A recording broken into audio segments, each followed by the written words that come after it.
All right. Hello, everybody. I hope you're having a great time in the Cardano Summit. And it's my pleasure to be here with you and with this great panel of rock stars. We're going to be taking you on a roller coaster ride. Basically, right now, Cardano unleashed the power of smart contracts, and following up, we're going to be unleashing the power of sidechains and cross-protocol bridges. But before that, a short introduction. My name's Carlos Rene. I'm a product manager at IOHK. We're building several different products around sidechains with the Mantis team, the Jormungandr team, and the decentralized bridge team. It's my pleasure to introduce you to David Rosales. Take it away on your side. Thanks, Carlos. So my name is David Rosales. I'm project manager in IOHK. Have been working within the Mantis team, which will be providing the capability to one of the Cardano sidechains. Yeah, thanks. Over to you, Carlos. Philip? Thank you, Carlos. I'm Philip Lazas. I'm working as a research fellow at IOHK, specializing in game theory and anything related to the incentives of the users of the platform. And specifically for sidechains, I'm looking into ways to reward people who are operating the bridge and making sure the costs are kept low when it's operating. Michael? Thanks, Carlos. I'm Michal Zabaluev. I'm a technical architect in the Jormungandr team. So, Jormungandr, or Jormungandr if you are Scandinavian, is a blockchain node project written in the Rust programming language. You may have noticed that Rust has become quite a popular language for blockchain in blockchain space, and we are using it to implement a blockchain. So nodes could be run a blockchain, not Cardano, but it's using the protocols in the same Ouroboros family. We can the blockchain can use both either BFT or Browse consensus for federated or permissionless proof of stake, respectively. And yeah, we are able to use the Rust language ecosystem to develop features which now include also integrating the smart contract support, starting with EVM as the first target, and the primary use case for now is to support sidechains for Cardano. Okay, thank you, Michal. And we have two very special guests today, Matt and Nico. So, Matt, why don't you give us an introduction? Sure. My name is Matt Quinn. I work on ecosystem development for Nervos, which is a UTXO-based smart contract platform that launched about 2 years ago. So we're building a bridge between Cardano and Nervos. So yeah, happy to be here and to be talking about all these exciting developments. Awesome. Nico? Hi, my name is Nico Arqueros. I'm the CEO of PC Spark. Previously, I was the CTO of Emurgo and also a board member of the Cardano Foundation. In this Spark, we are working in Milkomeda, which is a sidechain protocol. And we are going to be deploying our sidechain protocol in Cardano. And hopefully also we're going to be giving Cardano interoperability with other blockchains. Thank you. All right, let's get into the meat of it, guys. So, right now, as we all know, Cardano launched smart contracts, right? So, if I have now this great protocol with this great utility, and I have Pluto smart contracts, why do I need sidechains? What's the value that they bring to the Cardano community? Let's start off with David. Thanks, Carlos. So sidechains, the main core, what they bring is that they operate in a second different layer, because Cardano has his computational layer and so on, and we don't want to touch that core, right? We want to bring other capabilities, other functionalities into Cardano, but without messing up with the core layer with Cardano, right?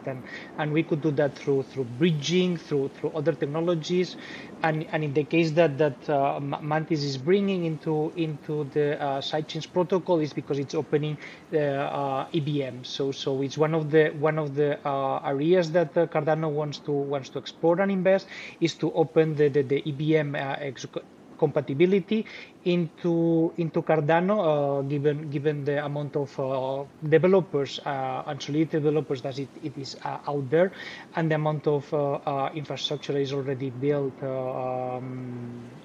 in DeFi and other kind of applications that are EVM compatible. And one way to bring it is via sidechain, right? So we can give to the compatibility. We can give the EVM compatibility into the Cardano fueling with ADA or with another token model, right? And in the case that we want here, it's Cardano, it's ADA.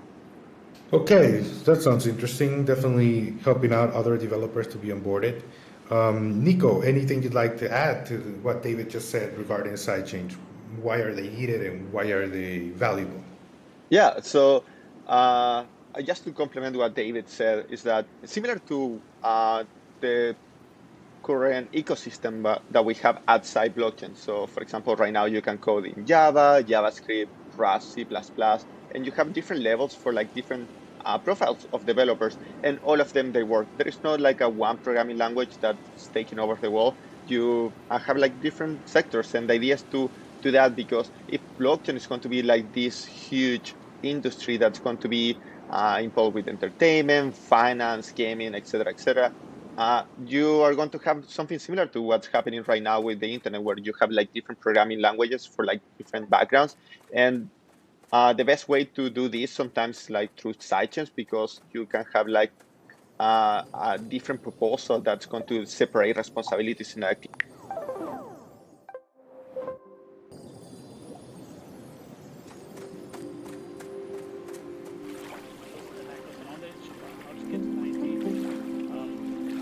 Conversely, with all of that, what this does is it paves the way for blockchain-based mobile identity systems like we're building with Atala Prism. Okay, interesting. So what are some of the current barriers to DeFi adoption, and how do you see Cardano solving them? Well, I mean, some of the ones I see, I mean, clearly over-collateralization is a problem where people have to put up 200 or 300% collateral before they can take out a loan. And, we're looking to solve that with Cardano by introducing novel mechanisms for credit rating or credit scoring. We've got concepts around leveraging Atala Prism, for example, to build a credit bureau, or even working together with telecom partners for AI-based credit scoring. Another big issue is around user experience.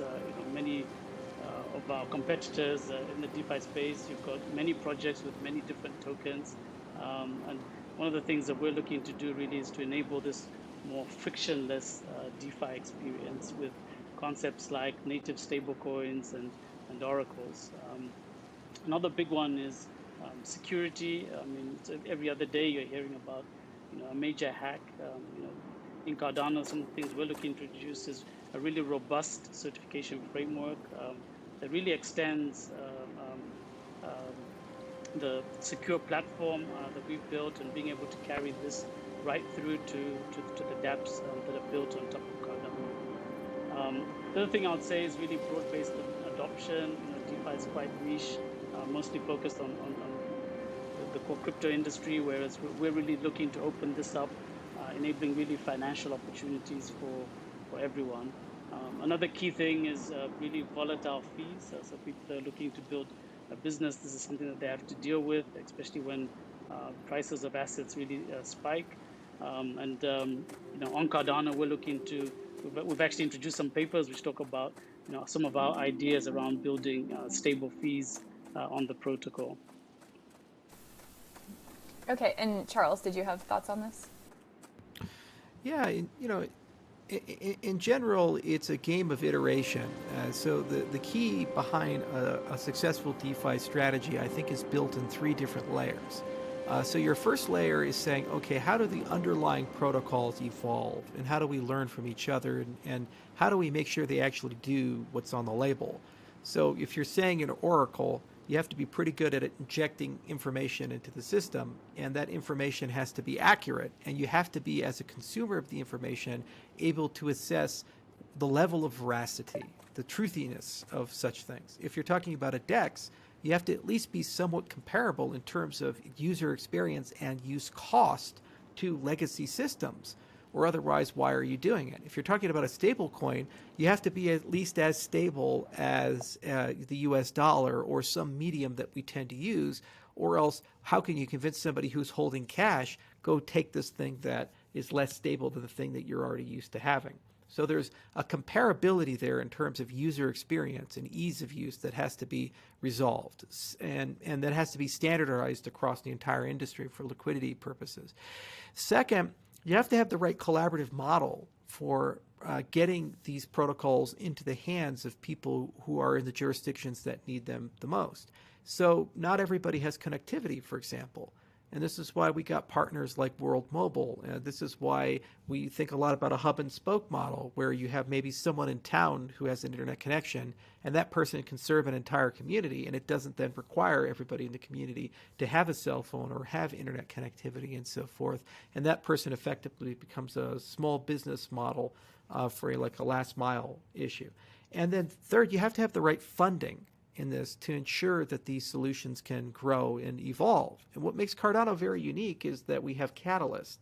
So there's almost $1 billion of ADA sitting there ready to be deployed for the community, that every like a heartbeat, 6 to 8 weeks, a new funding round begins. And those funding rounds basically allow the community from all around the world, they don't have to be from Silicon Valley or New York or Singapore or London, they can be in Kampala, they can be in Lagos, they can be in, Batumi. It doesn't really matter where they're at. They can say, hey, I have this great idea, big or small, and let's go ahead and decentralize the access to capital. So if you have those three components of the right standards and the equivalent user experience to the legacy system and the cost level to the legacy system, you have the right business models in terms of the right participants like merchants and other things, and you address connectivity issues and so forth, and you combine that with funding, I think that's really the secret sauce and why we have yet to see a significant adoption of DeFi in places like El Salvador, in places like Argentina, in places like Congo or South Africa, the places that frankly need them the most. We're just not quite there. And then finally, you need to have a good story about how will regulation be addressed in the future for all of these things. And what makes this such a complicated discussion is that you're dealing with a transnational regulatory problem. So everybody tends to think, well, what does the U.S. Treasury Department care about? Well, in some cases, that doesn't matter at all. The regulations that may be relevant could be 12 other countries that have nothing to do with the U.S. Treasury Department. So the question is, how do you, in an environment where you could build an application where literally you could have users from 150 countries concurrently who are small value, and there's no central reporting entity, how do you ensure that those 150 different countries are happy? And if they're not, well, how does that get sorted out? This is the great challenge of the adoption of DeFi and RealFi. Traditionally, there was a gatekeeper model. You would go and create an account, and the person you're creating the account with would be held liable if there was a problem to that. And they would make decisions of whether they wanted you as a customer or not. For example, many people in the United States who try to get bank accounts abroad, because the cost of regulation is so onerous, they actually get denied accounts. It was very difficult for me as a U.S. citizen to get a bank account in Switzerland. And it was very difficult for our company to get a bank account in Hong Kong when we were there with HSBC, not because of local regulation, but because of compliance with the U.S. regulator. Well, you can do that as a centralized business. You can't do that as an open access protocol that welcomes everybody and serves everybody. So the big meta challenge, in addition to those three sub-challenges for growth and adoption, is how do you actually create a system where people can have their cake and eat it too. And basically the system self-regulates and it self-maintains, and it has things like consumer protection. It has things like transparency of flow of funds and these things, so that there's not money laundering or terrorist financing or these types of problems. And that's the great balancing act. What's really cool, though, is that we see a lot of proactive regulatory innovation happening in the developing world, where these countries are actually encoding in their laws standards, even inside the United States. Like, for example, Wyoming with the Dow law, or other things we've seen where they've said, hey, Bitcoin is now legal tender. It's pretty cool to see that, and that bodes very well for functional automated regulation to actually be baked inside of the protocol. And I think those factors together are the glue that's going to bind a migration of people from the legacy system to the new system. If anything, just because of the lower transaction fees, the lower operating costs, in some cases orders of magnitude, and also the ability to access emerging markets, which collectively are worth trillions of dollars, but are currently inaccessible. Roman, do you have anything you want to add to that? Yeah, two things. One is interoperability is needed between systems. So like you said, we need standards to be defined. So people who are in different countries can actually interact and through a smart contract. Because if you can't connect your system or define your system through the smart contract, you can't interact, basically. So enforcing interoperability standard. Certifying that an application is actually compatible with a standard, being sure that the model that you handle, the data that you share can be consumed elsewhere. For example, when I moved to the US, I actually lost totally my banking history and my health record. Right, I was a newborn here in the US. That's an example of disconnected systems.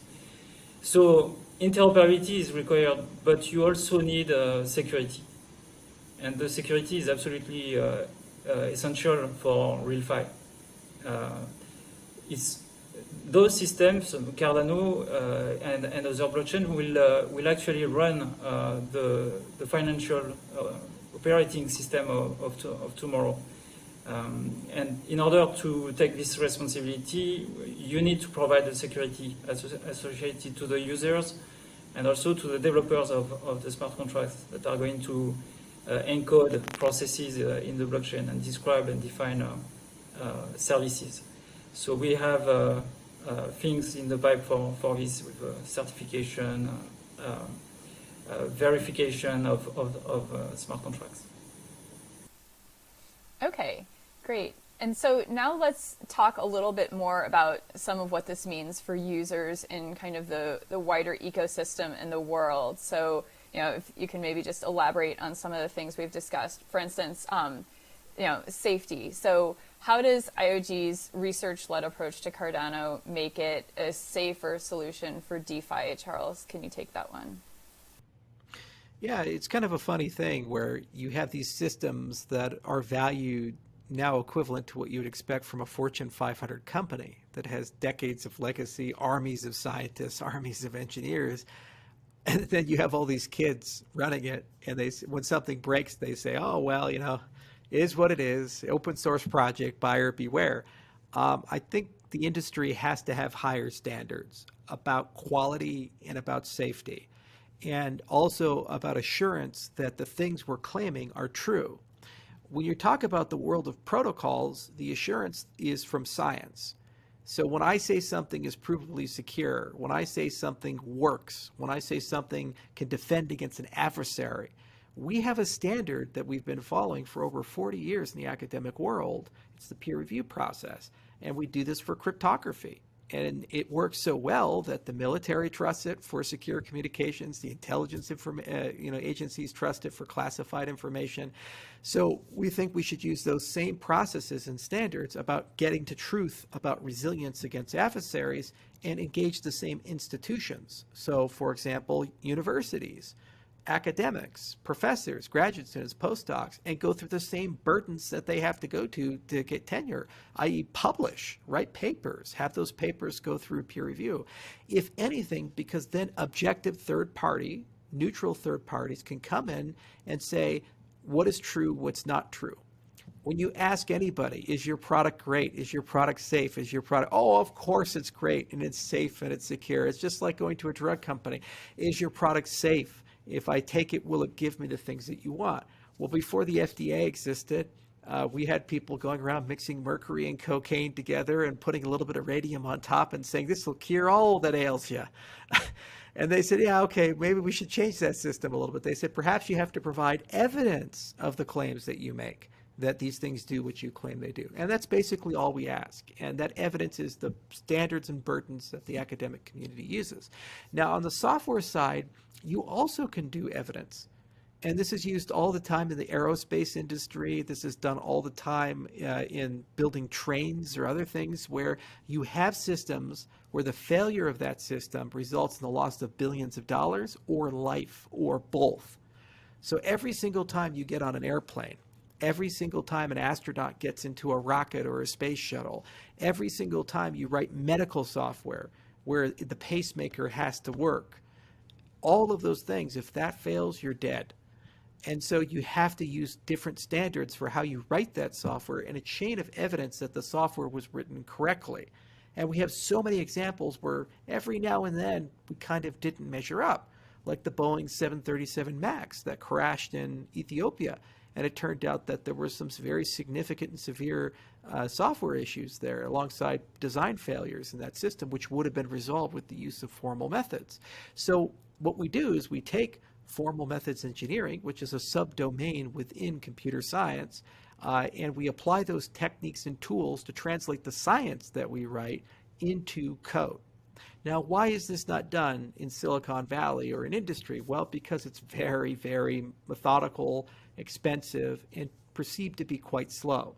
So the real innovation that input-output figured out was how do we over time build processes and systems where we can apply these two things, the peer review process and the formal methods process, with not necessarily a heavy touch and not necessarily a light touch, but just right, that Goldilocks zone for the class of protocols that we have, so we don't have to wait 10 years for something to get done. You can get things done in months to years that normally would take decades under the old model.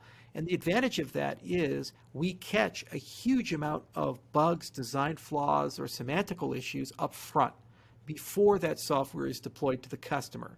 Second, by doing that, you eventually can upgrade those tools to a point where those tools become accessible for small to medium-sized businesses, entrepreneurs who want to apply a light touch to ensure that their dApps and their applications are actually successful. So one of the beautiful things that's an output of what we've developed is that we actually have multiple certification partners that are presenting here at the conference, from QVIC to runtime verification and Twig and others, who actually have tools and techniques that a dApp developer can utilize. Some are automated, some are manual, and they can be utilized in the weeks to months to get a high level of assurance that the application was designed correctly.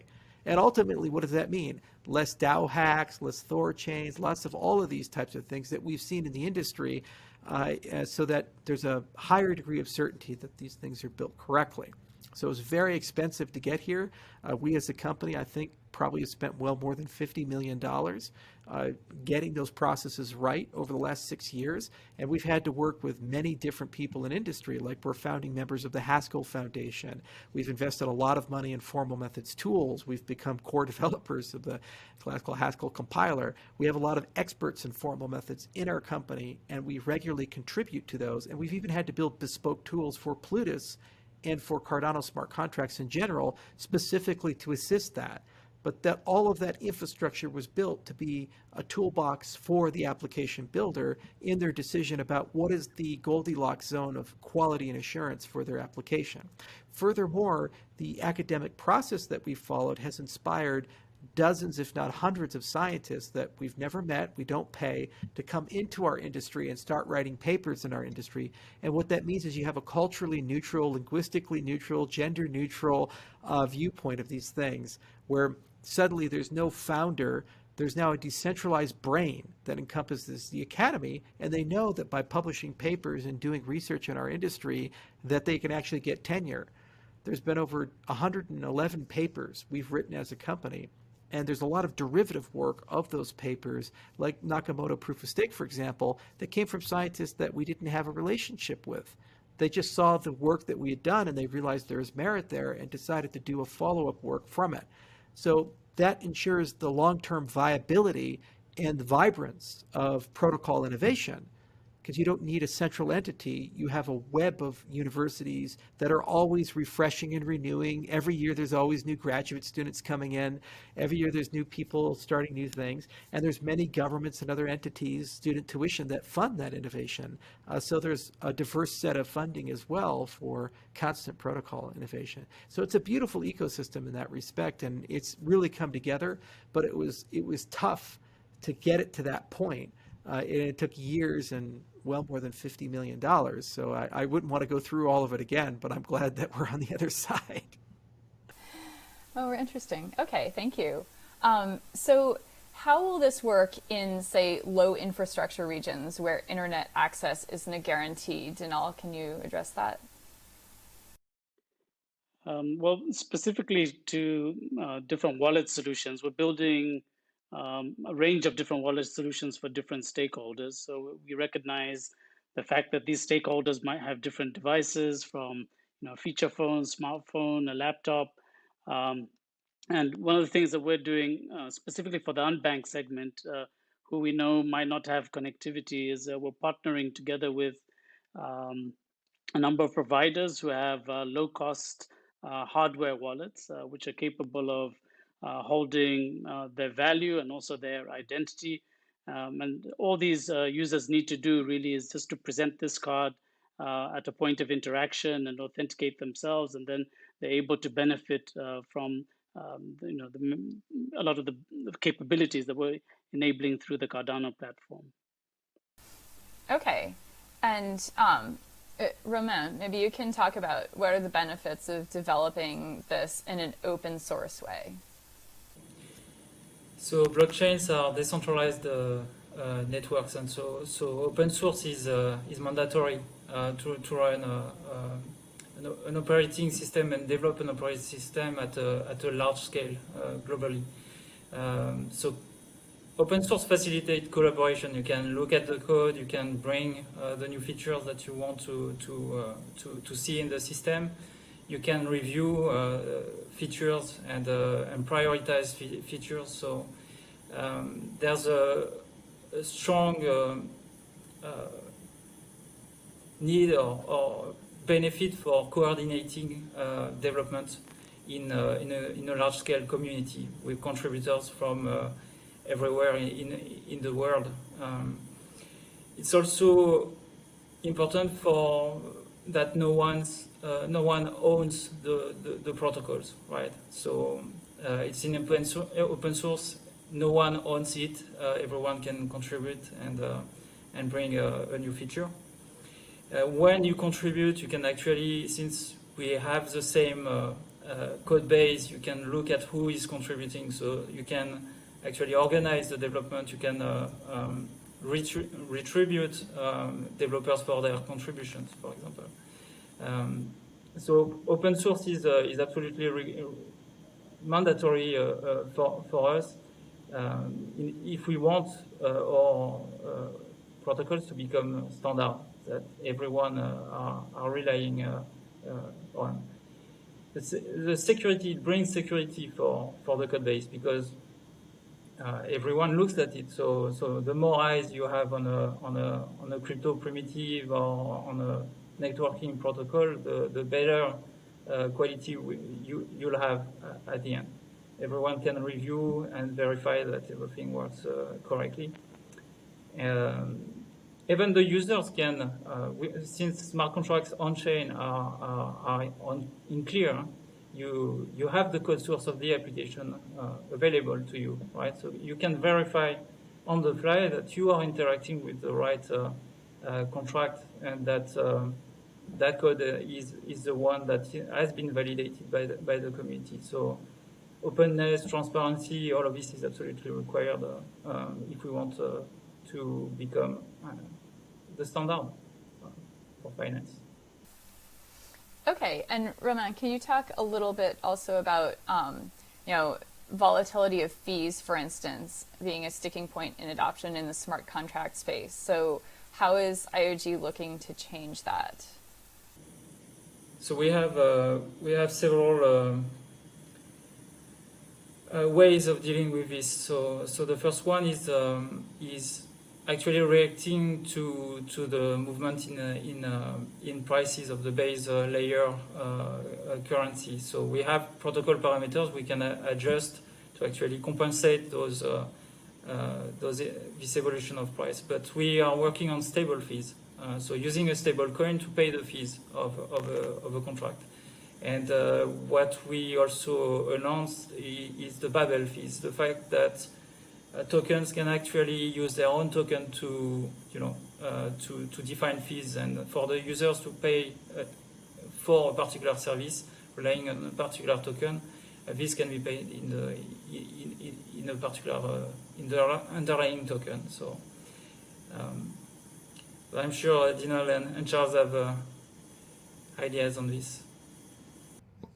Yeah, I mean, predictability of cost is an absolutely essential thing for infrastructure. Could you imagine building a business where they say, okay, well, the cost of electricity could be $10 today and tomorrow $1,000, and your margin's 500? You'd say, well, some days I'm making great money and other days I'm actually losing money. How do I know? And they say, well, you can't. And that's basically where we're at when we talk about computational infrastructure for smart contracts. There's a huge amount of volatility. And the other thing is that there's two competing demands that tug against each other that are irreconcilable in a certain respect. So one demand is this demand for Bitcoin-style economics, where you have a finite monetary policy, cap supply, and use and utility creates appreciation of the underlying asset. That's what we've seen with Bitcoin. But then for a computational fuel, what you care about is predictable cost. Okay, so you want that to be stable over a long horizon. You don't want it to do this or do that. You want it just to do that, because then I can make a decision, does this make sense for my business model? And ideally, you'd like that cost to actually go down or stay constant with the set of users that you have. So what that means is that you need to have the accommodation of both these monetary policies in order for the system to be stable and sustainable. And that's one of the things that we've been looking very closely at. Can we construct fee models and structures where you can enjoy Bitcoin-style monetary policy, but at the same time, when you're talking about the consumption of computational fuel, that actually has some sort of price stability about it. And so we have some great papers and ideas. We published a blog post recently on Babel fees. We've been talking about stable fees for a while. And what's nice about the design of Cardano is that this can layer quite beautifully on the system that we have. And that with community consent, the community can make some decisions of how close to the protocol do they want these things to be. They can run as layer 2, they can run as applications, or they can be built into the protocol itself.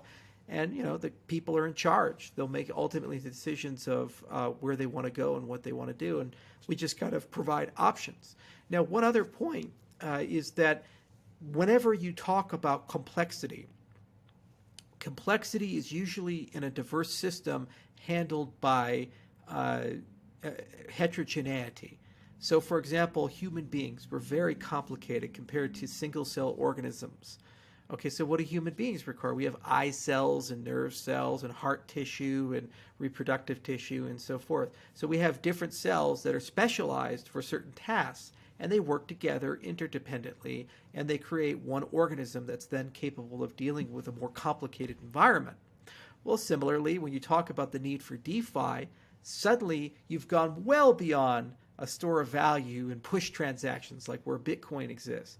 Now you're talking about identity, and you're talking about metadata, and actually you're talking about specialization, where certain actors in the system form certain tasks and utility. So, for example, the existence of proof of stake admits the existence of a stake pool operator. That's a specialized piece of tissue in the system, and that allows then acceleration and unification of faster network broadcast and all kinds of things that allows a more complicated organism. Well, you can reuse that infrastructure for other tasks, especially for computation. And this is the power of things like Hydra and the power of things like sidechains. The existence of SPOs means they can maintain the consensus of not just one system, but many systems, and those other systems can have different computational assumptions. The main chain can be Plutus and the extended UTXO model, which the Ethereum people seem to love a lot today.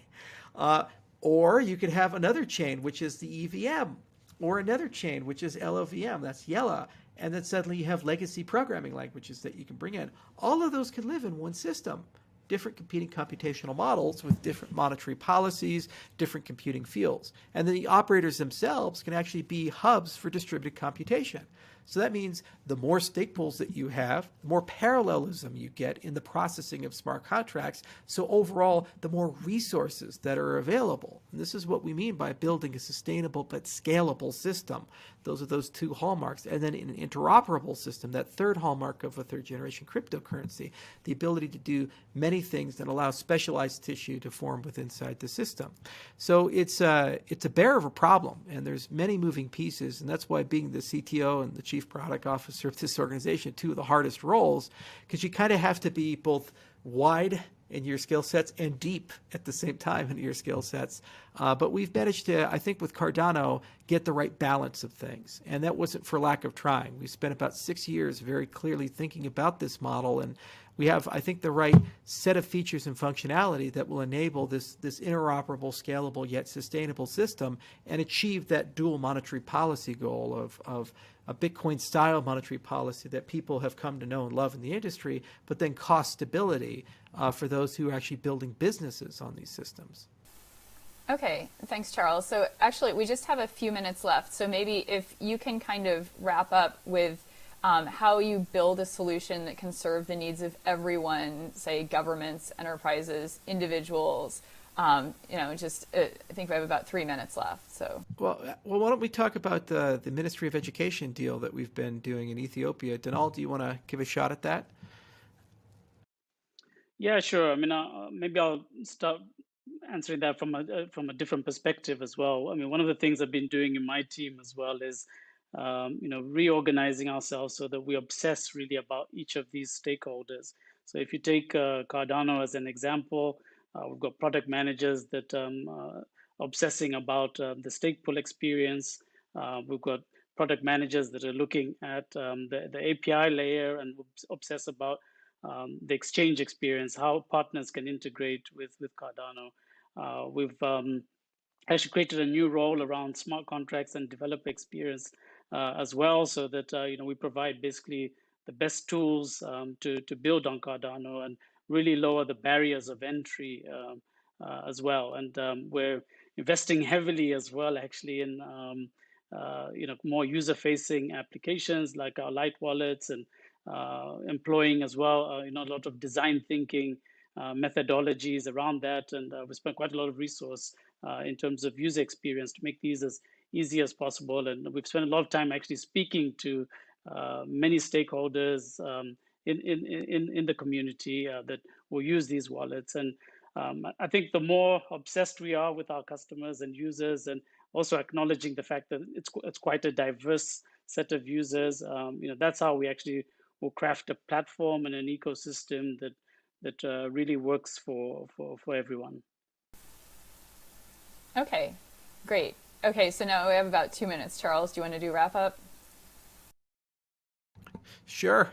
What would you like to wrap up? Well, just what are the benefits of this? How does it work for everyone? And kind of what's a takeaway that you want everyone to get? Well, I think the final takeaway, at least for me, is that the building of Cardano's been like a spiral. And when that spiral is very tight, you can only do a small set of things. But then as the spiral grows, you get larger and larger, grander and grander, more and more people come in, more and more entities come in. And now we're in a position where there's more than a dozen development companies that just worry about the infrastructure of Cardano. And there's tens of thousands of people actively involved in the governance of Cardano. And there are thousands of stake pools involved in the maintenance of the ecosystem. And that's where we're at today here in 2021. And what's beautiful about this is baked into the DNA of the system is this idea of progressive decentralization and inclusiveness. We keep adding. So we keep gaining users, we keep gaining projects, we keep gaining capabilities. So that spiral continues to grow. And what's beautiful is that we're following first principles. So we're not beholden to the ideas of Bitcoin or Ethereum or the legacy financial system. We're really just starting from the perspective of, if you could reimagine how the world works, how would you do it differently? And what's so cool about it is we were kind of given that opportunity as a project. We were given a blank slate to go hire the scientists. We were given a blank slate to go do new engineering or write completely new code. And we've gotten to a point where so many people have come on board that the project is stable and it's going to be here forever. It's just a question now of what level of impact are we going to have, and ultimately what use and utility will this paradigm be most useful for.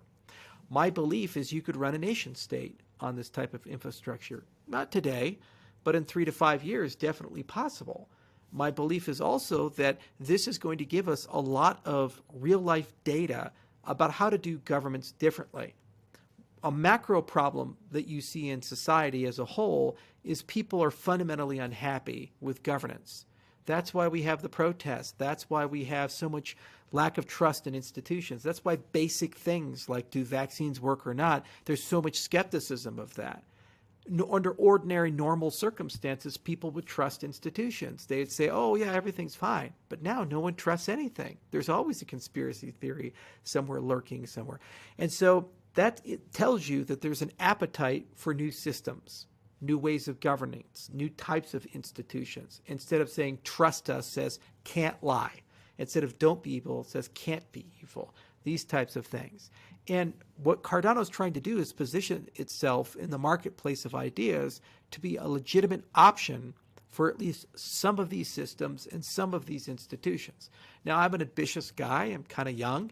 So I'd like all the institutions and all the systems. But, maybe we get just voting, or maybe we just get payments, or maybe we just get a better way of running the currencies of nation states that's a bit more fair and it can't be influenced or coerced by politicians. Who knows where that gets cut?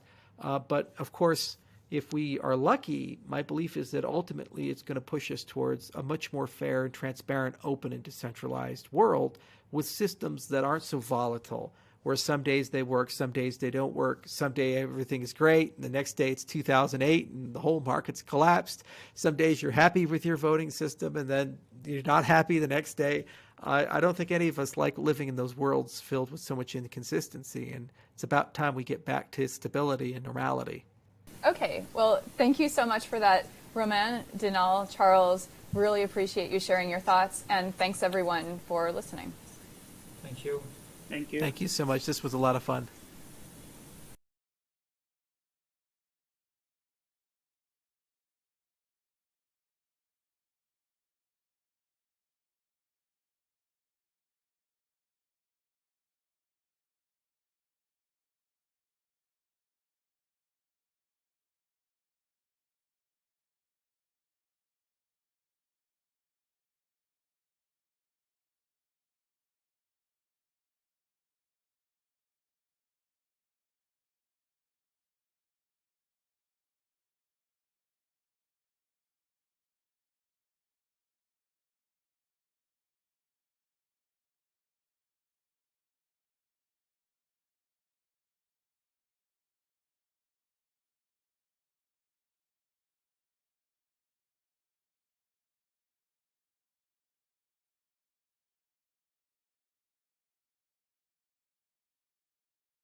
Hello.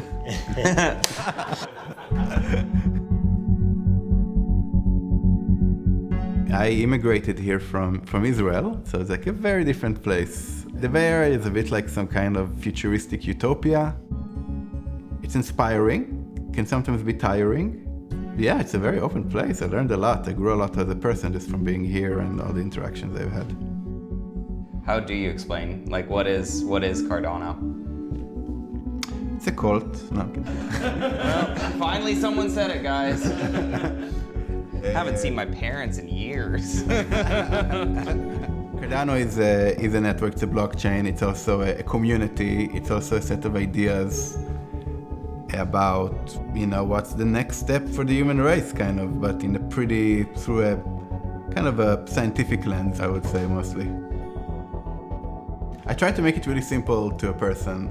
If he asks me what I'm doing, and I'm saying, like, I work for this organization that controls $1 billion fund that wants to figure out how to use these funds well and how to spend them effectively, given that it has thousands or tens of thousands of people who are making decisions to govern it. And that's the most simplistic way I can present it. I mean, basically Catalyst is the realization of all my fantasies. Like in a weird way, like professionally, this has been don't tell anybody, but I'm very, very happy and motivated about what I do because it's been 10 years I've been working on collaboration tools and really, really trying to think about how people can collaborate well at scale. And this is the very first time that I get to do that, not in a theoretical way, not in a kind of wishy-washy way, but for real, with real resources, real consequences, and gigantic, amazing, reactive community that is aligned and works together. I never thought this day would come, but that I would be in this position, but here it is. So I take the beautiful moments in. I think a nice aspect of Catalyst, if you really think about it, it's almost like a machine that converts these like raw tokens that sit in a treasury into resource in the hands of the people who are building the network. Okay, and that's what it does. It just transfers the wealth to the doers and to the reviewers and the maintainers of the system. It's a creativity machine, and it forms a collective incentive for everybody to channel their energies towards basically solving hard problems. The Catalyst community is a complex, interconnected network. Proposers, implementers, community advisors, communicators, lurkers, community champions, all these different people interact in each other and influence each other in deep and profound ways. We're all pulling ourselves up and evolving together. Much like the dynamics of tree growth. In order to grow, be tall and resilient, it's actually essential that it grows at a slow and steady pace. They take hundreds of years to grow to their full size, but by that time, the fundamentals, the base is sound, and they can reach the top of the forest. This is very similar to what we're doing in Catalyst with our experimentation and also the careful building of the community and the systems and the tools. We're making sure that we're going to be the tallest, most sustainable tree in the forest.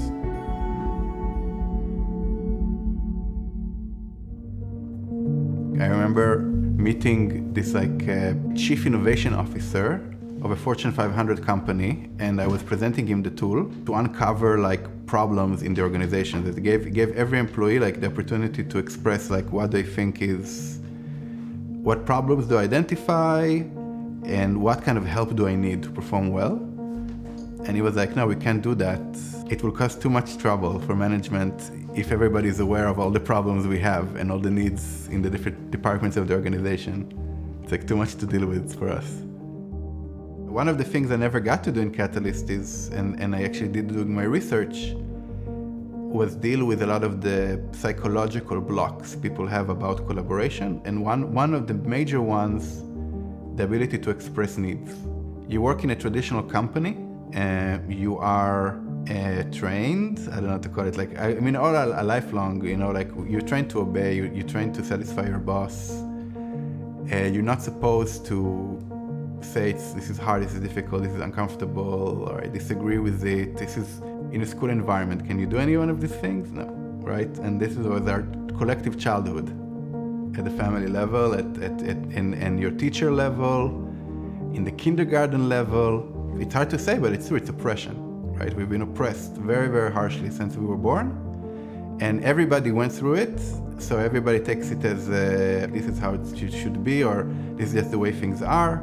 And what I realized in my research, even before my IOHK days, is that people don't even have the basic tooling to be able to express their needs. And I think over time we're gonna get there in Catalyst, because it's not just the technological transformation, it's a consciousness transformation. That's like the big competitive advantage, okay, of a system of like Catalyst over other collaboration technologies, is that we don't ignore the full human behind the technology. We're not just thinking abstractly about incentives and system design and interfaces, but we realize that actually at the center of it is a human being behind these that needs to operate, that wants to thrive. And then you need to reawaken within you a part of you that is free, that is autonomous, that is self-determining. And it can't happen via a neat interface or by incentivize. It has to happen through a meaningful, deep meaningful experience, a series of deep meaningful experiences between you and others that creates trust, that creates a sense of bond, that creates a sense of meaning. And then little by little it happens. You know, the transformation comes from inside. I guess, what does Catalyst look like, and also what does Cardano look like when we get to 1 billion users? We don't know. We'll never know. Like, I mean, it's the thing is that there's like, you know, in paradigm shifts, and I show, like, I have like this little graph I show of Catalyst. Like, there's a point when there's a phase shift, when water becomes gas. You know, water becomes hot and hot and hot, more hot and more hot. Suddenly it becomes something completely different. Nobody knows the future, but my prediction is that by 2025 there will be a collective realization, not in Cardano community, but around the world. There's actually an alternative to the existing governance systems, not because it's more moral or like the right thing to do, but because it's inevitable, because it produces better outcomes, it's more engaging, and actually that there was underneath it all a huge hunger, a thirst for an alternative. Those economical patterns, okay, of collaboration and human capacity for collaboration, it's a foundation, it's a base layer of everything. Everything comes based on top of that. That means that even a minor tweak on those fundamental primitives can cause huge change. There's gonna be another Cambrian explosion. But I think out of it would come something that is something that we never dreamed is possible.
Hello everyone. Today I'm going to be walking you through how we're building the socio-technical operating system of the world. My name is Shruti Appiah. I'm the head of product for smart contracts at Input Output, and I have extensive background in crypto economics as well, as you may know from my other work. And today I'm going to be talking extensively about smart contracts and how they will be used to build the operating system of the world of the future. So I'd like to give you a little bit of an overview of smart contracts first of all, and some of the properties that they have. So the first property of smart contracts is that they're frictionless and they're also quite accessible. So basically anybody that needs to be operating within a smart contract is able to access it fairly easily. So this allows for financial inclusion. It also allows for us being able to give economic identity to anybody that chooses to interact with smart contract. They don't need a lot of prior work in order to onboard these types of systems. That eliminates all kinds of barriers to entry, making this type of a system or this contract fairly accessible. The second property of these systems or smart contracts is that they are strictly enforceable. So since all of the rules and the logic of the system are embedded within the contract as code, these conditions definitely need to be met in order for the smart contract to execute and for the transaction to pass. So all of the conditions need to be met and they are strictly enforceable in that manner. This also, the special property of this is that it allows for us to eliminate any kinds of corruption that might occur in cases where a more powerful party or a more wealthy party might want to bully the less powerful party into submitting into a contract or satisfying some condition in an illegal manner. Thirdly, smart contracts are quite transparent, and this is one of the keys to having an equitable world because it allows us to be transparently viewing any kinds of exchanges that have happened between two parties, and these exchanges are also stored within an immutable ledger, so that means that the source of truth is always going to be trustworthy. And finally, I'd like to talk about, so on one hand we have smart contracts, and then on the other hand, we have the rest of the world, which is already operating on quite a few legacy systems. How are we going to actually reconcile this? In order to build these types of systems, we need a lot of infrastructure. We need a lot of building blocks in order to build up the system in such a way that it will enable and it will interact fairly with our existing world. The first module that we need in order to enable this is programming languages.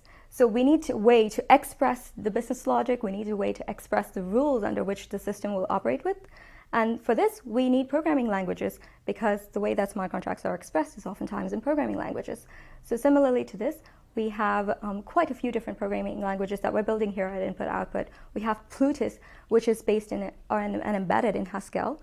We have Malo, which is also embedded within Plutus and Haskell, as well as several other domain-specific languages that we're developing for it to be interacting with other domains as well, such as supply chain, legal. We also have another domain-specific language called Glow. And we also have ways to interact with legacy systems and with legacy libraries and so on. So that's what Yelly is very good at doing. Secondly, we need a way for these programming languages to be interpreted by the systems that we already have. And for this, we need special infrastructure. So one of the first infrastructure that we need for it to be able to, for us to be able to write off-chain contracts and so on is Plutus application framework. Finally, we also need wallet backends so that our wallets through which people are interacting with are able to talk to decentralized applications that will be more user-facing. And finally, we also need several other kinds of infrastructure as they pertain to other languages as well. Thirdly, we need developer tools. And for this, we basically want ways to facilitate the development in such a way that development happens in a decentralized fashion, and that way we'll be able to not only eliminate redundancy, we also would need to make it easy for people to be developing on these platforms. And for that, we need libraries, so that way we're able to create modules through which many different systems can independently interact with. And then secondly, we need development frameworks so that we are able to develop in a more organized manner, as well as testing frameworks so that we're able to test our contracts as well as have some sort of a standardized way in order to ensure that all of these systems operate in a consistent manner. And then we also need integrations. So this really pertains to information sources and data sources through which several different developers can obtain their data from. And for that, we need integrations, we need sources of information as well. We need secure sources, such as we need trustworthy oracles, and we would need several other kinds of data sources. And we also need ways for which these kinds of systems can interact with other systems, so bridges, as well as other specific integrations just between applications. And finally, we also need assurance. So security is primary to these types of systems. And there are many different ways to achieve security, and there's also many different challenges with security. So one of the ways in which we can ensure security is doing it by design. So security by design is one way in which we can ensure that programming language is secure. And so, for example, Marlowe is secure by design, and that's because it imposes certain properties by the language itself that disallows certain types of security vulnerabilities from even occurring in the smart contracts that it builds. Secondly, we also need to ensure that the smart contracts that we have designed perform as they are designed. So that is where assurance and certification comes in. And for that, we have an extensive program in which we have developed 3 levels of certification. The first level being automated security and automated tools for ensuring that there are no race conditions and edge cases and so on. So basically doing all of the basic code checks. And we also have another way in which we are ensuring security, which is through manual audits. This is fairly extensive through the entire ecosystem. So manual audits are also key. And then we also need to mathematically verify that these systems work, and that's through formal verification. And finally, we have economic validation. Now, this is an area that I'm fairly passionate about, and this is also one of the most challenging areas to ensure that the systems actually work as intended. So this basically needs to check for incentive alignment. It needs to check if the economic behaviors that you have designed into the systems and the mechanisms that you have designed into the system will actually meet the goals of the system. The next thing that we need is, finally, we have actually now built all of these infrastructure, and we have built the core of the system. Now we need to have a way for users to be able to interact with the system in a fairly easy manner and in a fairly understandable as well as an accessible manner. And for that, we need usability tools. The first usability tool that we need is a way for decentralized applications to be able to interact with users, and that is typically through wallets. So we need wallets. We also need ways for these wallets to be fairly light and fairly easier to use, and for that we would need light wallets. Secondly, we also need identity, and that's because every user needs to have a single source of identity, and this will also help prevent Sybil attacks. And similarly with that, we're not just interacting with users, that being humans, we're also interacting with users that might be robots, that might be devices as well. And for that, we need key management, we need session management as well, so that we can automate some of these processes. And finally, we need interfaces. Interfaces are ways for any sort of end user or a device to be able to interact with a decentralized application. And one of the key examples of interfaces that we have built so far is Marlowe Run, which makes it extremely simple and extremely easy for anybody to be able to interpret what a smart contract is saying and what kind of conditions and terms they need to meet. Now that we have users, we need to also question ourselves, how can we actually achieve adoption by more users, and how can we actually leverage some of the network effects that come out of having a lot of users within the system. And for that, we have several different solutions. One of the first ways is by having a DApp store. Now, this provides a platform through which users can actually explore the different ways in which blockchain use cases can actually benefit them. And this kind of a technology might be useful for their specific problems. So the DApp store is a portal for exploring any kinds of dApps, as well as ensuring that these dApps are secure. So there's more on that in actually a talk that I gave alongside my colleague Ian Pilon. So definitely do check that out. The second aspect of adoption is also we need to have a way for these kinds of systems to be funded, and for these kinds of systems to actually facilitate that decentralized development. And for that, we have Catalyst, in which several projects are posted, and these kinds of proposals are voted on, and eventually they get funded accordingly. And finally, when we do have a lot of users, we also need to ensure that these kinds of systems operate in a favorable manner, even when the bandwidth of these systems may tend to get congested. So for that, we need scalability and we need performance. And for scalability, we have several solutions, one of them being Hydra, which is a layer 2 scalability solution. And this will enable us to scale up our performance and ensure that all of these users that we are onboarding are actually able to adopt it and use it in a way that was previously possible. And finally, we need a way for these users to also be able to participate in governing the system that they are interacting with. And so governance and the different models through which we can govern are also extremely important in this type of a system. Let's not forget who we're actually building for. We're building for end users, we're building for developers, we're also building for protocol developers, the people that actually are building the underlying system. For end users, what's really important to them is ease of use. They also care about performance and scalability. They also care about accessibility, and we're ensuring that the costs need to be low for participating in these types of systems. Secondly, DApp developers is also one of the key stakeholders in this type of system, because eventually these are the folks that are actually going to be ensuring that these types of systems will continue growing even after we have left the picture. So for DApp developers, what they care about is they want simple integrations. They want powerful integrations as well as easier ways to interact with other apps. So they need good endpoints to be able to interact with other apps. Similarly, they also need documentation of all the different modules that they can use in order to build these types of systems. So that's also extremely important to them. DApp developers also need ways to interact with other systems. So one thing that we are very cognizant of is the fact that this type of a system doesn't just evolve independently. It needs to have other systems to co-evolve with. And so when it comes to building out this ecosystem, we do foresee that this is going to be a much larger ecosystem than simply just what we're building. And we need a way to actually interoperate with those other types of systems. So we need ways to interact with those systems. So one way to do it is through bridges. And we also need to have ways in which developers can actually build systems in a fairly end-to-end fashion. And so we need to provide them an end-to-end developer experience. And one of the ways in which we have achieved that is via Marla Playground, where users can, or developers can actually go from not just building out a smart contract, but also statically verifying it, as well as doing some sort of simulations in order to understand where these types of systems may fail.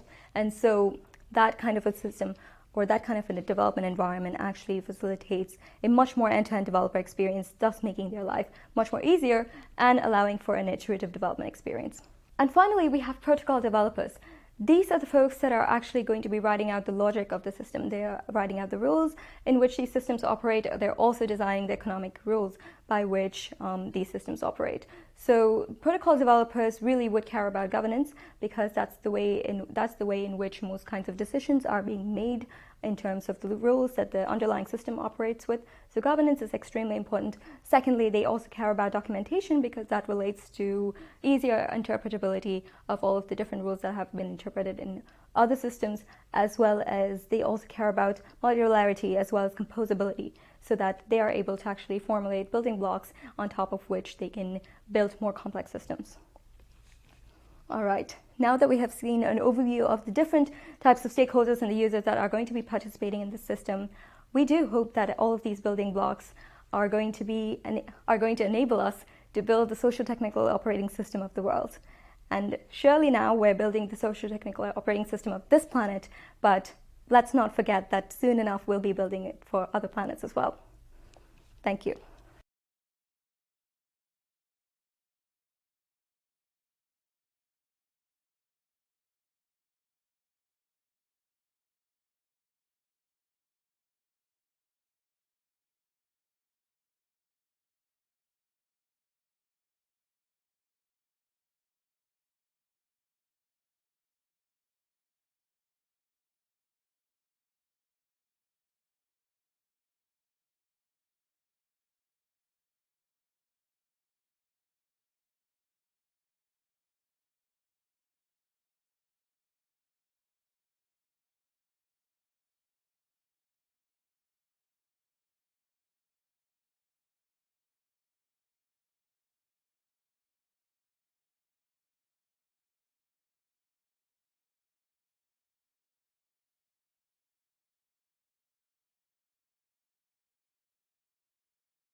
to actually trust, or which makes sense for them to trust. So this is why we want to build the DApp store. The DApp store provides a portal through which end users who may very well have no familiarity with the blockchain, and we do not require them to do so, can explore different ways in which the blockchain can actually be useful to them. And they will be able to provide ways in which the blockchain can be beneficial to certain use cases that they may have, as well as be able to validate using information and make the right choices. Now let's explore this a little bit more detail. Now, any kind of a system that we're building here is going to be a marketplace. This one in particular is a multi-sided marketplace where you have on one hand DApp developers. These are the people that are going to be actually developing as well as publishing the dApps. On the second side, we have end users. And these are the ones who are going to be consuming the dApps. And similarly, they will also be, both of these parties will be interested in governing the entire DApp store as well. So more to come on that later. But in general, DApp developers, the way that we are helping them is that we will our DApp developers to go from 0 to 1. So typically, DApp developers mostly just want to be focused on building their dApps. However, what the DApp store will do is we will help them go to market. We will help them launch. We will also help them build legitimacy around their dApps by providing ways in which they can certify and securitize their dApps as well. Secondly, for end users, the way that we're helping them is we will be equipping them with all kinds of information that they require in order to make the right choice in which dApps they choose to interact with. So we will be also providing them that way of a guidance to navigate that type of an ecosystem. However, in all of this, I'd like to illustrate, now you might be wondering what is different about this type of an ecosystem. And the key unique point is really around certification and assurance. And that's what makes this DApp store stand out from any other kinds of basic marketplaces that may already exist.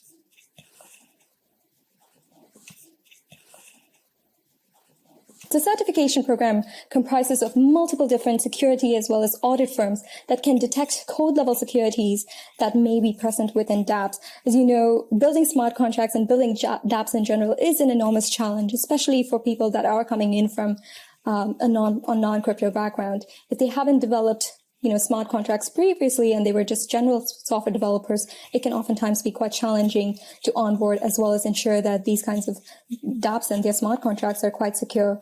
And so that's why we have the security and certification program, which allows for us to target security from 3 different aspects. The first aspect is that we're building automated tooling for covering different types of edge cases as well as basic bugs that might occur within smart contracts. Secondly, we're also doing manual audit as well as smart contract verification within a DApp, and this will also be done via various security firms. And finally, we're also providing means for which formal verification can be done on these smart contracts to basically check if the smart contract is designed to serve the business requirements as well as the technical requirements. So that key part of the market is what differentiates this type of a market or this type of DApp store from other different types of different kinds of DApp marketplaces. More on that you will find in the talk as well as a panel on the certification program, which my colleague Simon Thompson is doing. So definitely do check that out. In all of this, we do need to address the elephant in the room, which is that of decentralization. As we know, any kind of a DApp store which is meant for decentralized apps should also be decentralized in itself. So in that regard, I'd like to talk about this notion of censorship resistance. Censorship resistance, the way that we're building this into the DApp store is basically by saying that we will not be gatekeeping any dApps from entering or being published onto the DApp store. Instead, we will empower users with all of the insights and information that they can have about a DApp so they can make well-informed choices about the dApps that they choose to interact with. So that way we'll be able to simultaneously keep the DApp store democratized while also being able to ensure quality and ensure that our users are safe. And this is also one of the ways in which we hope to differentiate ourselves from more traditional app stores, such as the App Store that we're all familiar with, like the Apple App Store. And finally, I'd like to talk about our path to decentralization. There are 3 ways in which we can target this. I'll go with them one by one. The first one is multi-party assurance. Now, this is very closely related to certification program, and the multi-party assurance bit is what forms the primary factor in which we're going to be curating all kinds of dApps.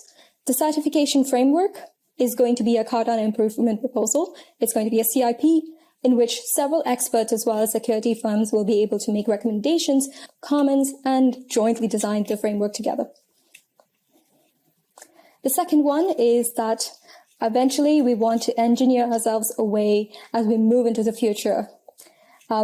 We want to decentralize the governance of the dApp store, and any kinds of feature-related decisions, dApp categorization, any sorts of data analytics that we might do on the dApp store all need to be governed by the community. So we'll be setting up mechanisms in which governance can be implemented within the dApp store, and we'll be able to provide all kinds of data for this type of an governance system to operate in any kind of a, even in a generalized democracy. For people to be able to make the right choices and the right votes, they need to be equipped with data in order to make the right votes so they can make the most educated decisions. And so this kind of a system our role is to actually provide the data and the insights that people will be able to use to make any sorts of decisions and votes and proposals and so on. And setting up the governance system is something that we're also considering in the longer term. And you might be wondering, how are we actually going to mechanize some of this? And that is through incentivization and using the power of crypto economics. So personally, I'm very passionate about crypto economics. I've worked in several projects that involve crypto economics. So this is one way in which we can actually incentivize more and more engineers as well as community contributors to, number one, govern and as well as curate dApps within the ecosystem. And number two, even be contributing towards building features, maintaining the dApp store in the longer run, and making more open source contributions to the dApp store. So these are some of the ways in which we can actually incorporate this decentralization within the dApp store. And know that there's a huge concern around centralization as it pertains to, any kind of consolidated view in which you can see all of the dApps. However, we want to maintain very strong principles, and we want to stick to them. And I would love to demonstrate to you how this actually pans out in the future. I'm very excited for how all of this evolves. So with that being said, I'd like to show you the very first iteration, so to speak, or high fidelity prototype of the dApp store. And that is something that my colleague Ian here will do. And he will show you a demo of the high fidelity prototype. Over to you, Ian. Thanks, Rudy. My name is Ian Pilon. I'm a product designer at Input Output, and I'm based out of Waterloo, Ontario, Canada. I'm going to go over a brief introduction, the design process that went into the dApp marketplace, and share with you a walkthrough of the hi-fi demo. So the primary goal of the dApp marketplace is to facilitate the discovery and curation of Cardano dApps and provide an interface for developers and end users to interact with each other. This single hub will allow developers to promote their decentralized applications and give end users the ability to provide feedback and reviews on the dApps within the ecosystem. The design process that was involved here, we started with a co-creation mindset. We engaged with Plutus pioneers from the very beginning. We started by conducting empathy mapping interviews, just to get a sense of how developers might imagine the Cardano dApp marketplace should look and feel. We took feedback from the pioneers, internal stakeholders, and we conducted secondary research to sketch out the early design concepts. We moved from lo-fi design to a high-fidelity concept that could be user-tested. We tested this concept with 5 Plutus pioneers and learned where to iterate on the design. We made multiple iterations of the concept with user feedback until the testing experiments validated that we were creating something usable and desirable. Let's get into a quick demo of the prototype. So users are presented with a landing page that gives some context about what the ecosystem is and helps get their minds oriented before entering the experience. Let's start exploring. We enter into a galaxy view that enables users to experience a playful way of interacting and discovering Cardano dApps. This interface allows users to quickly make sense of the top categories within the ecosystem and drill into the categories of interest. In this example, we're going to go into DeFi. Now we're entering into a circle tree diagram that will expand from the edges as more dApps are added and create an unbiased data visualization for discovery and curation of the ecosystem as it grows. Now, this data visualization view will also show end users the quality assurance levels of a dApp just by looking at the screen. Are any of them certified? Which ones are? Which ones are not? This design is going to change from what you're seeing here, but it's just to give you an idea that we're working on ways and methods to easily visualize the system and, making it easier for you to figure out which ones you want to drill into and learn more. As I drill into any of the dApps by clicking on them, I'll get a context drawer that slides open to the right.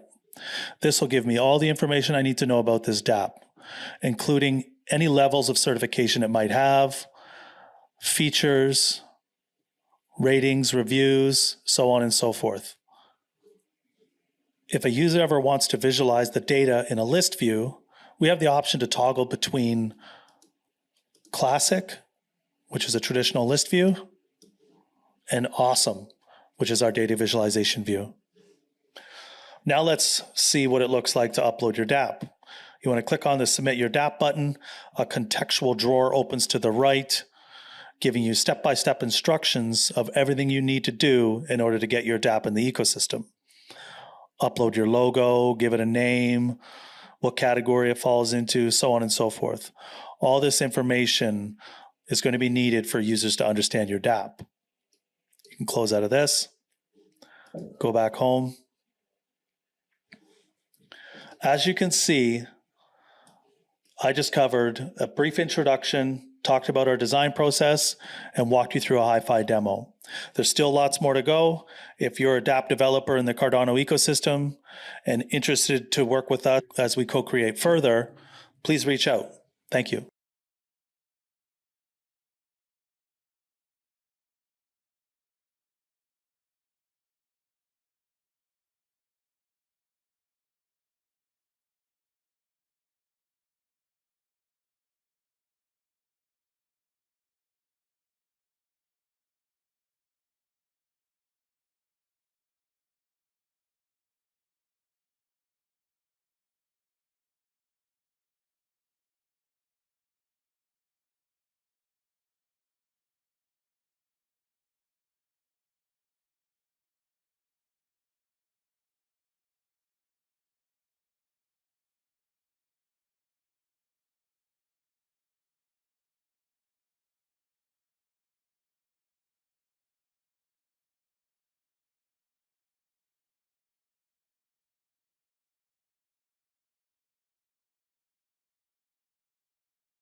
And as you can see, the vault is no longer holding the funds. And in wallet 1, once again, we have those ADA we deposit. The fourth digit has changed from 1 back to 9. Thank you for watching.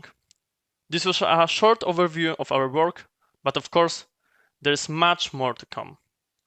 On behalf of the entire ADA team, we hope you enjoyed this demo. Finally, I'd like to mention our involvement with Liquid Labs, a non-custodial lending platform, as well as LQUSD, a stablecoin protocol, and SundaySwap, a decentralized exchange. That's all from MLabs. I'd like to thank all of the teams who contributed to today's demo. Have a great day. Thank you.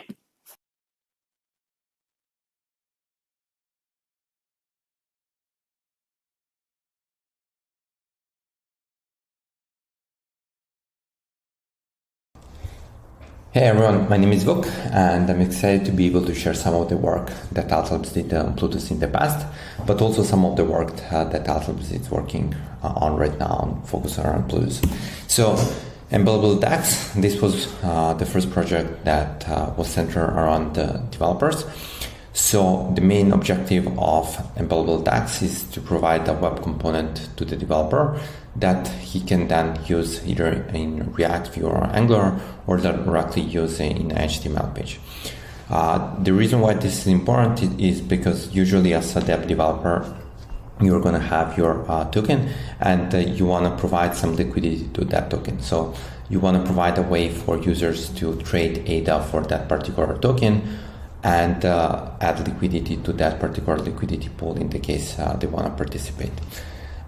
This is very important because of the economy that you're trying to build as a DApp developer, because you're focused more around building that ecosystem around your DApp rather than just building the DApp that has some features on the front end. This is the web UI that you can use as default, but you can also change the web component with custom fields, basically changing colors and so on. As you can see, you have like the web component for adding liquidity and the web component for swapping particular tokens. The way that this looks in code, for example, in HTML page, you can see that it's enough that you use the alt swap web component directly in your body, and basically it's just going to appear on the web page. As simple as that. The next problem that Altlabs focused on was horizontal scaling of the PAB. We believe that like scaling in general, it's going to be very important for Cardano, but this is also very important for any other blockchain because in general, like blockchains by default are not very good at scaling. But the way we actually focus on tackling this problem for the PAB is by wrapping the PAB in a LXC container and running that on a normal cluster and doing some basically load balancing through that cluster. In that way, theoretically allowing millions of users to interact with the Cardano network. This is how it looks. So basically users would be calling one of the PABs, and there is like some synchronization going on, but basically you could keep adding the PABs and with that scale horizontally. Something that we are very excited about and that we are working right now is incentivizing storage of particular files, exactly of particular data sets. You can imagine that being for example, cancer research data or global warming data, and those data sets are very important to be stored. And the way that it currently works is that you have maybe some of the cloud providers that are storing those files, but then you're very limited in terms of what you can do, like how much bandwidth you're allowed to use, or like which particular pieces of that data set you can use. And also those are very limited.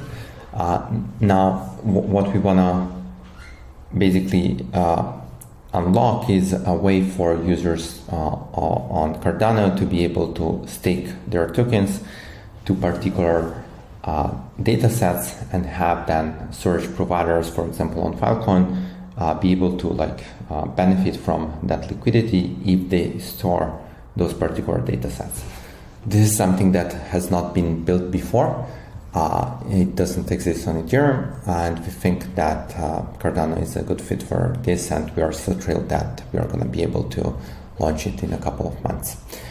Also, we would like to work more on interoperability with other networks, because we believe that having the liquidity flow from Cardano to other networks is going to be essential for the health of the Cardano ecosystem, but it can also benefit the Cardano ecosystem in terms of getting more adoption from users from other ecosystems.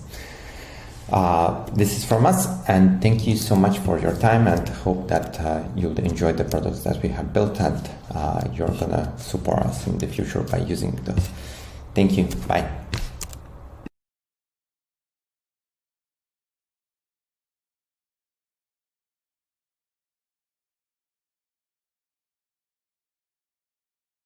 Hi, my name is Jamie, and I'm the stake pool operator of 21 ADA, where every epoch we donate 21% of the pool's profits to a fund.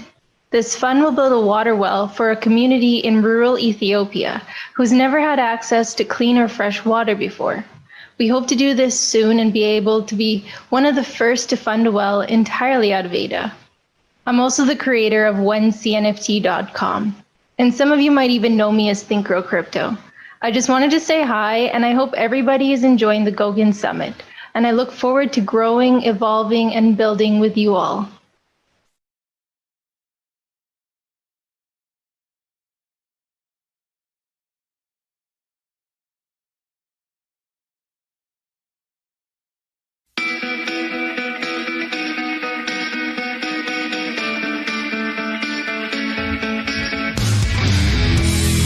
Hello, Cardano community. Advanced Crypto team here from Las Vegas, Nevada. We are currently attending the Cardano Summit here at the University of Wyoming. Advanced Crypto Team, or ACT, is a staking pool dedicated to the education of the vision and opportunity of Cardano. We want to thank all our delegators for the support and trust, and welcome new delegators as we continue to grow, because our mission is to help you act on your future.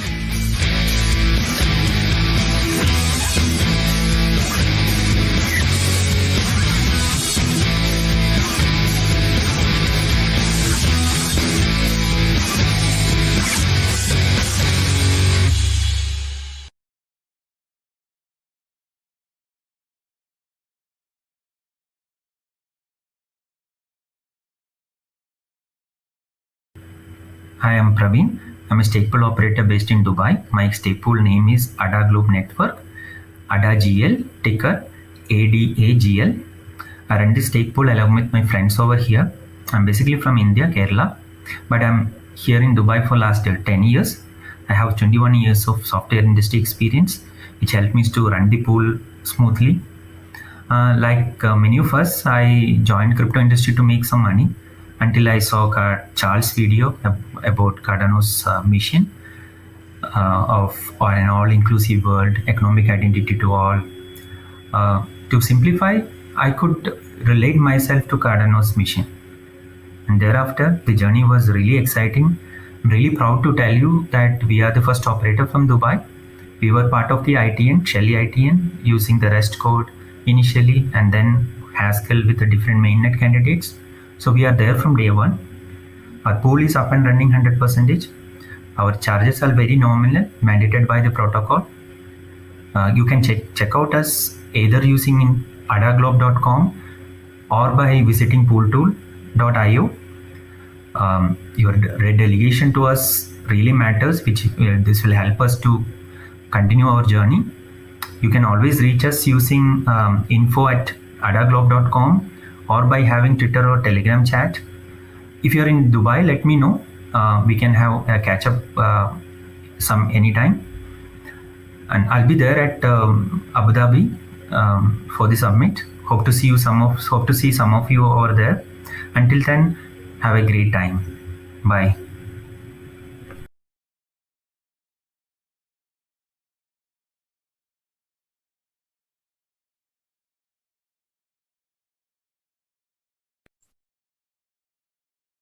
Hello, Cardano Summit, and greetings from often rainy, but not this summer, Oregon.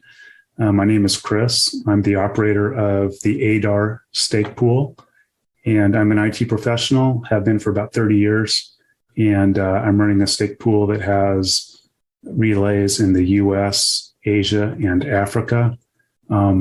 This pool was built with 3 pillars in mind. Number one, to professionally secure a reliable and decentralized blockchain. Number 2, to work with our delegators and assist them on their Cardano journey in every way possible. And then number 3, to share in our success with an organization called Kiva, which is dedicated to extending financial opportunity to the underbanked. We believe that Cardano will change the world in many positive ways, and we're thrilled to be a part of that ecosystem and hope that you'll join with us on that journey. And wishing you the best at this Cardano Summit. This year, we've all witnessed some incredible achievements together, and we have so much to look forward to as during this next year we continue to partner, build, and deploy solutions. And we're committed to being part of that journey and wish you the best. Thank you.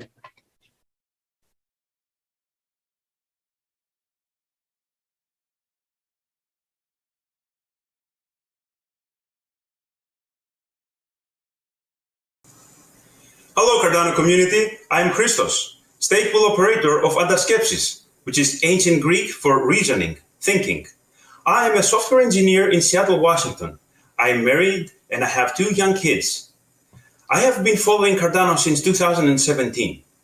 With my business partner Tassos from Athens, Greece, we strive to bring Cardano into the Greek academic community. Our goal is to create digital identities for the students of the National Technical University of Athens on the Cardano blockchain. We are also establishing a scholarship for the student with the most prominent research on Cardano protocols. I can't wait to meet everyone at the summit. I will be in Wyoming. See you there.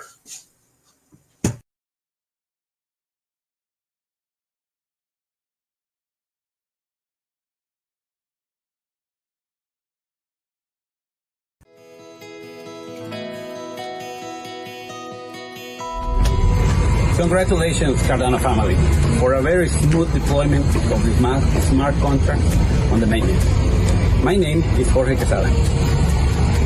I first discovered Cardano this year. I love the project and it resonates with me in my beliefs for a better, secure, and equal world. I started to think, how can I support the project and help my community using my hard-learned skills in wastewater and water purification background. We have already started with one, and we have delivered more than 11,000 liters of purified water for free. But there are hundreds of little towns around, and by installing water purification machines, we are creating health benefits to thousands of people and starting the curiosity seat for the people that don't believe in crypto at all. Right now, we have only minted 1 block and updated all the servers needed for the use. If you want to help us build all the open source infrastructure with solar and carbon neutral, please delegate to our pool. Also, urge you to check the mission-driven pools in the Cardano community. Thank you for all the hard work and for the hope you are bringing to us all. The best is yet to come.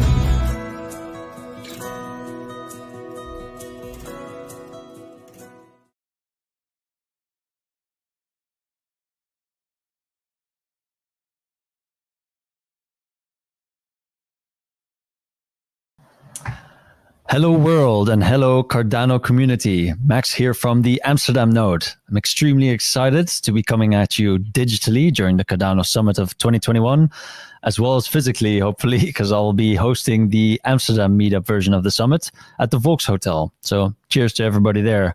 Hope there's some frosty cold beverages for everybody there.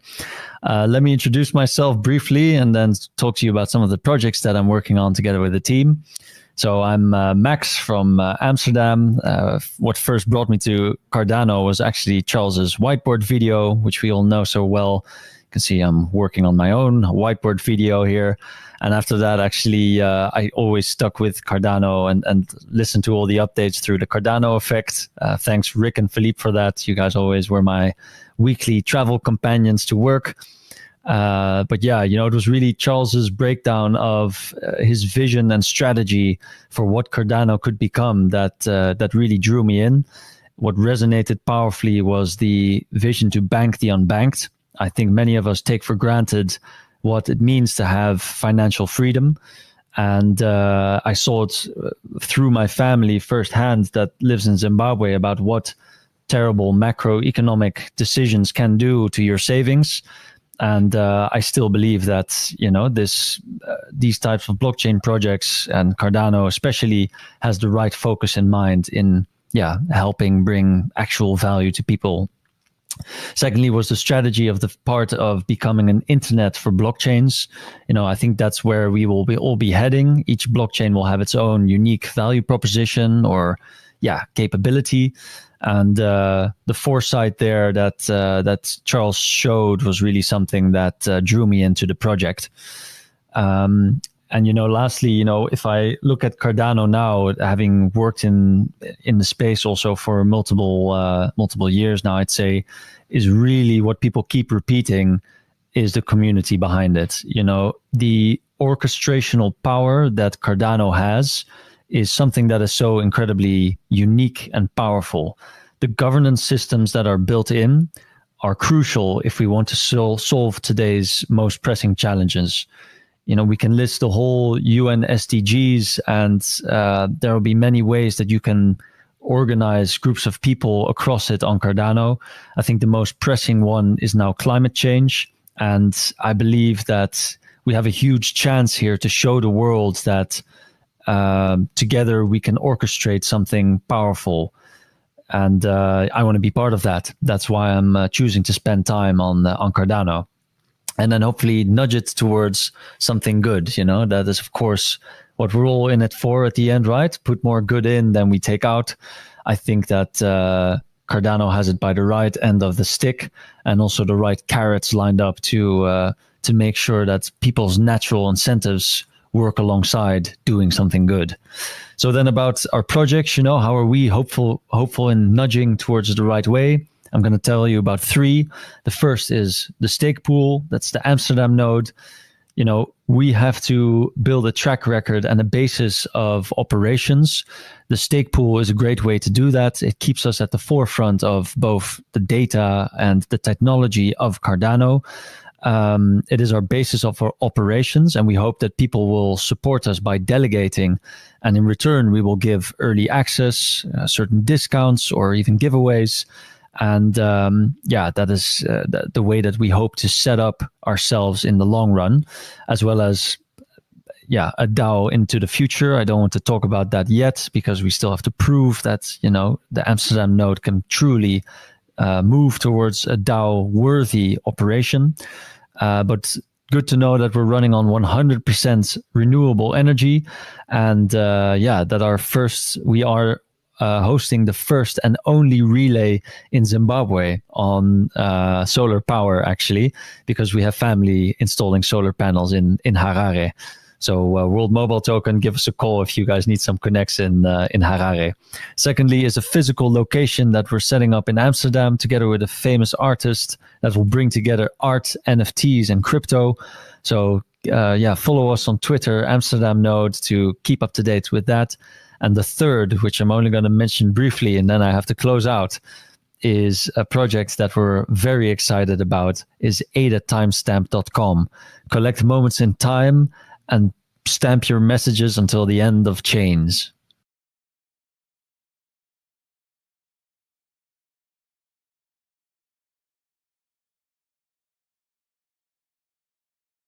Hello Cardano community, this is Santiago from Apollo Stake Pool. We are an Argentinian stake pool with the mission of educating our society about crypto, fully focusing on Cardano.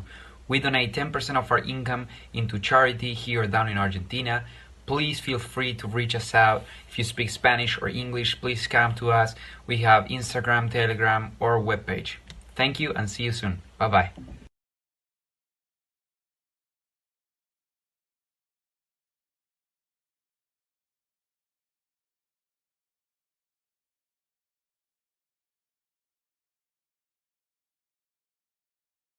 Hello, my name is Andrew. I am the stake pool operator for ADA Stake Pool, ticker Astra.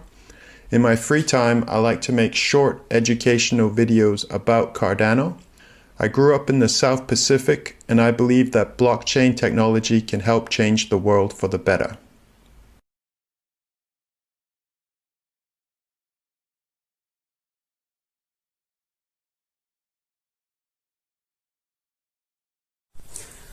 Hello, Cardano community. This is Sergio from Astropool, the Cardano astronomy-related stake pool. We really love astronomy, as you might know. We also love astrophotography. It's a really hard field to practice because it's very demanding in hours. You can take days, literally, to take a single picture. And there is a huge community about amateur astronomy and amateur astrophotography around the world. So we think that Cardano NFTs with the arrival of the smart contracts is becoming a huge opportunity to this amateur community or even professional community to share, distribute, and mind their work and their pictures. In the blockchain has unique piece of art, piece of unique art. From Astropool, we are also software developers, engineers, system engineers. I'm specifically DevOps engineer working on telemedicine.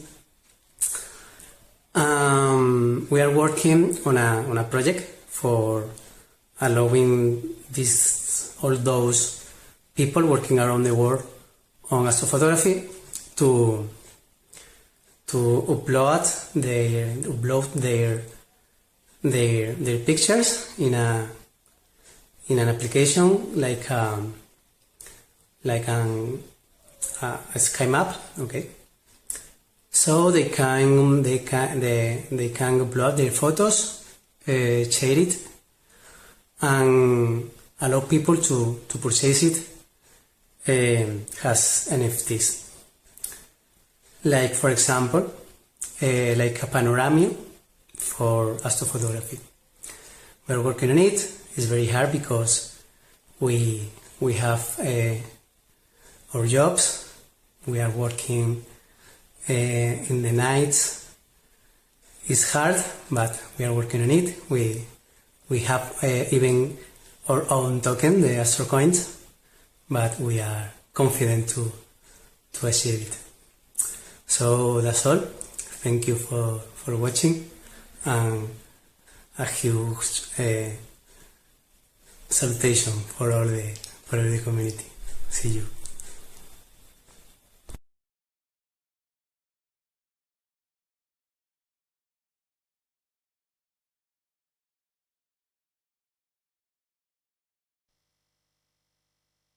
Hey everyone, it's Chris from Birchpool. My partner Bernie and I are delighted to be part of the Cardano ecosystem. We are an SPO based in North America, in Cleveland, Ohio, just outside of Cleveland actually. We spun up around March of 2021, and learned a lot from so many in the community, and this community is really what separates everybody, separates us from so many other projects. So we wanted to say hello to everyone and thank you very much. We are a mission-based pool, and we're donating a portion of our rewards to the Ocean Cleanup Project to clean up all the garbage out of the Great Pacific Ocean garbage patch. It's pretty terrible out there.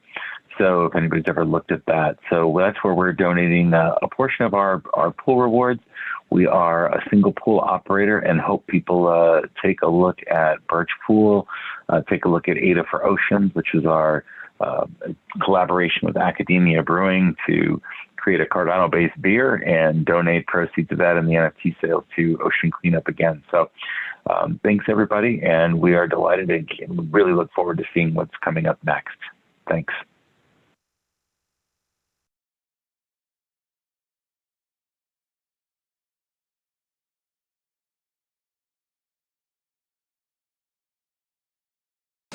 Hi, this is Conrad, operator of Blade, the sharpest pool on the block, broadcasting live from NYC, sometimes rainy, sometimes snowy, but always New York City.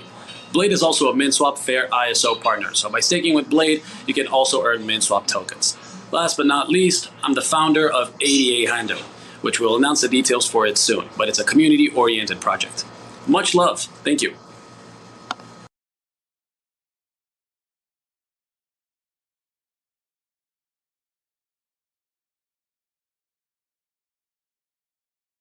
Hey, my name's Garrett Seymour and I run the Norb Stake Pool, and I'm super excited to be able to put this video together for you for the Cardano Summit. And I haven't met everybody out there, but so far the Cardano community has been one of the most welcoming communities out there in the crypto space. And if I haven't met you yet, find me on Twitter and we can definitely get to know one another. All right, I hope you enjoy the summit. Thanks.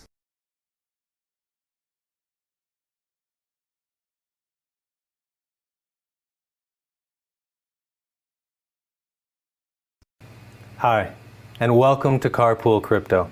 My name is Fletcher. It is an honor to be here and have the opportunity to share a brief bit about Carpool. Carpool is a mission-driven stake pool working to build resilient community members and small businesses through blockchain adoption. We are currently supporting 3 nonprofit organizations. Let's take a cursory look at them here. Warrior Beat, who use professionally facilitated drum therapy to help veterans or those impacted by war who suffer from PTSD, anxiety, depression, substance use and abuse, and other mental and physical ailments. Motivational Parent works towards a brighter future for parents and children. They offer classes, groups, and events that provide training in the use of specialized communication techniques and skills with a mission of making a difference in the home.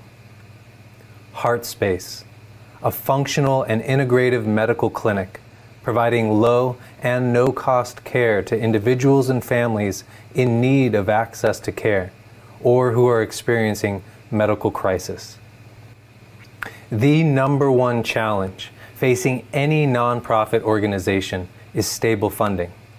After approaching each of these organizations and explaining the mission and vision of Cardano and Carpool, they accepted our invitation to create wallets and begin staking their received ADA donations with the aim of someday using the staking rewards as a significant and stable funding source.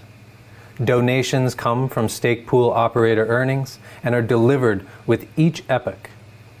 We have some of our first live interactive fundraising events being planned right now. Details about the first event will be released within a few weeks. So please, follow us on Twitter @CarpoolCrypto, where you can find links to each of our partners' websites or social media accounts. We are Carpool. We are getting there together and picking up friends along the way.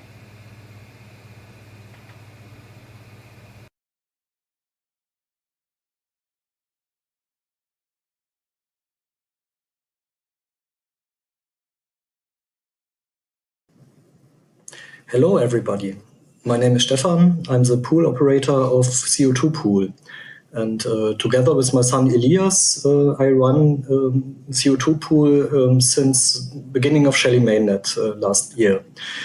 I'm an environmental engineer and my son is Fridays for Future activist. So for both of us, it was very important to do something to fight against climate change. And because Cardano is a project who wants to change the world, we want to change blockchain technology to a climate neutral technology. That's what we are doing, and I hope you will support us.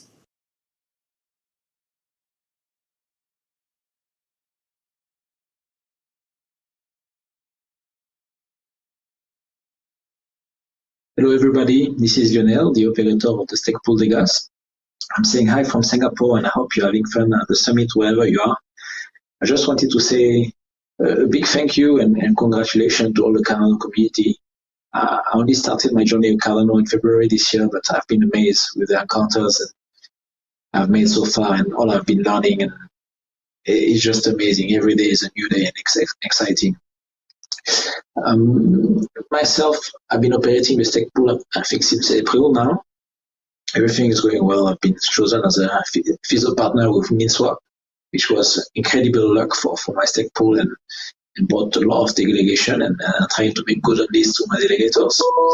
And then I'm trying to use the profits from the pool to support greenhouse gas reduction initiatives. So I've been donating to NGO already, and then looking forward to making more donations. Also, I'm looking forward to engaging more with the community and trying to bring in some NFT drops for the delegators. And you can see me very active on Twitter. So hopefully we get to exchange more and have fun.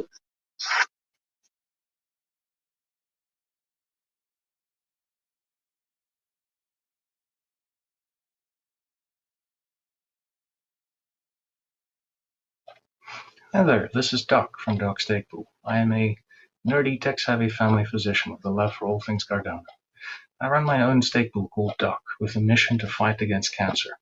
The ways that I do this is by donating 20% of my personal rewards to cancer research, as well as to help educate others through social media on the early signs and detection of cancer. If this is a cause that resonates with you, please take a look at our social media page at Twitter at Doc Stake Pool, or you can take a look on ADA Pools under our ticker Doc. Thank you.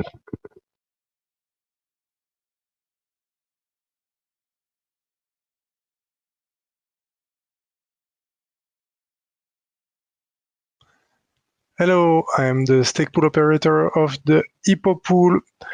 And yes, I'm a real human. We come from Belgium. Our pool mission is to donate 10% of the profit to environmental and social charity projects. And we also have a lot of rewards for you guys, so stake with the Hippo pool. Cheers!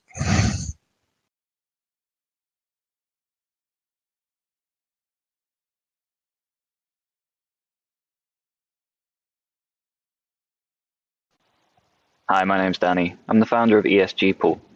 I'm coming to you from my farm here in the UK.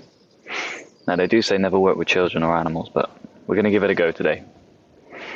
So ESG Pool was set up to support local, environmental and sustainable initiatives in a more meaningful way.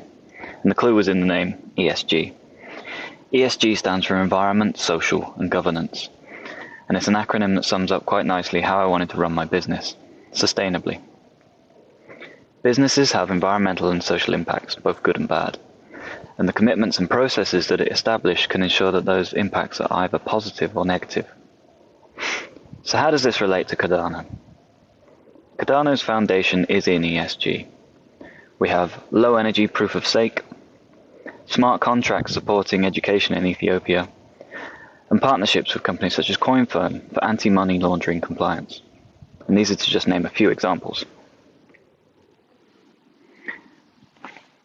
So it provides a great foundation for people who want to do more with the money they've earned in a sustainable way.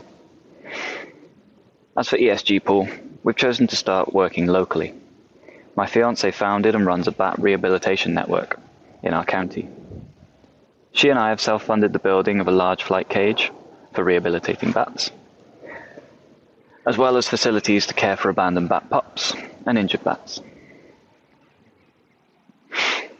We did this from the farm here in the UK, which is part of Natural England's Countryside Stewardship Award. And we've installed an 11 kilowatt solar panel system. So what's our goals? Well, we're going to use 100% of our operator margin to donate to charitable causes. The first one of which is Wiltshire Bat Group's Stand Lynch Farm Bat Horse project in the south of the country. It's an important project for lesser and greater horseshoe bats.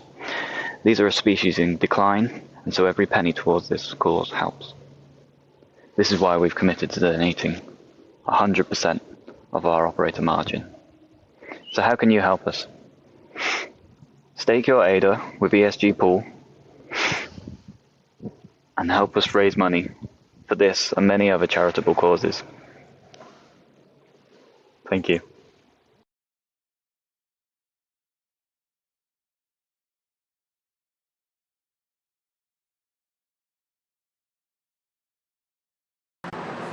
Hey y'all, Keith here from the Hedges Stake Pool. Keeping our plants green, Cardano decentralized, our stake pool operating. So everyone have a great day, and let's make it better than it was yesterday. Cheers.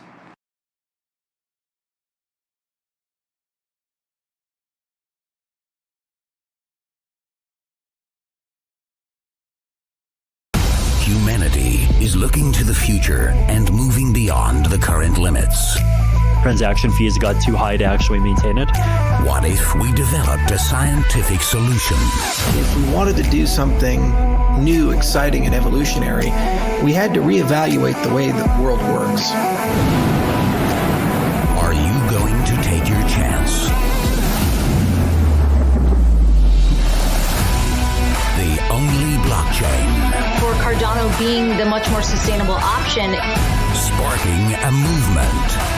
We believe is the biggest public blockchain deal ever. Enabling you and your investment to grow. Let's build the best proof of stake protocol the world's ever seen. Lock-free staking. ADA never leaves your wallet. A performance stake pool using advanced technology, looking to the horizon. Stake with Hygge. Today.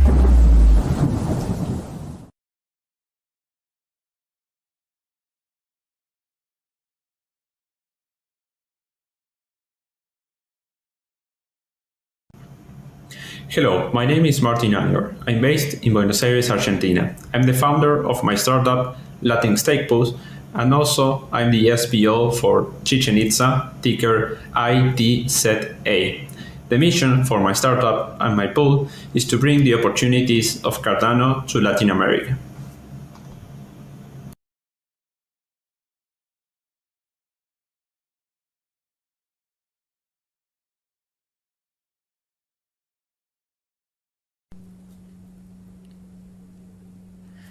Hello from Barcelona, I'm Jan, co-founder of Tofu Pool.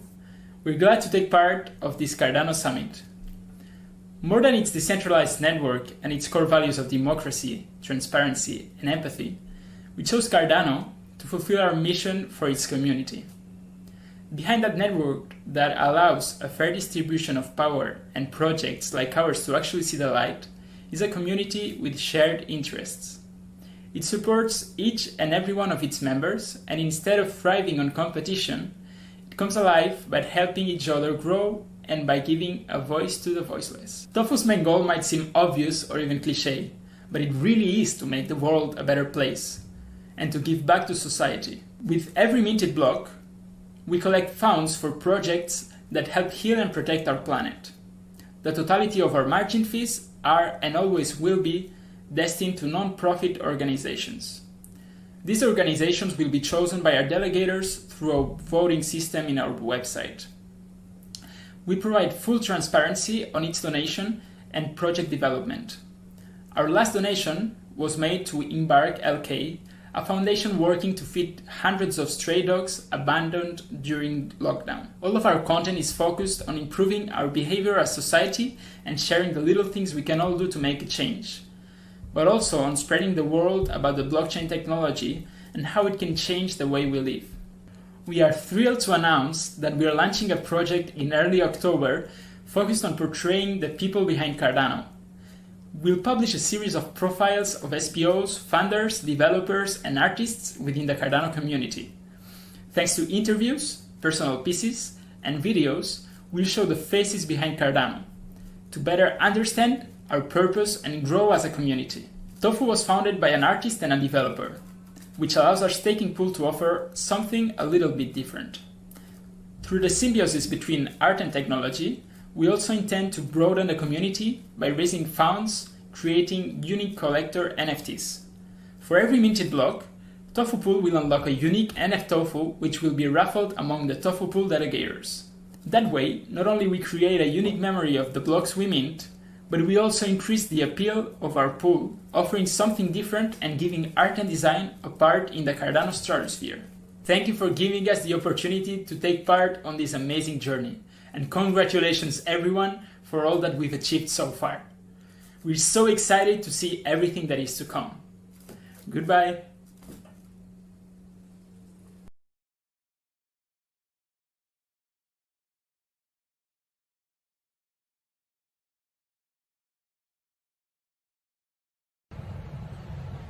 Hello, I'm Jeffrey Berthium, the creator of the Vioba Stake Pool. The Vioba Cardano Stake Pool was created to support designers and developers making cutting-edge augmented reality games combined with chatbots. Our first game is going to be called Robot Shark, where kids are able to use a special peripheral to defeat cyborg sharks coming from another dimension. We've got many more games planned, culminating in an adventure that we call the Orb of Vioba. We're asking for 1.5% on top of the stake pool. Otherwise, all of our contributors will get as much of the reward as possible. We're just trying to use this money to help support our development and be able to invest in some really cool cutting edge technology. Please look up VIOBA, and we hope to see your support soon. Thank you.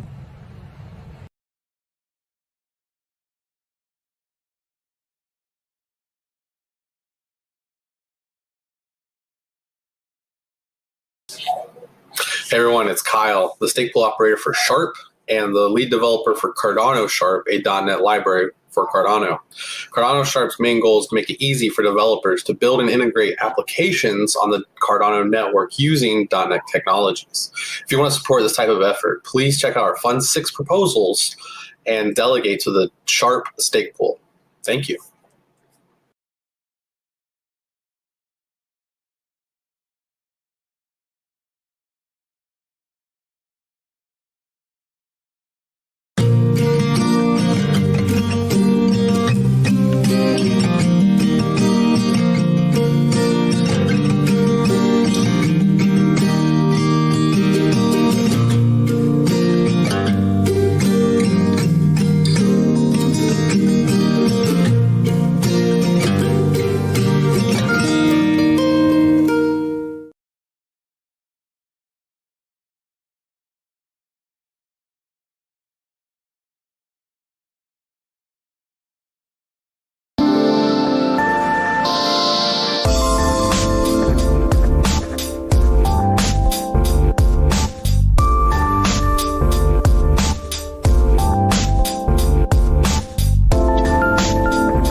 2020 things that we've added. Catalyst, a system that will allow for applications to grow on Cardano and for the Cardano ecosystem to do more and more, and for the Cardano community to have that direct say in where it goes. I think a lot of the technical work that is doing to make it interoperable and easy to move applications from one platform to another make Cardano, again, more robust. I think the work that we're doing in Hydra to make it faster and cheaper, make it more robust. I think the concepts of a stable coin to make it create a stable currency on the platform, again, will make it more robust. So I only see that we've laid a really good foundation, and now working with the community is how do we build that nice, beautiful, efficient house. But the house is not great if it consumes too much electricity or uses too much petrol. And so I think that building that with the conscious of it being incredibly efficient, power efficient, efficient from an economics perspective, I think are the important things that we need to continue to evolve over the next 5 years. It's a business that isn't motivated by pure profit. It isn't that we don't make a profit. It's just not the primary motivation. Doing good for the world, providing finance to people that don't have access to it, providing a capability to a sovereign country that doesn't have that capability right now is some of the things that I think really motivates Charles Hoskinson, and therefore it gets pushed down to the rest of the company, and it really motivates the rest of us. Imagine I spent 35 years in a career figuring out how to extract another penny out of a nickel, constantly looking to improve my margins. And now with IO Global, I have to figure out how to provide resources to get projects done without trying to pressure people to improve their margins. And as anybody in IO Global will tell you, it doesn't come natural for me. I always have that moment where I'm like, are you sure we really need to do this? And I wear that CFO hat, but at the end of the day, I wouldn't have come out of retirement to do something as a job. It's all about me providing resources so that we can accomplish what Charles Hoskinson's vision is. It gives me purpose.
Hi everybody, and greeting from London.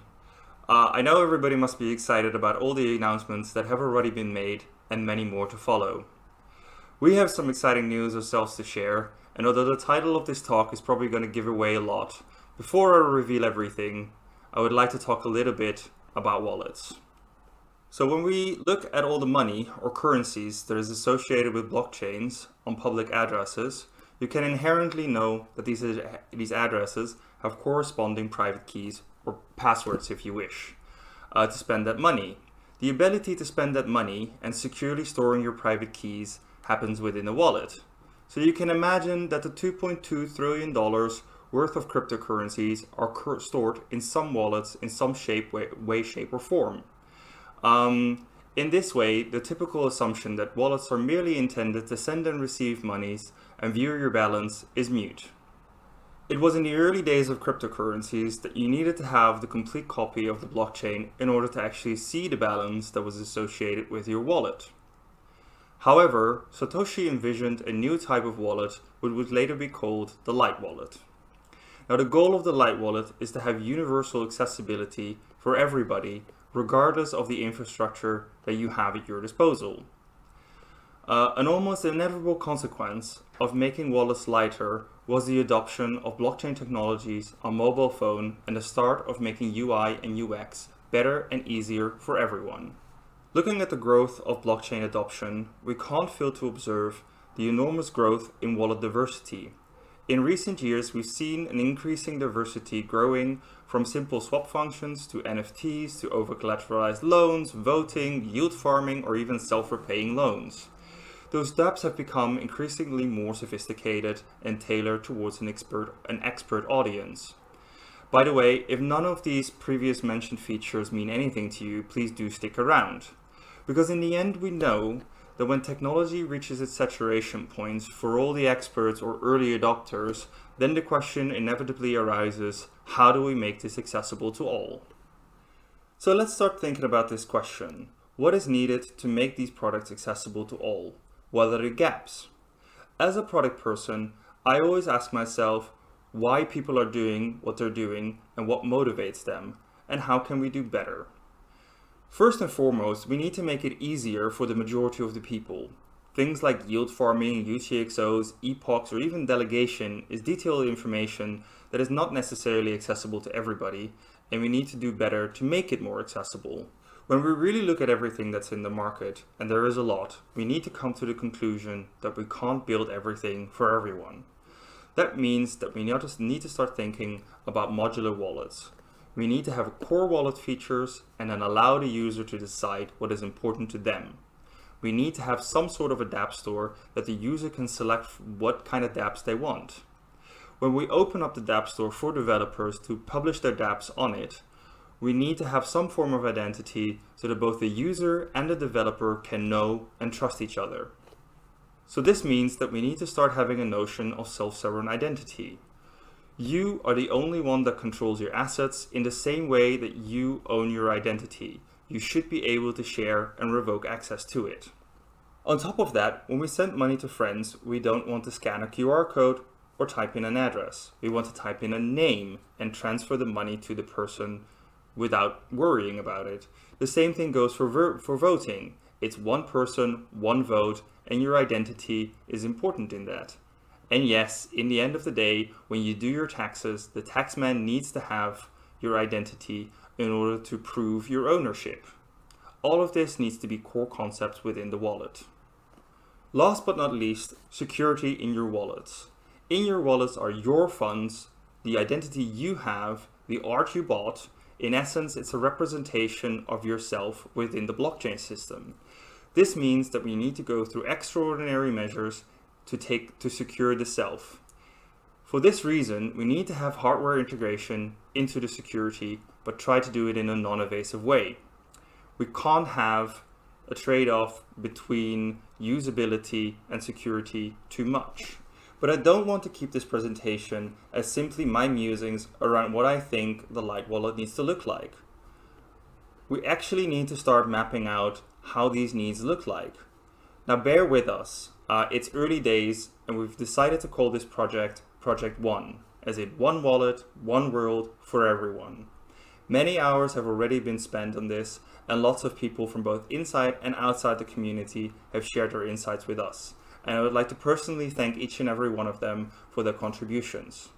So without further ado, I'll hand over to my colleague Dan, who's going to present on a part of on the collective inputs that we've gathered from all of them.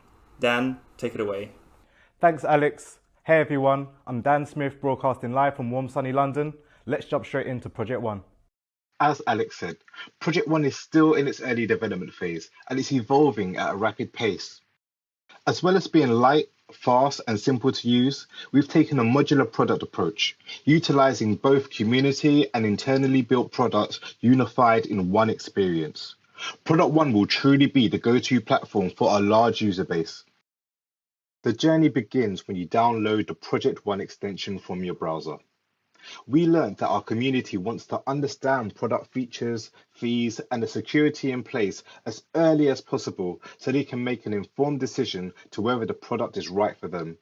So we created intro screens that provide all of this information as soon as you launch the extension for the first time. You'll then need to set up your wallet, name it, create a spending password, and back up your 24-word passphrase. Once you've done that, you're ready to enter your Project One wallet. From your wallet, you'll be able to connect to dApps within our ecosystem. Yes, that means jumping into DEXs like SundaySwap or ADAX to swap your favorite tokens. You'll be using platforms like Artano and TNFT to mint or purchase NFTs. How about Liquid or Meld to lend and borrow? The innovation taking place in our ecosystem is amazing, and we're really enjoying seeing the unique projects released from the community. From the extension, you'll be able to delegate, view your activity, send, receive, and store not only native Cardano assets, but also Bitcoin, Ethereum, Litecoin, and more. Project One will be a multi-token wallet. Interoperability is something we've always strived to achieve, and we'll be bringing these capabilities to Project One. Now, if that wasn't enough, the product really comes to life when you hit the Launch App button, which opens the web app, the full light wallet experience, enabling access to Cardano's entire ecosystem. By default, you'll land onto the crypto page. Here, we'll provide you with an overview of your balance, delegation rewards, token balances, recent activity, along with charts and graphs that display historical data, portfolio performance, and more. Selecting a specific token opens its subpage, which displays your balance, recent transactions, price history, and an alternative way for you to send. Now, let's talk NFTs. We've seen what you creators have been up to in the Cardano space, and frankly, we're blown away. Space Buds, Rhino Generation, Claymates, Cardano Bits, Cardano Kids, the list goes on. The creativity in this space is already heating up, and we're super excited to see the upcoming projects landing on Cardano. So we're happy to reveal that Project One will feature a page dedicated to your collectibles. Let's take a look. Here, you'll see all your NFTs in your wallet displayed in a simple gallery view. For you NFT whales that have quite the portfolio, you'll have search and filtering functionality so you can find the NFT you're after. Opening one of the NFTs will take you to a subpage which provides further information about the asset, including date it was minted, owner address, and metadata. From here, you'll also be able to send your NFT. Okay, let's navigate over to activity.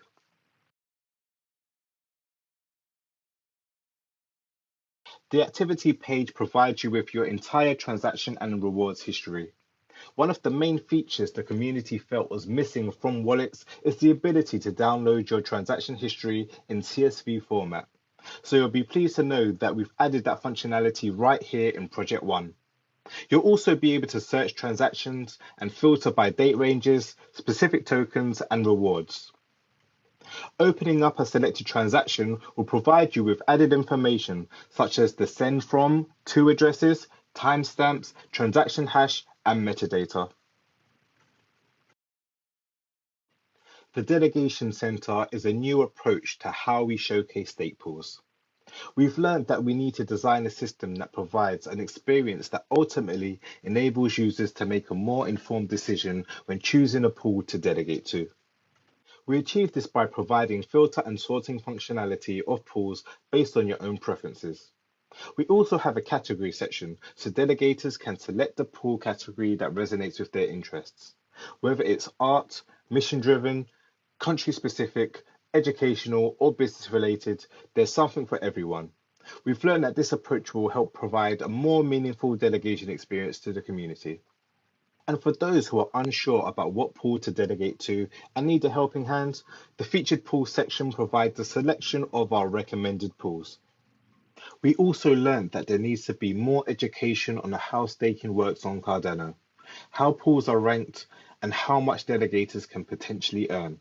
So we've included a section not only within the delegation center with articles, tools, and guides, but we have an entire page dedicated to learning.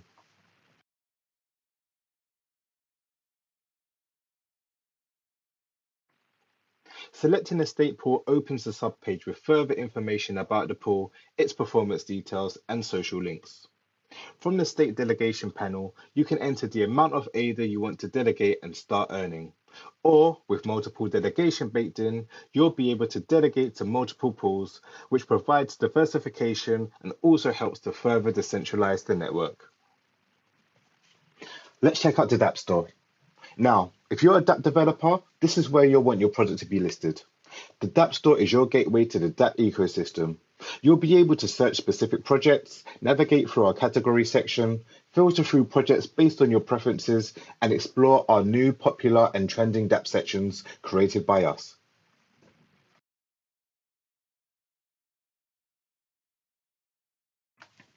Selecting one of the dApps opens the subpage which contains further information such as a detailed description, creator info, statistics, and direct access to the dApp itself. Once on your chosen dApp, simply connect to your wallet in one click.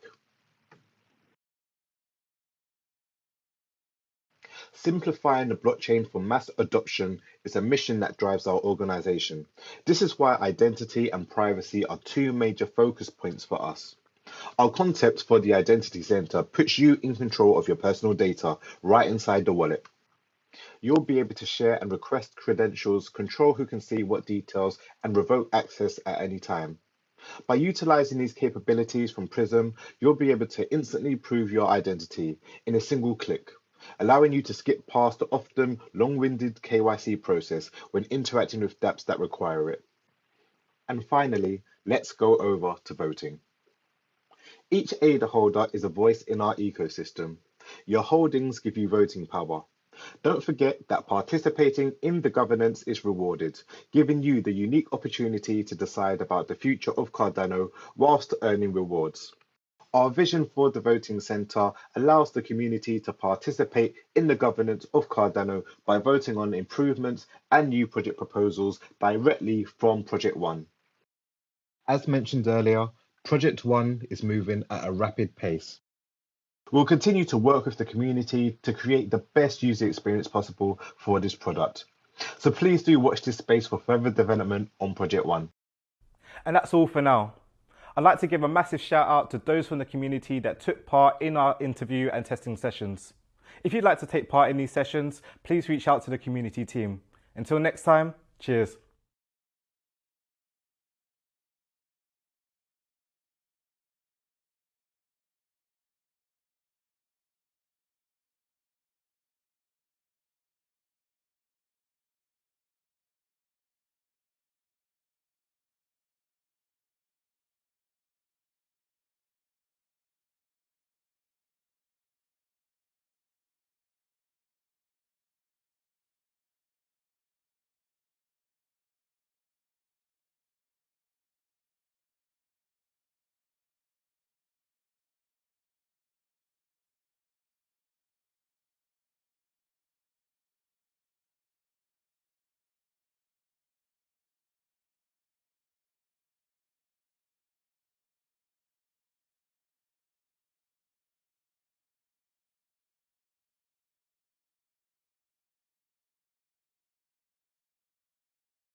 Cardano NFTs have been a big involvement for the community lately, ever since the release of native tokens.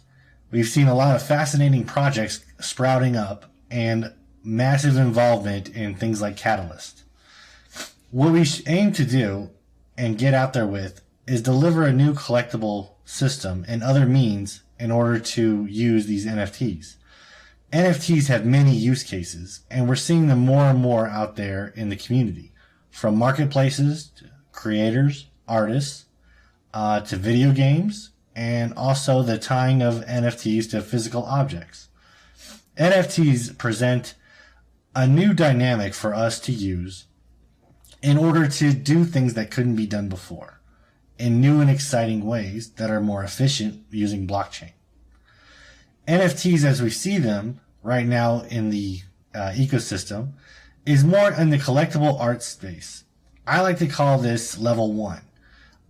We think of these things as collectibles, and we know they have more use cases. But what we're seeing now is the exploration of how these can be used, what they're tied to, and how these sort of systems can grow and evolve. This has come from marketplaces like Token, CNFT, and others that have shown that with a marketplace, you're not just constrained to buying and selling.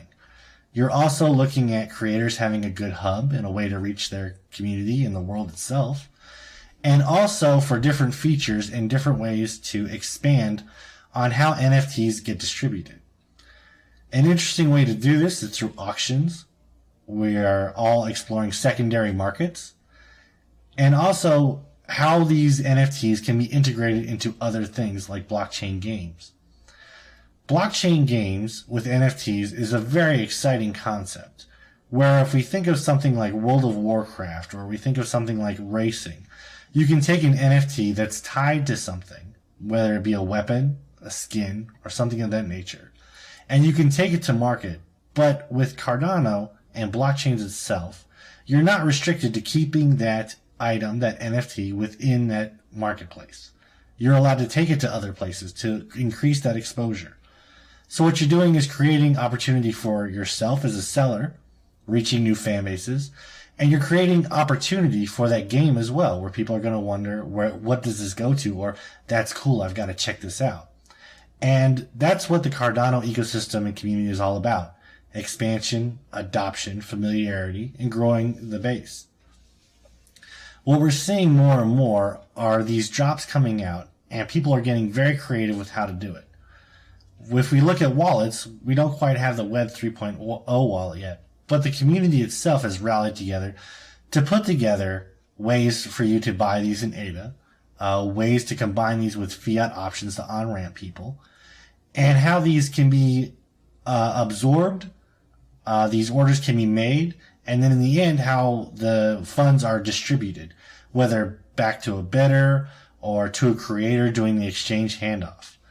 We know the exchange handoff is going to get easier with the use of smart contracts, but in the meantime, we have to look at what the community has done to overcome these, where they've used escrow services, they've used Discord, and they've been able to take something like what would be basically done with a smart contract and innovate on that. Building a community using Cardano and NFTs on something like Discord is incredibly valuable. It brings people together in a way that they can interact. Projects can show off what they've got. New people can come in asking questions and learn. And it's like a one-stop shop where you can use the marketplace and you can use the Discord, and it builds that familiarity. Then if we look at social media uses, I see drops all the time happening on Twitter, Reddit, and others. What we see on Twitter is a lot like how we see Project Catalyst. People come out with their projects, they run them, and people critique the good and bad. Did the drop go smoothly? Did the site manage to survive that many hits? And we're seeing people refine and build. Like CNFT just completed a migration to upgrade their system. Now they can handle massive amounts of traffic, more creators, and more drops. That's very exciting to see because that shows Cardano and our community's ability to scale. Scalability is one of our founding factors. What we do in NFTs is going to pave the way for how these things evolve. The world doesn't completely understand what an NFT is or what it's useful for, or other things that they can do with it. And by taking these first steps, we're showing not only can we compete with other platforms that are out there and get into the NFT industry as it exists, but we're a hungry ecosystem and we yearn to grow and expand. And that's very exciting in itself. I see that before too long, we're going to see more and more things popping up on places like Catalyst, where we're going to see people get funding for more innovative things as we come up with NFT staking, as NFT yield farming. And we look at dApps and we look at marketplaces and such as Spores, Move Network, and others.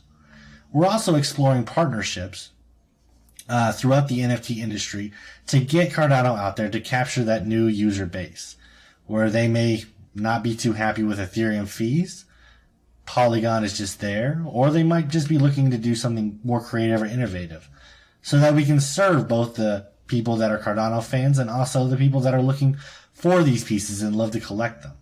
That's a very exciting thing in this ecosystem where, luckily, this is the kind of community that doesn't go after each other, but instead tries to form an ecosystem in a way for everyone to work together. What might be beneficial for one can be beneficial for others, either through primary markets, creator campaigns, different NFT drops, or just different formats. You may have one marketplace where it's a poster, another marketplace where it's a Pokemon card looking item, and another where it's a 3D virtual reality or augmented reality environment for people to set up, either seeing it in the living room or being able to sit back with a headset and enjoy their gallery. It's also important to think of how we can include others in these things that we come up with and these new innovative features. From there, I see this expanding. NFTs can be used for a variety of things like I've mentioned. One in particular is anti-counterfeiting. Another can be used with track and trace. With anti-counterfeiting, you can show the NFT and it can contain the data of where it came from the ground, manufacturing, to your hands. With track and trace, you can pretty much do the same thing, but you could also show the life cycle of that product as well, where an NFT could be passed on from consumer to consumer. These are just a few examples of where NFTs can go, and I'm very excited to see where our community, where IOHK and the Cardano Foundation and Emergo can take this in the future.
Hello, everybody. My name is Jerry Fragiscatos, Chief Commercial Officer at Input Output Global, the technology provider that built Cardano. Today, I would like to talk to you about why Cardano as a platform is the best platform in the industry for your and Input Output's commercial business. First off, it's founded on academic rigor, forged by blockchain engineers, proven as a cryptocurrency. Now, Cardano is focused on the world, and your business.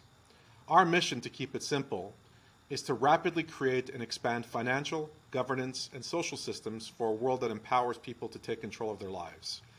IO improves systems for everyone, everywhere, in a world where systems are decentralized, interoperable, resilient, and open to all.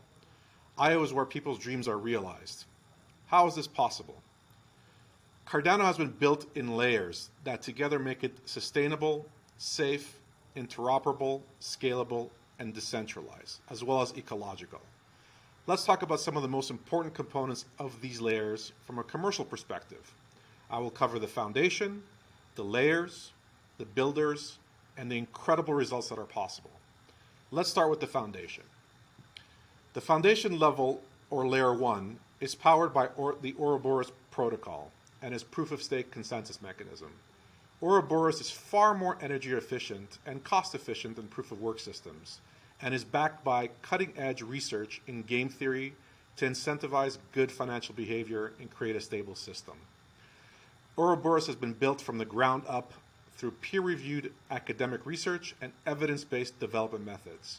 This process emphasizes quality of code and mathematical rigor for security, otherwise known as formal verification. Now, this is strategically better than the faster but more error-prone styles of research and development that our competitors use. The result is a verifiably secure blockchain protocol, as well as a community of developers and academics that adhere to extremely high standards of quality and code security assurance. So basically, we're the opposite of Facebook. We do not move fast and break things. We do things right. When it comes to smart contracts, Cardano's transaction processing is deterministic, so a user can predict its impact and outcome and costs before the actual execution. IO has created a programming language for writing smart contracts called Plutus. This is based on Haskell. Plutus is a functional language, which means that on the contract level, DApp developers will be able to formally verify their code, and that's a huge advantage. Cardano has been designed for support user-defined tokens natively as well. That is to say, without the need of custom code. Native tokens remove the layers of expansive complexity and inherent inefficiency found in other blockchains. Native tokens are first-class tokens on the Cardano blockchain, treated just like ADA. This strategy opens the door to a world of possibilities. For example, thanks to Cardano's multi-asset ledger, you can now create, issue, and transfer NFTs or any other asset in Cardano without the need of smart contracts, saving a considerable amount of time and money in fees. It also adds the possibility of transferring different tokens, or even a combination of fungible and non-fungible tokens, in the same transaction and storing them together in the same address, making transactions easier and more affordable. Metadata is also a handy way of certification and validation. It allows cryptocurrency assets to hold historical ownership, transfer, and value details.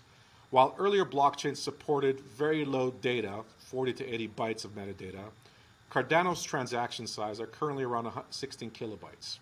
This allows for more context data to be added on a transaction and expands the market for use cases such as supply chains. One of the salient characteristics of Cardano is its decentralized governance. Project Catalyst, which is the first stage of the Voltaire era on the Cardano roadmap, created us to allow best-in-class chain governance, treasury funding, and community innovation. Project Catalyst today funds enables hundreds of experiments a year. The treasury currently holds 600 million ADA, which at current price is almost $1.4 billion, and by the end of the year, we'll be holding close to $2 billion. We are the world's largest decentralized collaborative platform, which is an incredible achievement.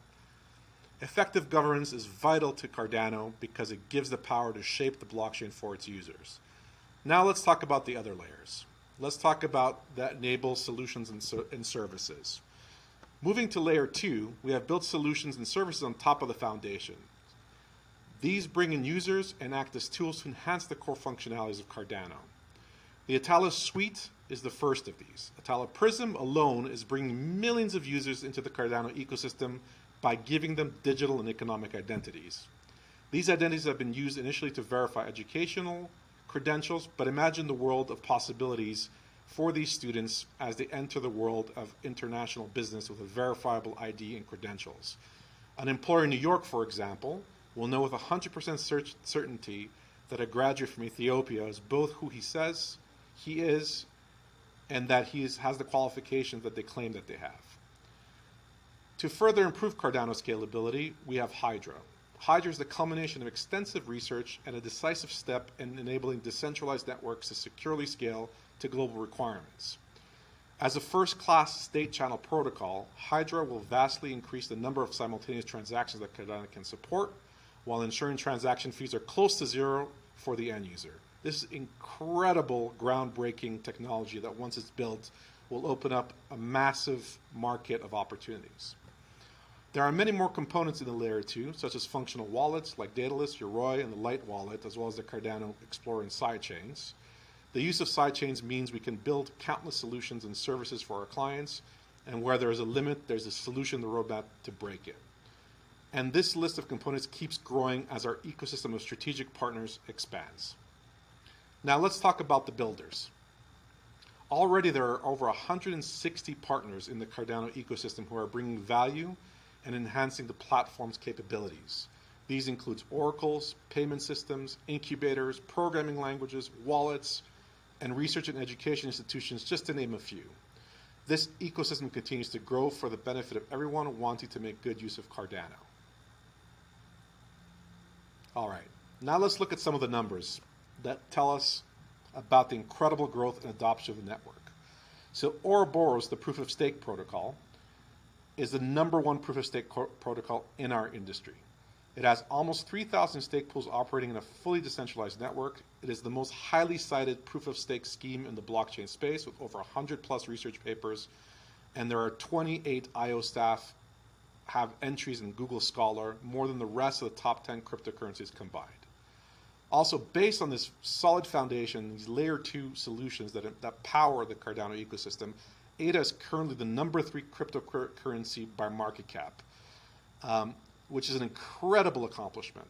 And if we look at the overall list of assets in the world, it's the #200 asset in the world. Just to give some context here, at almost a $90 billion market cap, the Cardano ecosystem is bigger than Audi or BP. That's just astonishing.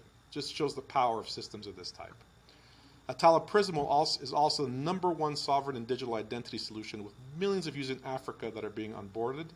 And as you will see with many of the announcements that will be coming from the enterprise space and from governments, we do have a line of sight to hundreds of millions of users within a 2 to 3 year time frame, and we have a line of sight to get to 1 billion users over a bit of a longer time frame. Other stats, as I mentioned, we have over 160 partners. Native tokens, there have been 17,000 assets already minted on Cardano.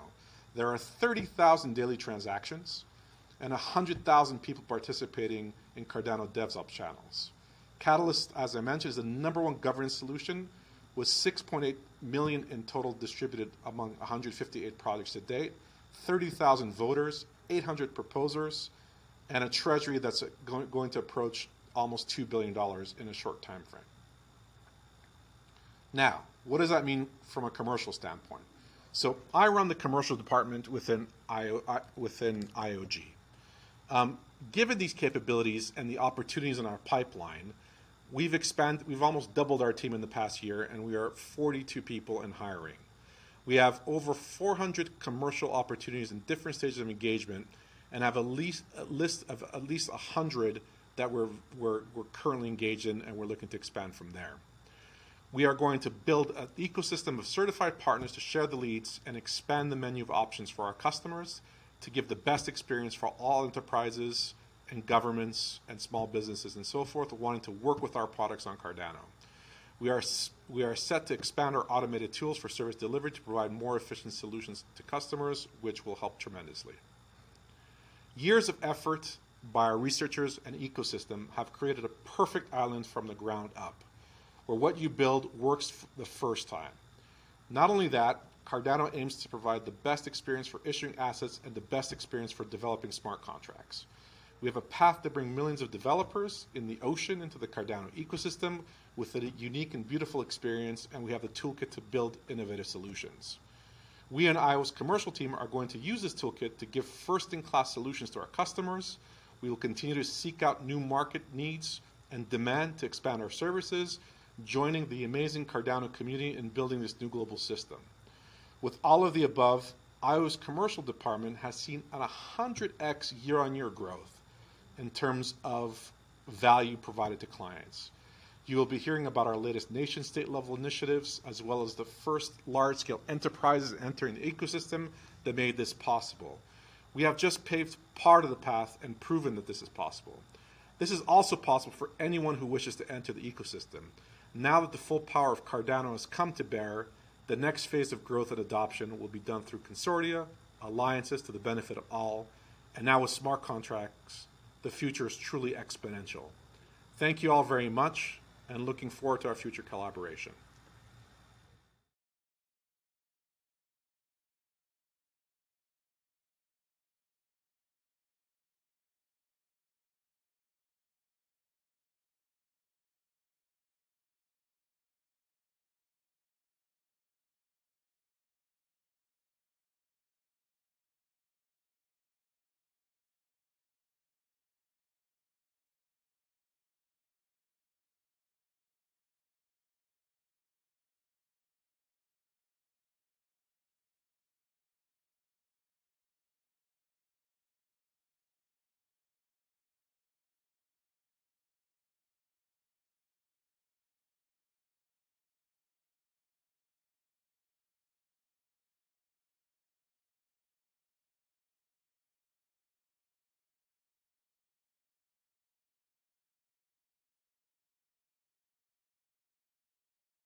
All right.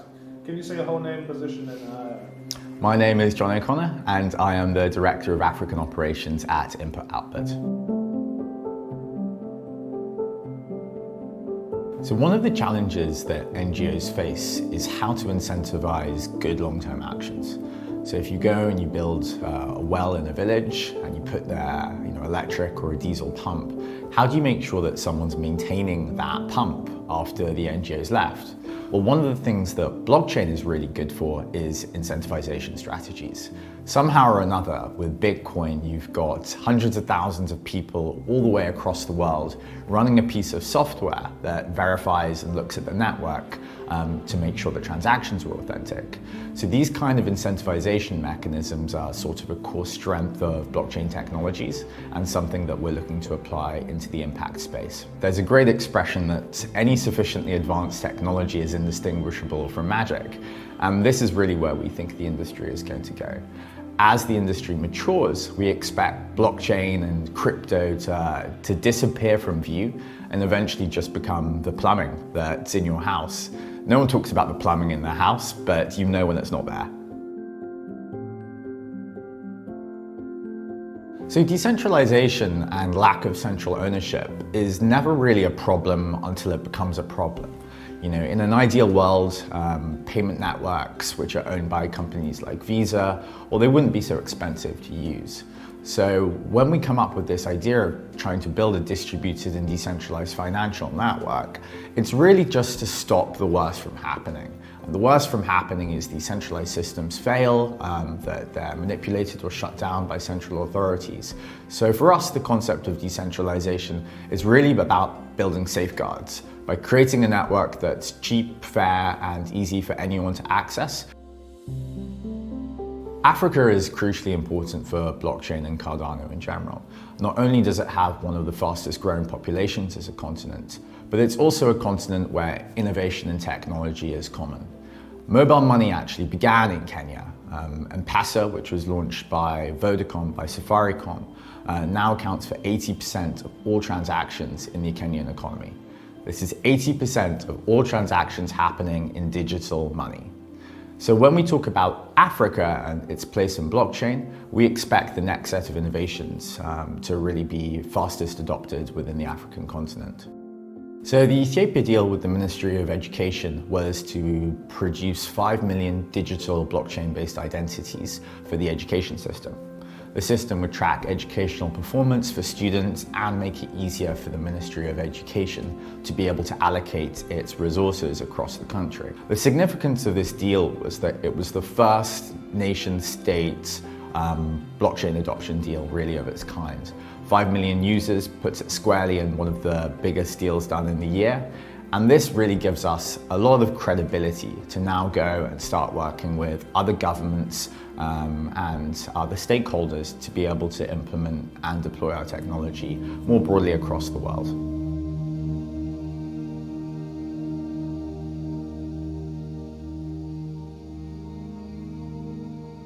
RealFi is the concept that what we need to be doing is connecting up cryptocurrency liquidity to real-world economic value. So this is maybe unfair, but one characterization of DeFi is that people take their cryptocurrency collateral to borrow more cryptocurrency, which they invest to make more cryptocurrency, and you've got this sort of circular money-making tree, right, which people are participating in. Our idea with RealFi is to take some of the value and the liquidity available on networks like Cardano and to start making it easier for that value to be invested into loans and credit opportunities for real people in the real world. So in practical terms, RealFi means lower interest rates payable by borrowers and higher yields for the investors.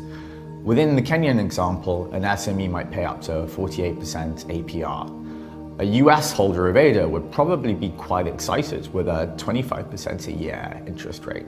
So we have an opportunity here to connect up high-yielding loan opportunities in markets which have a deficit of capital and liquidity with markets which have large amounts of liquidity and people who are searching for yield.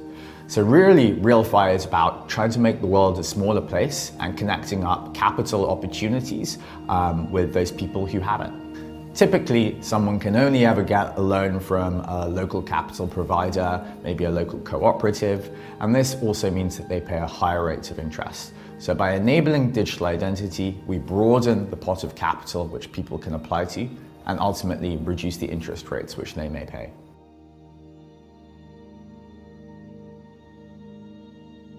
Cardano is a blockchain system that seeks to provide economic identity for those people that don't have it.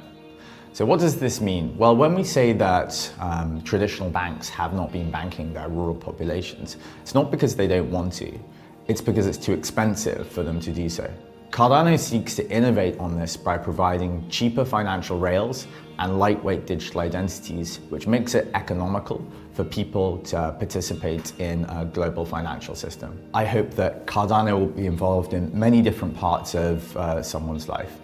So when they do a mobile money transfer, when they do a remittance transaction, maybe even when they're going to vote in their local elections. So the end state for Cardano is the plumbing which drives every form of value transfer and interaction between one person and another person. What I love about the Cardano community is how mission-focused we are as a group. A lot of the other cryptocurrency communities can seem quite transactional, always just focused on the price and thinking about what their positions look like. People within the Cardano community understand that we're trying to build something bigger, and that makes it a much more pleasant place to be a part of. Going forward into 2022, this will be the first year that there will really be a community starting to build tools for Cardano and not just input-output. So yeah, it's really the first year where we can really talk seriously about an ecosystem. The more people who are participating in it, the more diverse opinions you have, and ultimately these diverse opinions lead to better debate and better outcomes. So a place where it's safe for people to, raise their thoughts and not be shut down. That's the kind of ecosystem which I'm hoping we can build.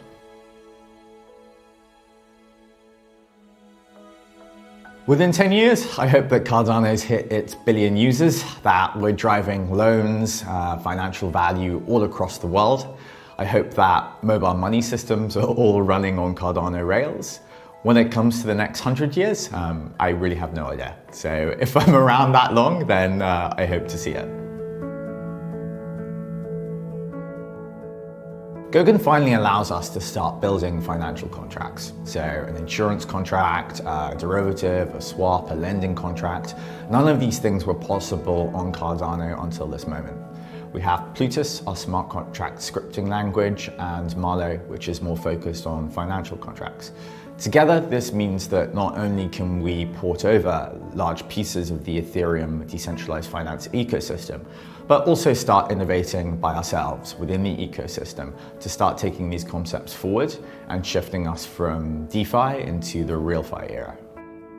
So one of the things which I'm very excited by is that working through a partner called Possession in Kenya, we're starting to lend from cryptocurrency balances directly into small and medium-sized enterprises in Kenya. This is one of the first pilots that we're doing in the RealFi space. So really connecting up cryptocurrency liquidity to real-world loan and lending opportunities. We hope to scale this from a small pilot run by input-output towards a pipeline of opportunities which ADA holders all across the world can participate in. I think the team at input-output is so amazing that even when you're working hard and trying to move forward on some problems which can feel intractable, the quality of the people around you is really what helps you to carry on slogging through. I think our work around governance and digital voting is probably some of the most important work that we're currently pursuing. These problems have been around for hundreds and hundreds of years. Political theorists have been working on this across all parts of the world. What we're trying to do at input-output is to start to create the technology stack that enables people to create their own voting systems, be it in local communities or small organizations, rather than just on the nation-state level. So when it comes towards increasing the participation of communities within these sort of state superstructures, I truly believe our governance work is pretty revolutionary. We're hoping that within a couple of years, we'll have a blockchain voting solution, which we can start to test out for real-world elections. But in terms of what we're doing now, we've launched our Global Catalyst Fund. This is the world's largest decentralized fund, sitting at over $1 billion of value, which is distributed according to a voting system, which our community participates in. So we're already starting to work on this idea of, internet and distributed voting systems, and we hope to see that evolve and start to impact real-world elections in the coming years. IO is committed to working in Africa in a way that I think few other blockchain companies really are.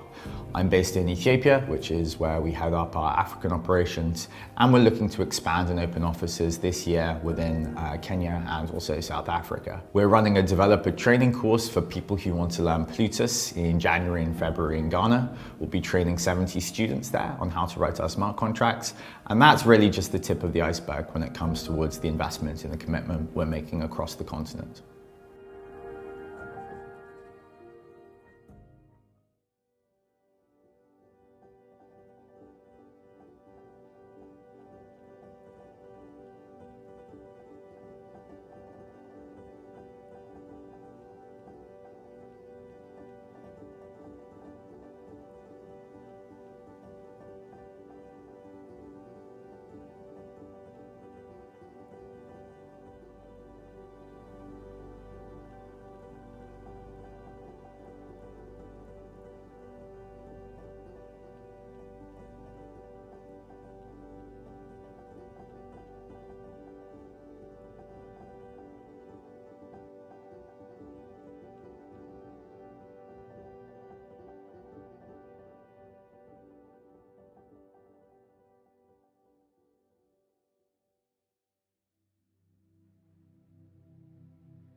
In the stake-based threshold setting, we require a fraction of the total stake to validate a given message in order to generate a correct signature.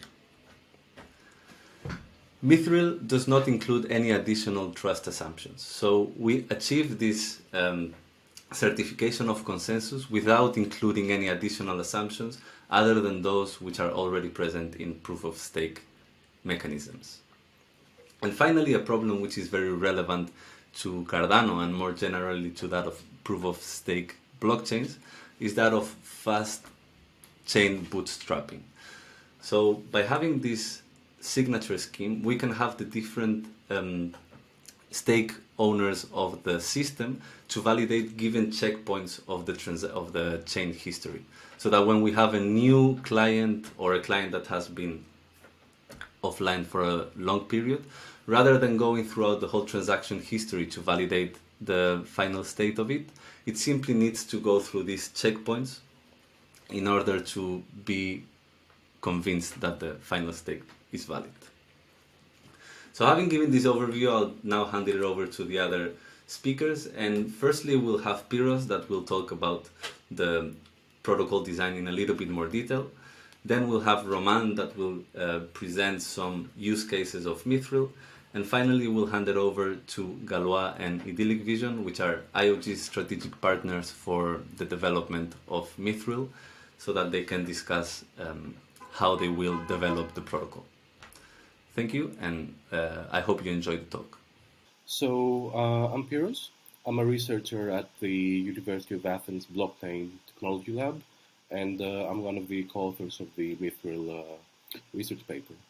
Now, in the design of Mithril, there are three core ideas. The first is to leverage stake in order to obtain efficiency. The second is to have what is called a transparent setup. This means that the setup that needs to happen does not require increased trust or a very elaborate ceremony to take place. Another core concept in the design of Mithril is that of modular components. So even in the initial research paper, we have two different proof systems, both transparent, that can be used to have different trade-offs between size and efficiency. So to elaborate a bit on how we are able to leverage stake, consider the base scenario where we want to produce a signature that presumably talks for the entirety of the stakeholders. The simplest way to do that is to ask each and every stakeholder to sign the appropriate message. Now, that would certainly be a possibility, but it would also be hugely inefficient. There have been constructions called multi-signatures or ad hoc threshold multi-signatures that aim to obtain a similar goal while being more efficient, but there are still unsolved issues with regards to malicious parties not taking place and scaling with the number of users. On the other extreme, what we could do is to simply hold an election between stakeholders, elect a single person as a leader, and ask them if they're supporting a particular message or not.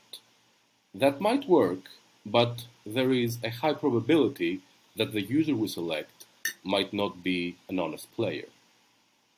So the solution we arrive at is to leverage stake and ask a small group of shareholders to sign that message.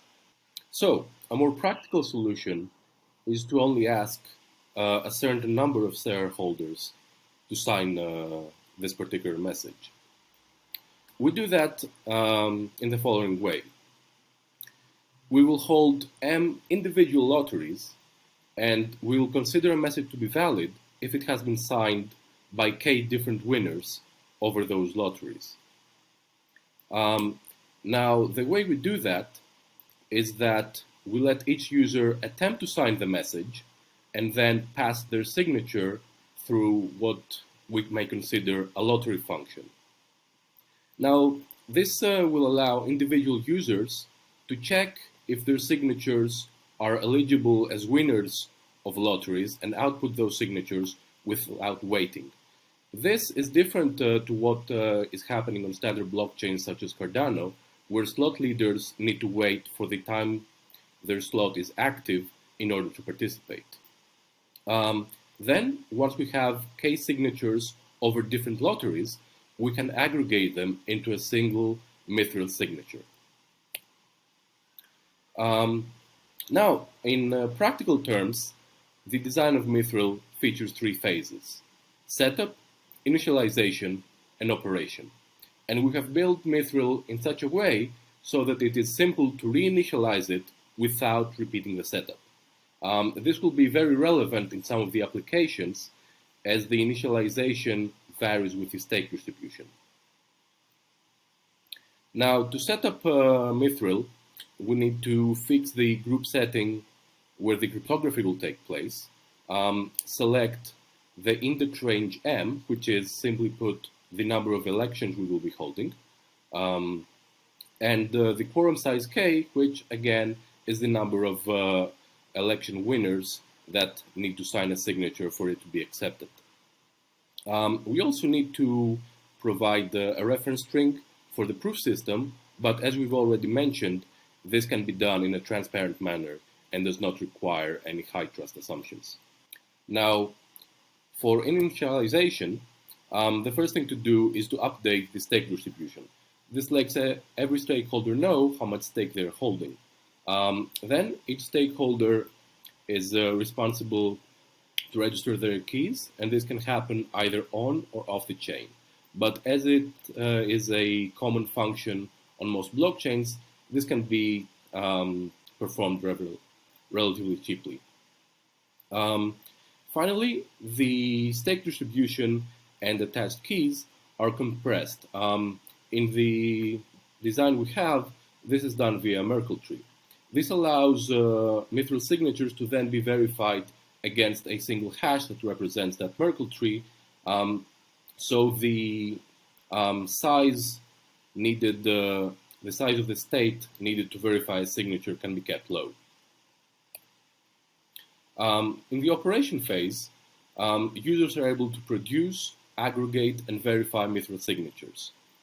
Now, as we mentioned before, producing signatures consists of users attempting to sign and checking if the signature they produced is actually a winner on one of the lotteries that are being held in parallel.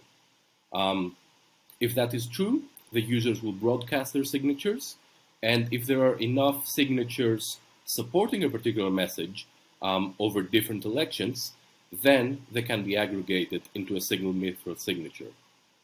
That signature can then be broadcast, and it can be verified by anyone only using the reference string for the proof system and the very short Merkle tree hash of the stake distribution.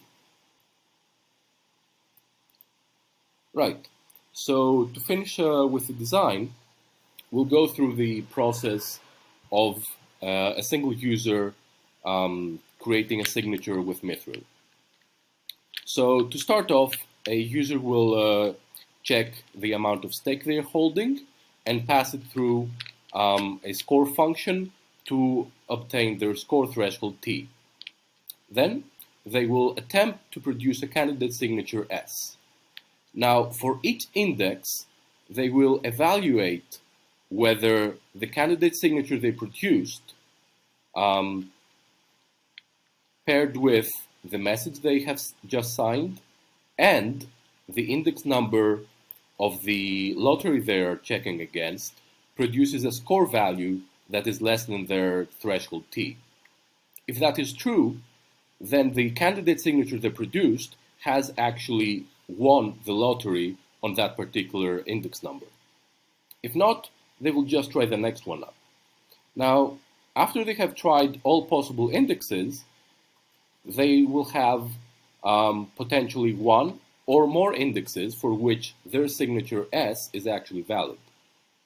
For each of those indexes, they are able to output what in Mithril is called an individual signature that consists of their candidate signature, the index number for which it is valid, and a short proof that verifies that their score is indeed consistent with the stake they have registered in the stake distribution. And as we said before, what happens next is that these individual signatures are broadcast, and once K of them have been produced for the same message and over different index numbers, they can be aggregated into one single Mithril signature. Right, so now we can move on to the next part of the session, where Roman will talk to you about the applications. Thank you, Piros. I will go through Mithril use cases, taking into account the whole planned architecture of the system that is being under analysis and development now. On this slide, you can see high-level representation of software run by stake pool operator, its connection to Cardano peer-to-peer network, Mithril nodes peer-to-peer network, and a Mithril client connected to the node run by stake pool operator. Mithril node at SPO platform accesses verified blockchain at the local storage and runs the protocol to produce Mithril certificates that are kept at the Mithril storage. Dedicated peer-to-peer Mithril node network is used for that. When necessary certificates are already produced, they are kept in the Mithril storage and verifiable sync among the whole network.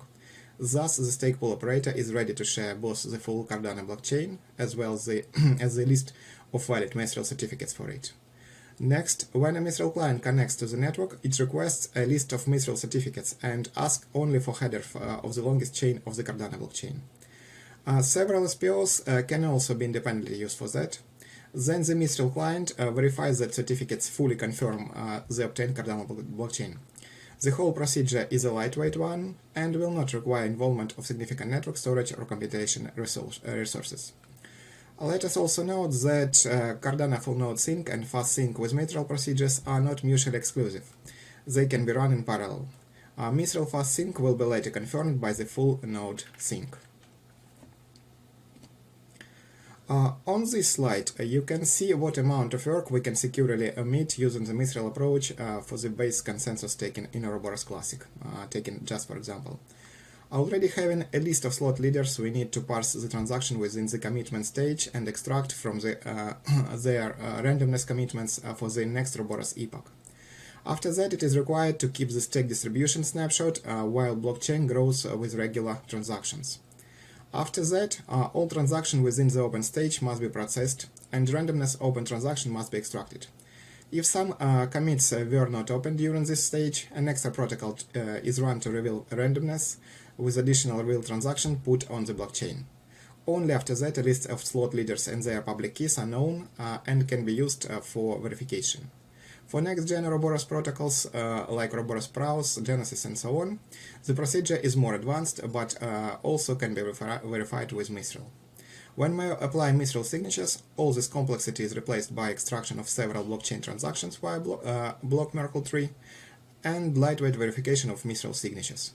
This gives significant improvement of time and required resources, including computation, network exchange, and local exchange, resulting in fast sync and applicability of more constrained devices, keeping the high level of security guarantees.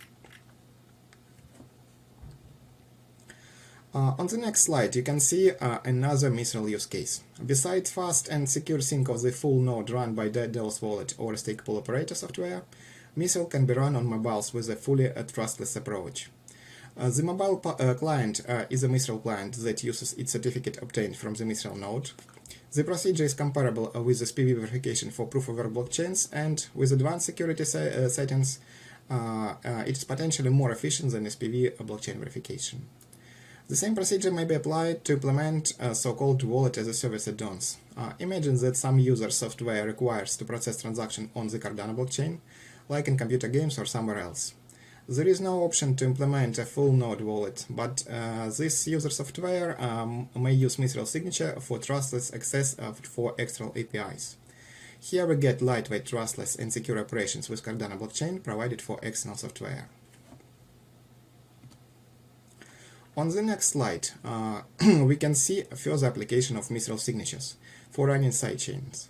We have the main Cardano blockchain and some external sidechains to be connected to the main chain via forward and backward transfers.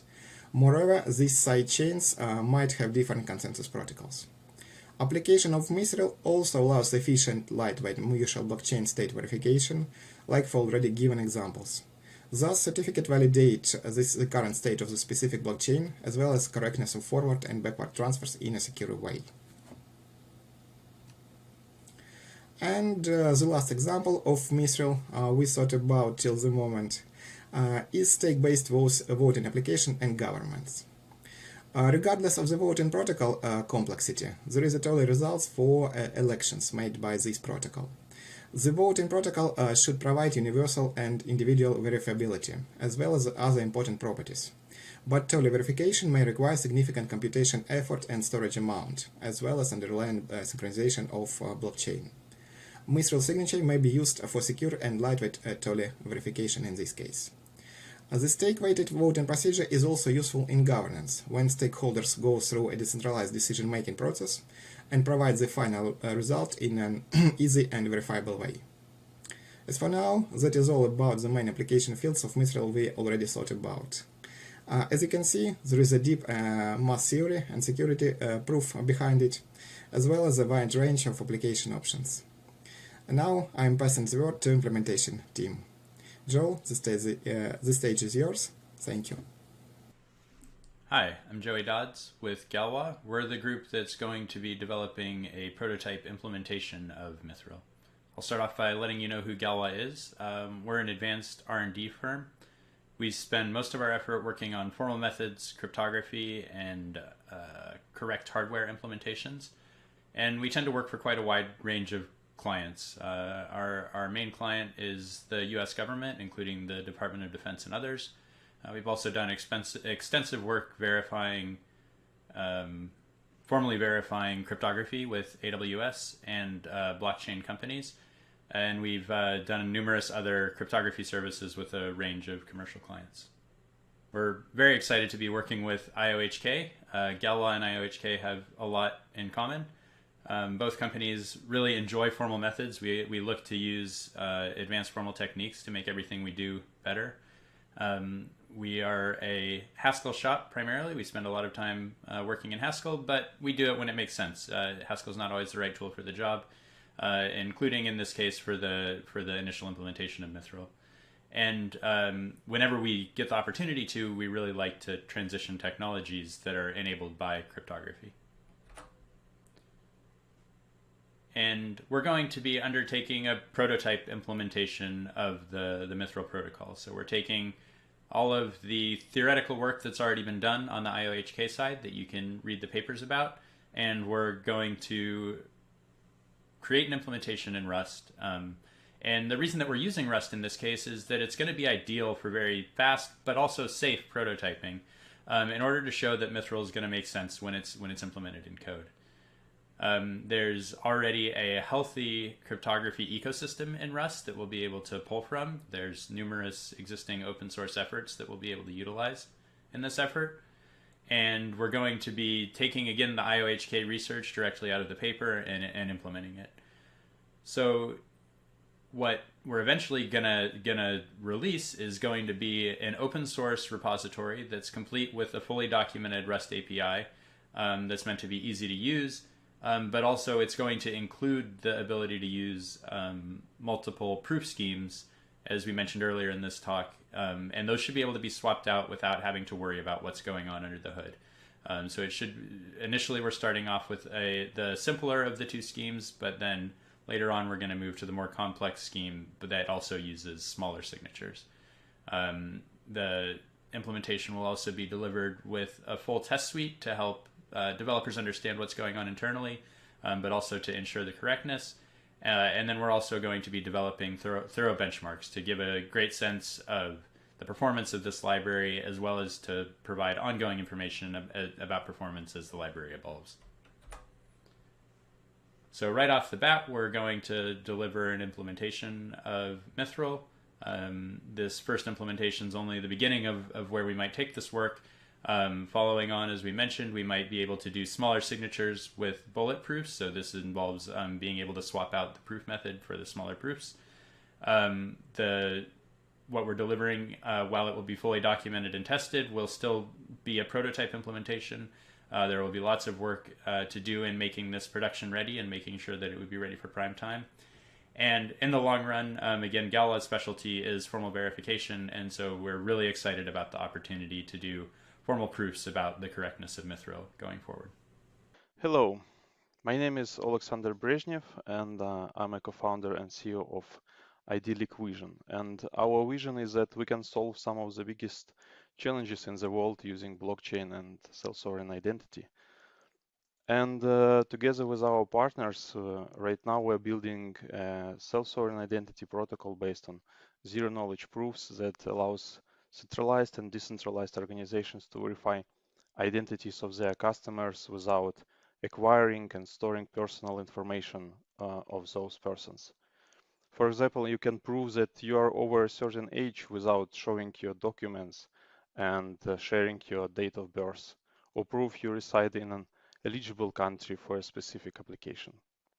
Also, we are developing a credential management system for organizations and a mobile wallet for end users that supports interoperability between diverse SSI solutions.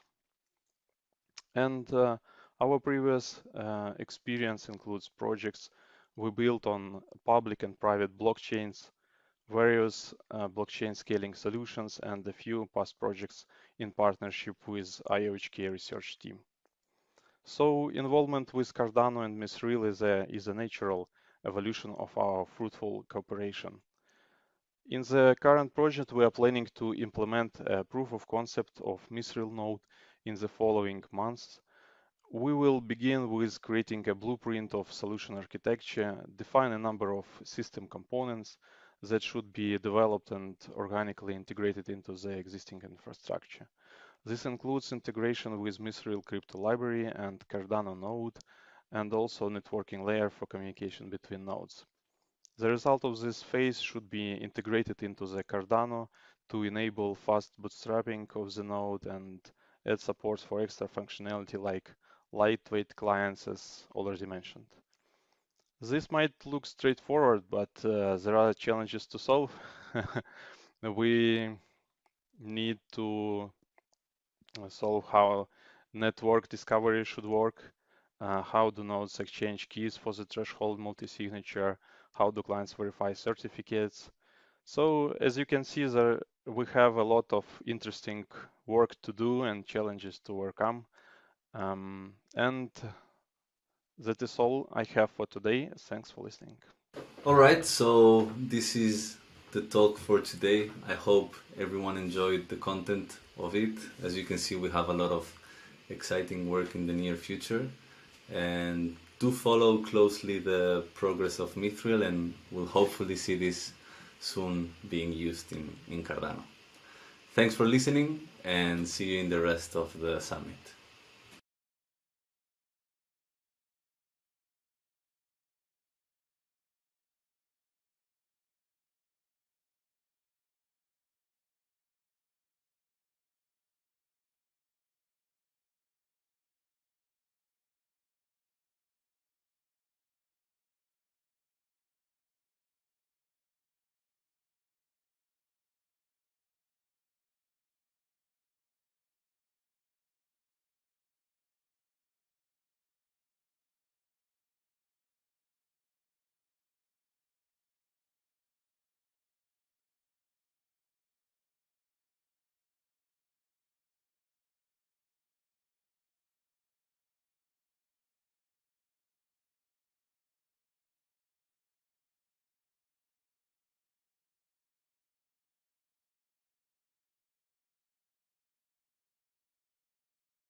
All right, hello everyone, welcome. We're having a forum today. What we have is a panel of people who are wallet developers, wallet experts, product managers, and we're going to be discussing light wallets, some of the pros and cons to light wallets, what are the advantages and disadvantages of a light wallet, and the different features of light wallets. And today we have Matthias, Sergio, Alex, Marcel, and Sebastian with us. All are experts in some way with working with Cardano blockchain, working with different types of wallets, and I'm going to be the moderator, so I'm going to moderate the process here. I think you're familiar with my background, so I'd like each person to tell us a little bit about yourselves. Let's start with Sergio. Can you tell us a little bit about your background and yourself, please? Yeah, definitely. So my background really has been following the blockchain for the last 5 years. And recently, like over half a year ago, I joined Emurgo, where I took the lead of leading all the development of the products that we develop here. So I'm really managing all the products at Emurgo and, of course, Yoroi. Thank you. Thank you as well. Alex, please. Yeah, so I'm the product manager for wallets and services at IOHK. So I've joined IOHK for about 2.5 years ago and been in the blockchain space for about 5. All right, thank you, Alex. And often known as K-Tours, Matthias? Hey, so yeah, I've been working on Cardano for about 4 years now, mostly initially on wallets, then working with Alex on the Cardano wallet backend and assimilated services. And more recently, I've switched focused on Hydra and more on the research side, trying to bridge a bit some of the research work into the engineering, but still with a quite heavy focus on getting things in the hand of users in the form of wallets or anything. All right, thank you, Matthias. And Marcel, please. Hi, I'm Marcel. I'm CEO at Tastenkunst and Titan proof stake operator. I started working in the space, in the Cardano space, 2019. And from that pool operation, we evolved a bit and are now working on a wallet, on a community wallet. All right, thank you, Marcel. And Sebastian. Hey, my name is Sebastian. I've been in the Cardano ecosystem for about 3.5 years. Originally, I was part of Emurgo, where I was the co-VP of engineering, leading kind of the Cardano team.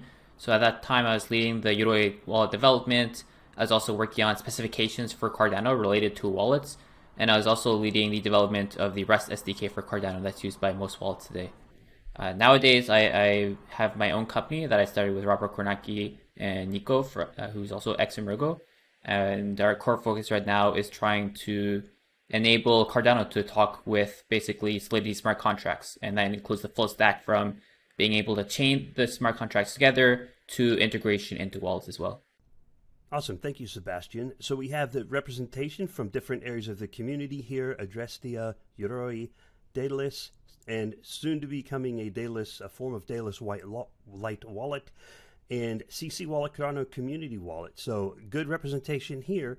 And a quick summary that Alex and I had discussed prior to this recording was what is this session about? So for the viewers, wallets have played a pivotal role in allowing crypto holders to safely store and access their digital assets. Daedalus and Yoroi brought ADA holders to the ability to stake and vote, and new community wallets are joining to compete.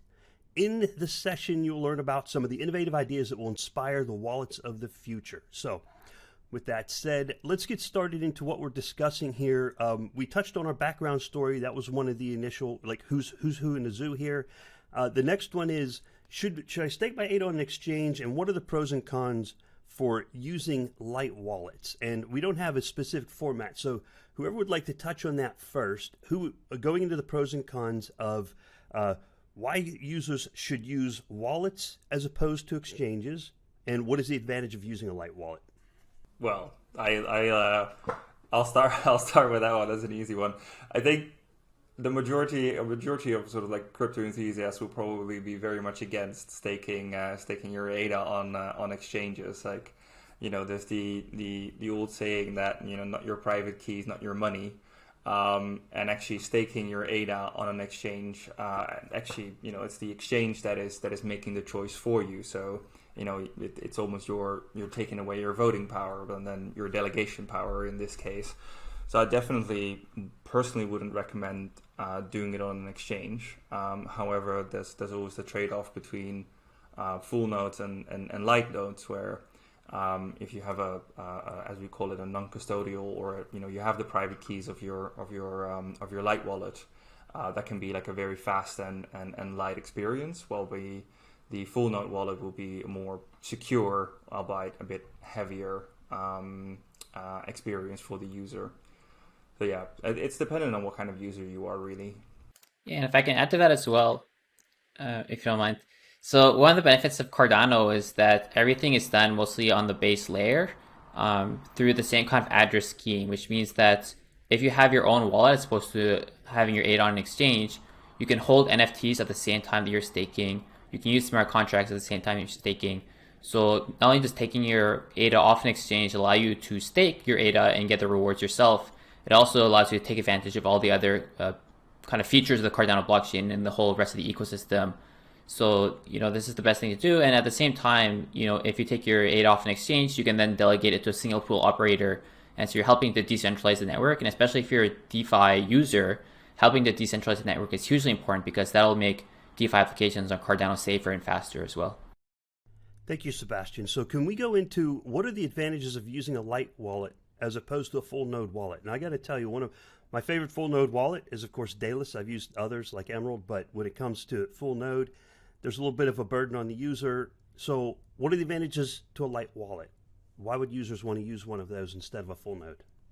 Yeah, so one of the main advantages is just portability. You can take your wallet wherever you go. You don't need a strong computer. You can have it on your phone, on any kind of tablet device. And so that makes it much easier for users to use. You also have quicker access, so you don't have to wait until a synchronization. Usually synchronization on light wallets is in a few seconds instead of hours. So these are kind of the main benefits. Now, see, the disadvantage is that you're kind of at the whim of the server that you're using. So for people who don't know, light wallets mean that instead of downloading the full blockchain to your computer, instead only downloads the transaction history related to you. So it means that you're trusting some server operated by whoever is operating the light wallet to give you the correct data. Now, there are some ways you can kind of mitigate this. So for example, Yoroi, one of the things it does is that when it downloads the data from the Emergo servers, it actually stores it locally. So that even if the Emergo servers go down or whatever, you still have access to transaction history. If you want to sign transactions locally without internet connection, that's still possible. So you have, light wallets that, kind of fully depend on the security of the server. Some light wallets, like Yoroi, kind of give you kind of a bit of extra, data stored locally for convenience. And then IOHK is obviously working on research to improve this further. So you may hear about the research paper Mithril, which is a way to use light wallets while still having better authentication of the data is accurate, and that the server is not giving you inaccurate information about the state of the blockchain. Thank you, Sebastian. And following up on that, Marcel, can you tell us a little bit about CC Wallet and how CC Wallet helps the user interface for people to access their tokens on the blockchain, their native assets, and so forth? Yeah, sure. We started as a normal wallet. We wanted to do all the basic stuff. And listening to our users and especially the Cardano NFT community, they wanted more features in a light wallet, especially when it comes to displaying their tokens. Currently, before the start of smart contracts, those were mostly image-based or interactive tokens that are stored on the blockchain. And we give them the possibility to filter and search their NFT tokens conveniently in the wallet, and they can see what they have actually stored and can easily send multiple tokens and so on. So CC Wallet currently is mostly used by CNFT enthusiasts. All right, thank you, Marcel. And I got to be honest with you, I used all three wallets. I have Daedalus, I use Yoroi, and I just started using CC Wallet. And I'll just go to one. I don't know why. I'll just say, okay, I'm going to go to this one this time, and I'm going to go to that one for some other reason. But thank you for that. And so next, can you, between Matthias and Alex, can you tell us a little bit more about the current state of Daedalus as a full node, and what are your plans for Daedalus Light node? That is that's a good question. All right, so I mean, the current state of Daedalus is very much around following the chain, making sure that the correctness of the chain that you store locally and making sure that these features that are becoming available in each of these eras are able to be used within Daedalus. However, we are realizing that like the chain is becoming more and more used. There's more and more application on it. So what we call the chain density, or the chain users, is becoming higher. So it's becoming harder for a full node wallet on a regular desktop to follow the chain. So we are looking into various mechanics in order to make that easier, lighter, and higher performance. But at the same time, we're also realizing that for the majority of the users, a full node wallet is not necessarily the best way to go forward. So for the majority of the users, we'll have a light instance of an IOG wallet, and we are thinking about perhaps using Daedalus as an enterprise track that we'll use for larger institutions that are wanting to run operations on the blockchain. I don't know, to be frank. I mean, Daedalus is becoming heavier. Yes, it has to follow the chain and download everything. But on the plus side, it doesn't rely on any server, right? So that's still the nice part about Daedalus, which is that you connect directly to the Cardano network. And the main advantage of that is right, you don't need any server. But right, there are many scenarios where you don't really care about trusting necessarily the network, and you are just fine trusting a certain company servers to get the data from you. So there is a clear use case for light wallets in IO, because we also want to build solutions on top of that, right? And with the smart contracts now arriving with the Alonso era and all the things that is to be developed with that, it's easier to do that through light wallets and through either browser-based wallets or mobile apps than to do that with full-blown desktop apps. So for interoperability with all the dApps that are to come, there is a need to have also a light wallet solution. So yeah. All right. So can someone tell me how the current light wallets work? What in the background provides the data for the current state of light wallet? Things like Cardano Scan, the block explorers. How does that work, and what are the plans for the future? What is that feature? Yeah, so most wallets right now are running a tool written by IOHK's Addressed team called Cardano DB Sync.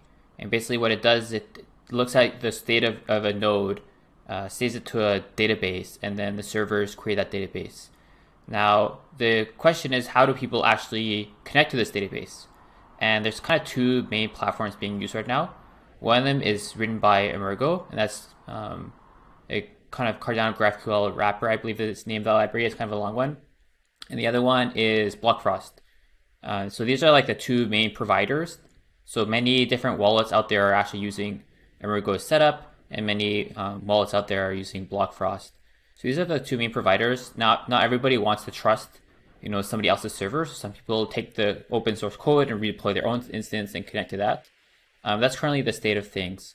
So obviously, as the ecosystem is growing, people are writing more ways to create light wallets, more ways to interact with the code base to kind of distribute, who's in control of the servers where light wallets are getting their data from.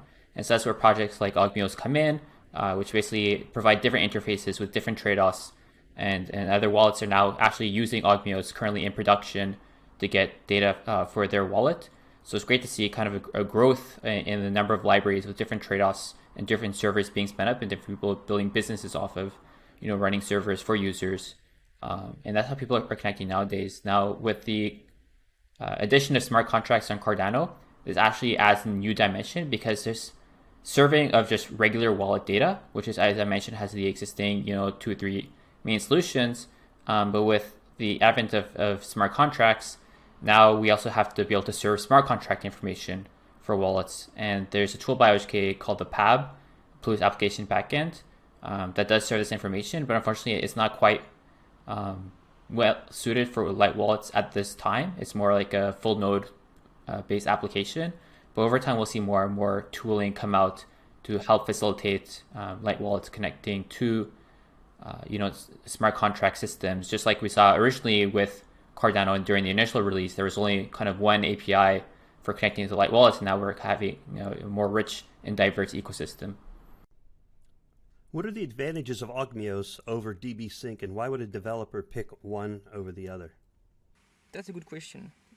And it's mainly a question of where you want to put the level of abstraction, right? So DB Sync, let's say, does a few choices for you, a few opinionated choices for you, right? It creates a database that has a certain structure and put everything in it. Then you have to query that database. But that's quite a heavy setup, right? You need to have a PostgreSQL database running, you need to have this whole syncing running, and you are kind of stuck with the database interface, right? If you don't like it, if you don't like the schema, you want something else, well, too bad. Ogmios is like something that sits at a much lower level because it mimics the current Cardano node interface, right? The nodes to communicate with each other or to communicate with DB Sync or Daedalus, for instance. They have a specific protocol that we call the node-to-client protocols that have been designed in-house by the IOG networking team and that are, tailored for that particular purpose of streaming blocks from a node to a client. They are much lower level in the sense that they give you access to blocks, right? Raw blocks with all the information they have in it, headers, transactions, certificates, and whatnot. So then it's your job as a client application, consuming those blocks to filter them out and to drill inside the blocks to find the information you're looking for, right? So it's not necessarily structured in any similar way as a database. It's just a stream of blocks, and you have to organize it the way you want. But at least you have the flexibility to organize it the way you want, right? So depending on I would say, the amount of knowledge you have and the amount of effort you want to put into organizing the data yourself, you might want to prefer one solution or the other. You don't have to prefer one over the other. Sorry, just wanted to add to the whole setup thing. At CC Wallet, we use both Ogmios and DB Sync. Ogmios for live data. It's just running alongside the node and querying the rewards from the stake addresses. And for all the history data, we do use DB Sync currently. Yeah. So it's a good synergy. And I just want to thank everyone on this panel specifically for providing such good tools to the community. Yeah, that's actually right. They are not necessarily competing tools. You can use both for different purpose, right? Yeah, same for us at the Murgo. At the moment, actually, we haven't been using Ogmios for a while, but we are now exploring it to have this, two sites where you can actually source the data and manipulate them in a different way. So that's something we're exploring at the moment as well. Well, that's fantastic. So you have a both solution. That's nice to hear. And Sebastian had mentioned earlier, he brought up something called the Plutus backend. And there's another thing, the DApp connector. Is that the same thing? And then getting back to the users, how does that help improve the user experience? So what is the DApp connector, Plutus backend, and how does that improve the user experience? Yeah, so I mean, as Sebastian rightfully pointed out, like the PAB for light wallets isn't available yet. So having smart contract in a light wallet is currently not available. But if we do look at a lot of the setups, right? So the Plutus application backend is more the administrator of the smart contract rather than the executioner. Executor, not anyways. The DApp connector, which is actually quite a nice tool, allows a Plutus application backends that are stored on a server somewhere to over the browser actually connect to a light wallet. So a user can actually connect to dApps without actually having to run a Plutus application backend locally. All right, thank you, Alex. Now, there are also other community wallets being built for specific dApps. There's the Giro wallet, Card wallet. Redodo, I believe, is building an app to interact with their smart contracts as well. So what is the best wallet currently for smart contracts? Is it Daedalus as a full node wallet, or are there light wallets available to interact with smart contracts for the users? Yeah, I can talk about that. So the DApp connector that we have currently for Cardano is based off specification that me and somebody called Rob wrote back when we were at Emergo. And this DApp connector is written pre-Alonzo, right? So it means that the functionality available is kind of the core wallet functionality. And so people have already started taking this core wallet functionality, implementing it into their own wallets. And so that's why you see there's a few light wallets out there like Nami that have this kind of like basic support for very simple dApps. And that's what people are kind of integrating and playing around with. Now, obviously, this is good for dApps that don't actually require smart contract execution, but to support full smart contract support from a light wallet will require not only an iteration on the kind of Plus application backend and the support for that, but it'll also require an iteration on the specification for connecting dApps to light wallets themselves. Now, obviously, there's many companies interested in having this happen, and people have differing opinions on how this should be done. And so there's kind of a lively discussion in the Cardano Improvement Proposal repository about this topic. So if somebody's watching this panel says like, oh man, I'm building a dApp and I really need this functionality, or I wish this was available, now's a good time to go to the SIP GitHub repository and voice your needs for your wallet, because we're currently talking about how to extend this specification for Alonzo specific smart contract functionality. So if I can add to that and try to answer your question, Rick, as well. Right, the DApp connector we just mentioned is more than being a tool. It's actually a standard, right? It's a standard which explains how wallets, how you could interface a wallet and a DApp. And what's the best wallet for doing a smart contract at the moment would be any wallet that is actually implementing the DApp connector. Because that means that ultimately you would get the same features that you would get in any other wallets that also implement this standard, right? That standard will evolve, as Sebastian said, to provide all the necessary features for running dApps. So if your wallet also implement that standard, it means it's also compatible with a whole bunch of dApps that will be following that standard. So I would say that's the best bet. Stick with wallets that implement that standard and make sure to also contribute and voice features you need and things you want to see included in the standard. That's an interesting feature. So if the DApp connector is being used on the back end of a wallet, it is possible for that wallet to display multiple dApps instead of having to use a different wallet for each different dApp. Is that what you're getting at? Yeah, it's not really the wallet displaying the dApps. You can really see the wallet as a dApp itself, right? Let's get a bit meta. But it's just a way for the wallet itself to interact with other dApps, right?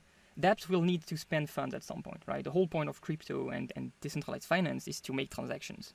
So you want to spend money at some point, and the money is held by your wallet, which means that every dApp, they don't want necessarily to rebuild all the features, the core features of a wallet, of managing your UTXO, signing transactions, and whatnot. And you also don't want to trust every single dApp with your keys. So what you want to do as a user is to only trust one dApp, which is your wallet, to hold your keys and do things correctly, and then give permissions to other dApp to interact with your wallet, to have access to your UTXO and to sign transaction that you have, granted, that you have allowed. And that's exactly where we're going, in an ecosystem where you have dApps, which are just doing their dApp features, right? I don't know if it's an NFT dApp, maybe it's displaying NFTs, maybe it's allowing auctions on different NFTs. And at some point when you need to make a payment, well, it sends a request to your wallets via the dApp connector, right? And that request is making a payment of this particular amount, in which case you get prompted by your wallet. There is this dApp wanted to make this payment. Do you agree? Yes, no. And this whole interaction of things happens through the dApp connector. Yeah, just to expand on that, Rick, so essentially this comes down to be like an integration, or really like a bridge between the dApps and really the wallet, and really give operations to the dApps that they will go through the dApp connector if they are implemented in such a manner, right? So that really, from a user perspective, what you will see is to allow or not to allow given actions that they are of course accepted through the dApp connector, right? So think it that way as a bridge or an integration or an API between the dApp and the wallet, right? That will implement that dApp connector specification. That's good to hear. It gives me a bit of a warm fuzzy, because what when it comes to security and authenticity of wallets, so what you guys are saying is, as long as I can trust the wallet, I don't need to trust the DApp with my keys. Now, the DApp is going to do whatever the DApp does. It could be a gambling DApp, could be a some type of loan borrowing DApp, whatever that is, and I don't need to necessarily trust that as long as I know what it does. I just need to trust my keys with the Light wallet in front of me. So, with that said, how would myself as a user, how would I know a little bit more about the security of the Light wallet? How would I know that it's secure? Because that's a common attack vector that users have to face, is they get nefarious URLs that ask them to enter their private word seed, right? And then they get compromised. So how does Light wallet security work, and how can I as a user be more assured in that I'm using the right Light wallet? What are some methods I could use? Yeah, so one thing that is kind of the best way to solve this problem is to use a hardware wallet. So the benefit of hardware wallets is not only do you get the security, but you also get access to all wallets at the same time. One thing that's super tedious about using wallets is that oftentimes different wallets have different functionality. And so for one feature, you may want to use CC Wallet. For another feature, you may want to use Yoroi, or you may want to use Daedalus.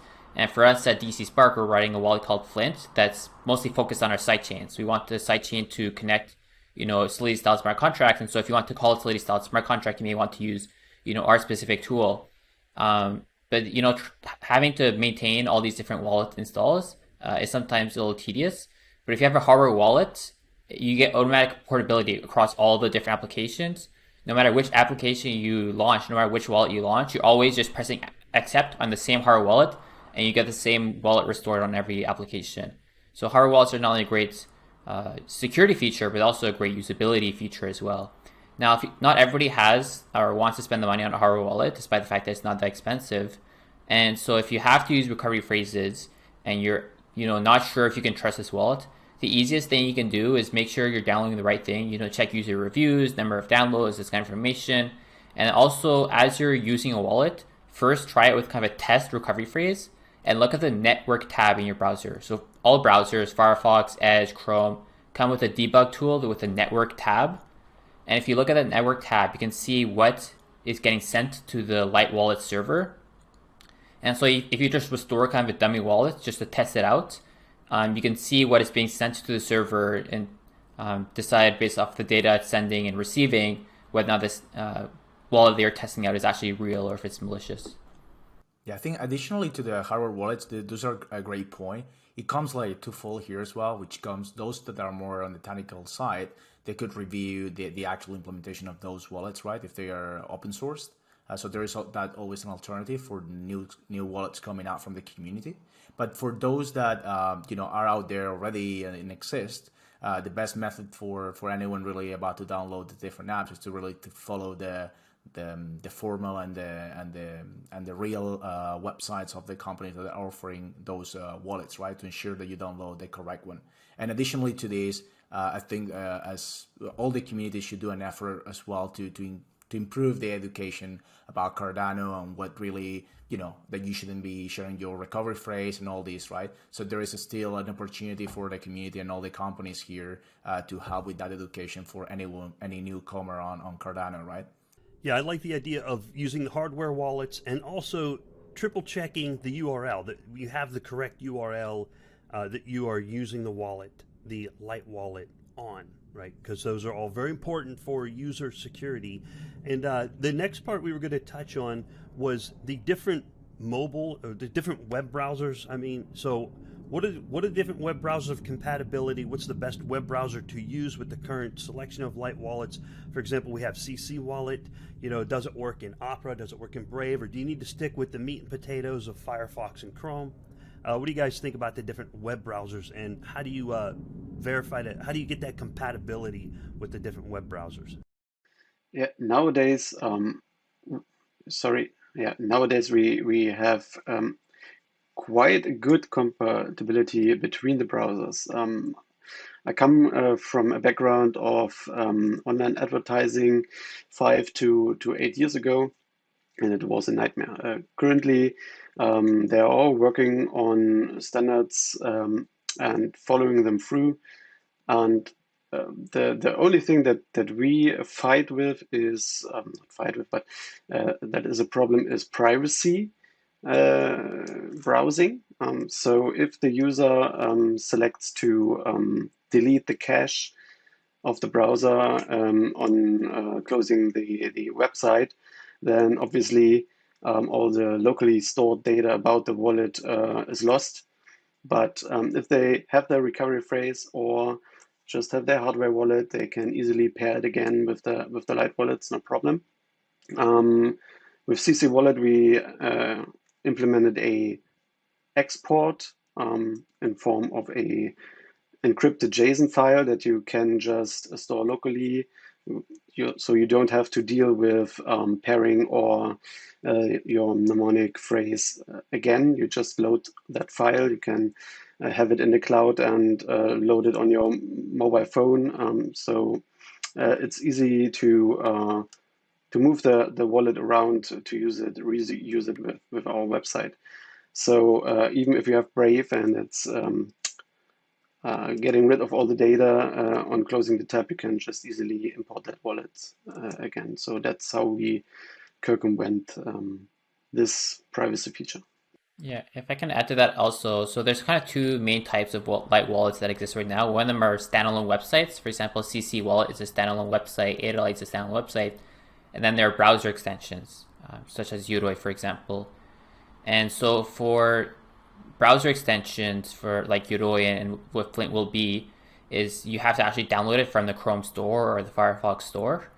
Now that means that to get these extensions updated, similar to Apple, similar to Android, you need to actually be approved by Chrome and Firefox, and sometimes they don't play nice. There's been many times where Yoroi was temporarily removed from either Chrome or Firefox. Other wallets in the crypto ecosystem have had the same issue, like MetaMask has had this issue as well. Gnosis Safe has had this issue as well. So with browser extensions, more than a compatibility issue, there is a certain gatekeeping issue with these platforms that can sometimes just choose to hide a wallet. From a functionality perspective, usually most things are supported across browsers. Usually the one thing that has trouble with cross-browser compatibility is hardware wallets, because for a hardware wallet, you need to actually connect to USB devices or Bluetooth devices on your computer. And the different platforms don't like exposing this kind of functionality. Now, Chrome is the most open about exposing all your information, any opportunity, because Google can take advantage of that. And so they tend to be like the easiest to implement for hardware wallet support, but at the same time they extract as much information as they can from your system through that. Other platforms like Apple and Firefox are more restrictive about what they allow apps to access and how they allow it to access. And so that causes more friction with hardware wallet devices and some functionality, because that is not available in Apple and sometimes may not work that well in Firefox. But this is kind of the trade-off that was mentioned earlier between privacy and functionality. Thank you, Sebastian. How do we see these wallets evolving, these light wallets running inside a web browser, whether it's with an extension or not? How do we see them evolving with smart contracts and the dApps? What are you guys doing moving forward to get smart contracts displayed so that users can interact with them inside the light wallets? Yeah, so there's a lot of work going on the Plutus side to basically enable this. Now, the Plutus initial release was kind of a let's get something out the door, and so that's why it's only available for full nodes. We do have an internal plan I'd say we as the ecosystem, like a plan of how to bring Plutus to light wallets, and so we know all the requirements of the functionality that is needed, and those need to be built. So there's a certain amount of it's in the works, it's coming, but in general, there will be some friction due to the nature of Haskell code and the limitations of writing Haskell in the browser. And so we'll probably see a new kind of wallet come out as well, which is like more of a hybrid between browser and desktop. So I wouldn't be surprised if we see in the future browser extensions that use browser extension specific functionality to allow connecting to applications that run on your computer. And you can use this to basically run a smart contract execution framework on your computer that actually runs the smart contract and connect to it from your browser. So I think probably this will be one of the fastest ways where people will be able to actually connect smart contracts to their wallets, and I'm excited to see if anybody tries that out. Some other projects like us at Flint and DC Spark, we're going kind of a different direction, where instead of trying to focus on this, we're instead focusing on Solidity compatibility for the Cardano ecosystem, so that through our wallets we'll be able to provide functionality for Solidity style smart contracts on the Cardano blockchain, and that's kind of our main focus. So there's different streams all being tackled kind of in parallel, but different teams. And so, these will all eventually come out, probably at different times. And because they're technical in nature, I'm sure nobody wants to commit to a specific date. But hopefully you can see there's kind of different approaches people are taking. And I'm excited to see which ones come out first and the different trade-offs each one has. Thanks, Sebastian. What about with Daedalus and CC Wallet? Are there any similar plans to run local apps and the wallet connects local, or are you going to retrieve it from a centralized server? How's that going to work? So for CC Wallet, I have to say that our small team didn't look into smart contracts yet. We are waiting for solutions that Sebastian just mentioned to have an easier time to implement it. We will certainly go for a browser extension as well at some point, just to reassure people that it's all running locally. And for smart contracts, I guess we are talking with some of the swaps that are coming up on the chain, and they will hopefully also have some technical insights for us how to connect to their platforms. All right, thank you, Marcel. Now, I do have to say, you did a great job displaying native tokens in CC Wallet. So when I want to display native tokens, I'm now going to CC Wallet. When I want to see my reward history, look in Yoroi, because you can put the same wallet in the same browser, right? Yoroi is really good at displaying reward history, and then Daedalus is all around just fun for me to play with. And for me, for some strange reason, Daedalus tends to be a little bit more reliable connecting sometimes, especially near the turn of the epoch. But that's just in my particular location with my internet connection. So a little bit more about Daedalus. Are there plans for a Daedalus Lite wallet in the future?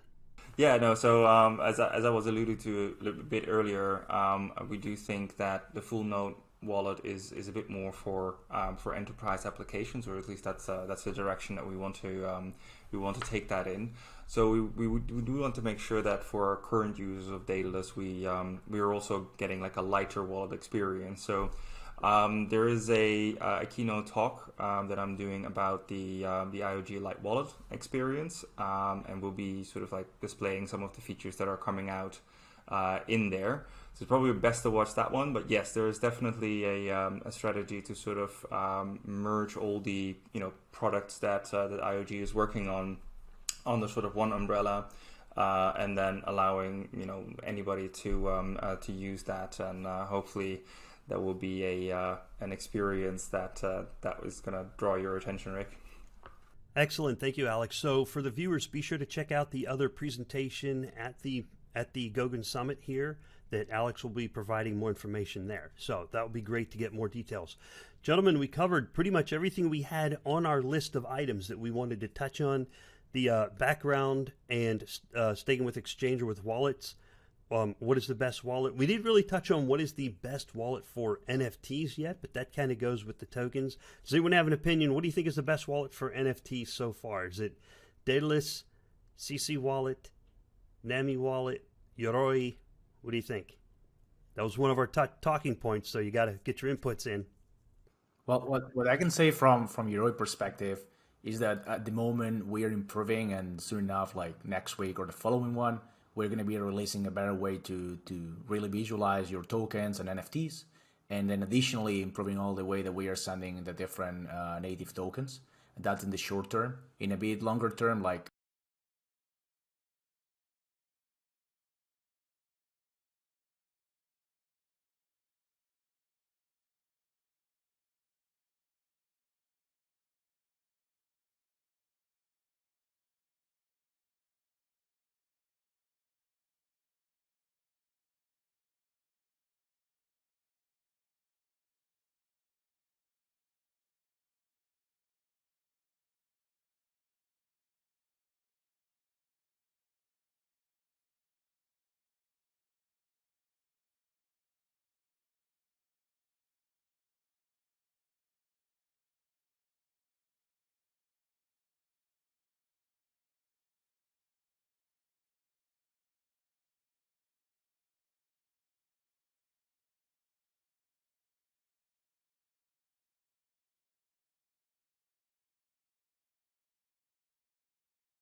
Hello everyone, I'm Angelos Kayas, Chief Scientist at Input Output and a professor at the University of Edinburgh in Scotland, UK. In this presentation, I'll give you an overview of Input Output research, the work that has been carried out so far and what lies ahead. The research mission of Input Output is to contribute to the blockchain space in three fundamental ways. First, by performing foundational and applied research to solve the many critical open questions that this technology has brought forth.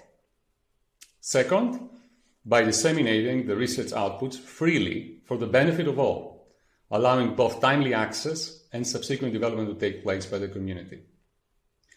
And third, by supporting research efforts of the whole community, contributing to peer review of other people's work, and sponsoring research conferences and other dissemination efforts. Now, you might ask why research is important and why we should invest in it. Basic scientific research, both applied and theoretical, is essential for the blockchain space because it allows us to resolve fundamental issues related to correctness and security of these systems.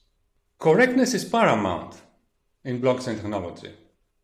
Blockchain protocols and smart contracts are components of a critical infrastructure.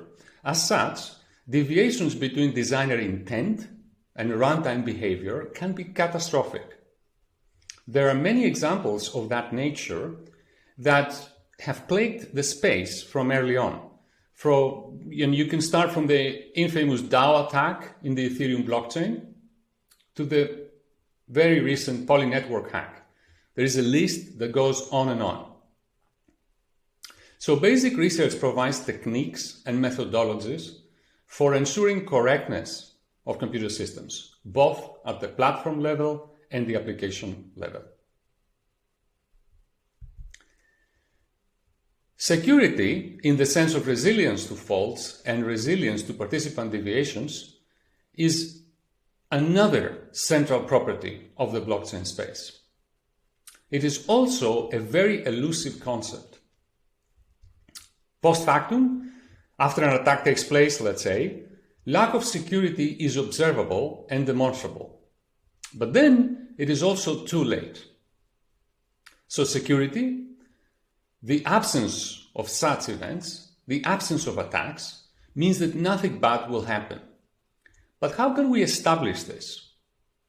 It is not enough that the system security is a proposition that makes sense to the average user, or even that the system has been reviewed by someone who is competent, who tried to attack it and then failed. What is needed instead is first principles modeling and proofs that demonstrate the system retains its security against any plausible attack.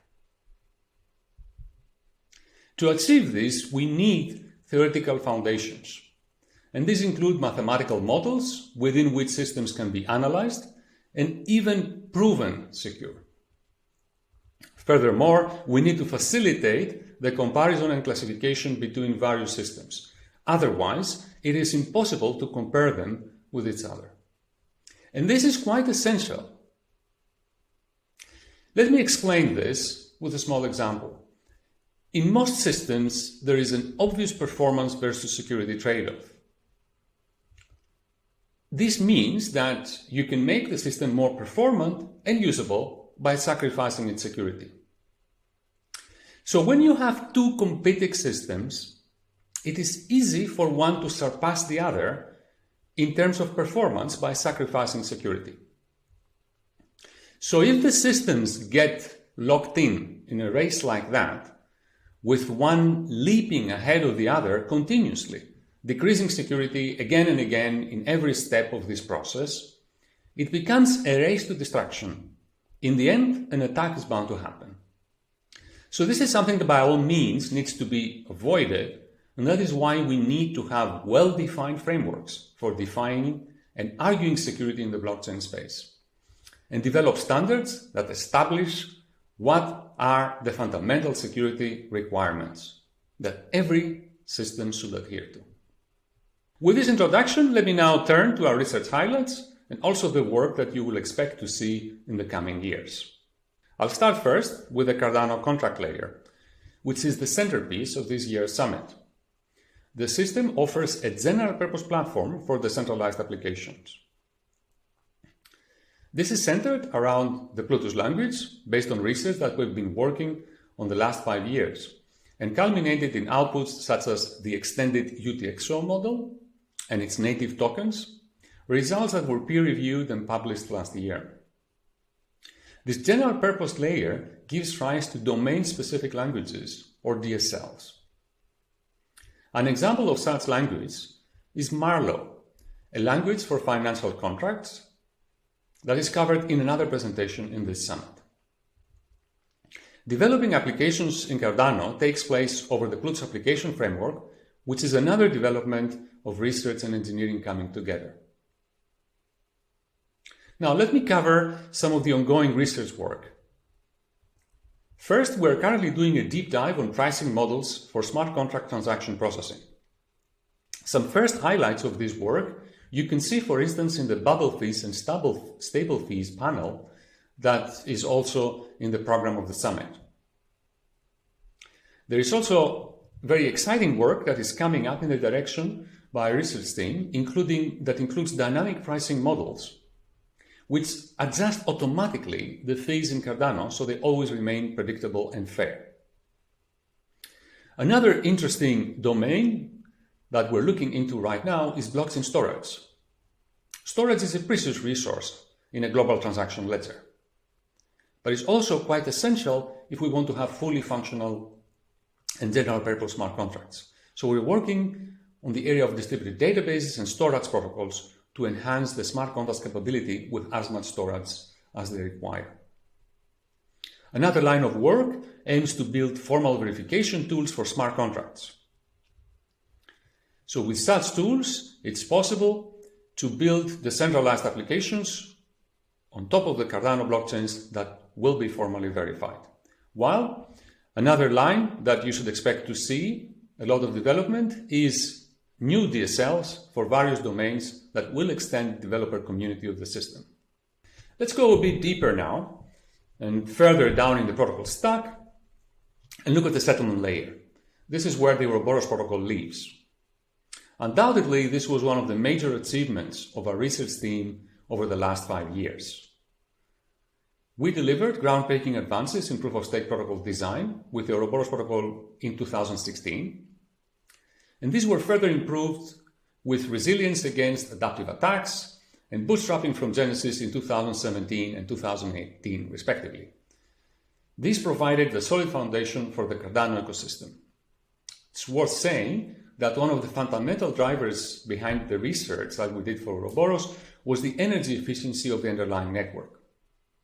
This would be contrasted to, for example, Bitcoin, that is a protocol which does not distinguish energy sources, and it will hungrily consume vast amounts of energy, currently on par with a medium-sized country, in annualized consumption. In contrast, the Ouroboros network consumes only a modicum amount of energy per node. And while Ouroboros can be scaled via Hydra, our layer 2 protocol extension, we have continued to consider ways we can optimize the throughput and latency of the main chain protocol. Further, we're also interested in increasing further its security characteristics. Our ultimate goal in this direction is the development of Ouroboros Omega. We cover this work in another presentation in the summit that I invite you to attend. This protocol design will also lead us to the 4th generation blockchain systems that go beyond stake or work. Multiple resources of various forms, including reputation and merit, can be weighed in and acted upon in such a system. Let us now move to tokenomics. With the introduction of our research in reward-sharing schemes, in 2018 we gave the first instance of a game-theoretic mechanism for incentivizing collaborative projects that was analyzed for equilibria and dynamic converges to such equilibrium. This was implemented in the Cardano incentivized testnet in 2019 with very positive results and then rolled into the mainnet last year. We continued the formal modeling work studying the incentives of blockchain systems during this time, as well as engaged in the development of other systems and concepts such as stablecoins, for instance with the development of DREAD that was released just this year. What we're aiming for in the next years is to develop these capabilities to a broad set of features that are available to the whole ecosystem. This means that it will be possible for groups of people to engage in user-defined collaborative projects that have sound economics. Other important targets is the development of stable fees and stable coins and integrating them into the Cardano mainnet. This is also covered in another panel in the summit. Let's now move to blockchain governance. This is one of the most important pieces of work that is upcoming in Cardano in the form of Voltaire. We have already done groundbreaking work in the form of the treasury system that was published in 2019. That system facilitated the concept of privacy-preserving delegation of voting. Now, with this feature, the system can allow an agile form of decision-making, where users can delegate their voting rights or vote directly without disclosing which path or option they choose. At the same time, the first step of decentralized governance took place in the form of Project Catalyst, which launched in 2020. So there is a number of features and properties that the research team is currently working on. Actually, documenting the relevant properties for proper governance is an important task in its own right, and one that we're currently investing significant time. So I'll take a few moments to go over some of the concepts that are relevant for blockchain governance. And we have been studying and analyzing, systematizing their capabilities and their requirements. The properties include privacy, which refers to the ability of people to protect their vote from becoming disclosed, and the related property of coercion resistance, which means that users should be free of external influences in the way they participate in a governance mechanism. End-to-end verifiability is the ability to verify that the system has correctly recorded the user's intent. Accountability is the system having the capability of making the users bear some responsibility for the actions they take collectively.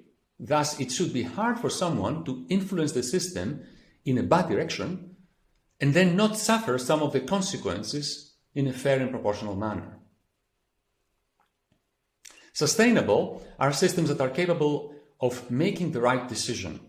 This also means that the system is capable of identifying subpar performance in decision-making and reacting accordingly to that. For instance, adjusting reputation of responsible actors.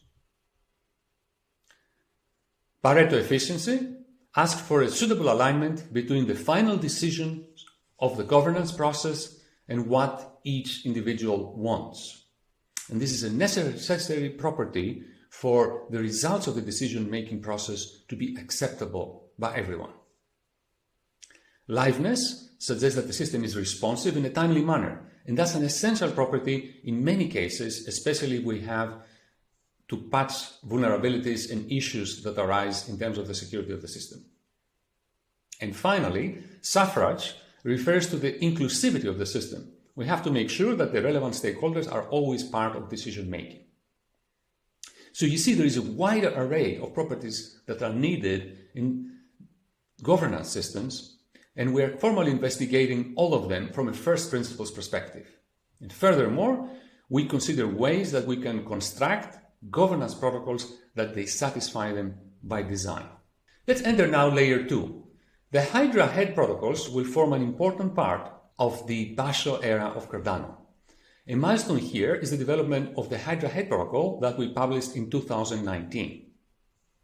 This work introduced the concept of isomorphic operation between layers, which means that the applications can seamlessly port it from the main chain layer to layer 2. The full suite of protocols for Hydra will facilitate optimal performance close to the physical limits of the internet, and trustless operation as the underlying main chain can always play the role of the arbiter in any dispute between the participants.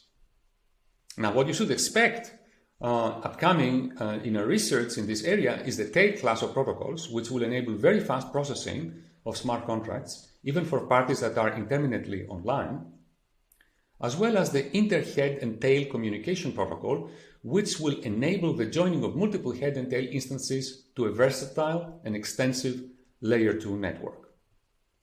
Moving on to the sidechain ecosystem now. This enables Cardano to listen and react to events in other systems, as well as become extensible with various non-native capabilities. A milestone in our research work was the development of the concept of proof-of-stake sidechains that we published in 2019. This work, among others, showed how sidechains can be used to extend the main chain capabilities with various features. These, for example, could include compatibility with other smart contract languages or experimental features. At the same time, we developed the concept of non-interactive proof of work, which paves the way for completely trustless integration with proof of work systems such as Bitcoin and Litecoin. In the same research, we are working towards secure oracles, which will enhance the capabilities of smart contracts with external data feeds. And we're also developing general-purpose cryptographic toolset for seamless flow of value of information between different blockchains, be it proof of stake, proof of work, or otherwise, without single points of centralization. Final point, but quite important, is our investment of significant efforts to the post-quantum security of the whole protocol stack of Cardano and blockchain protocols in general.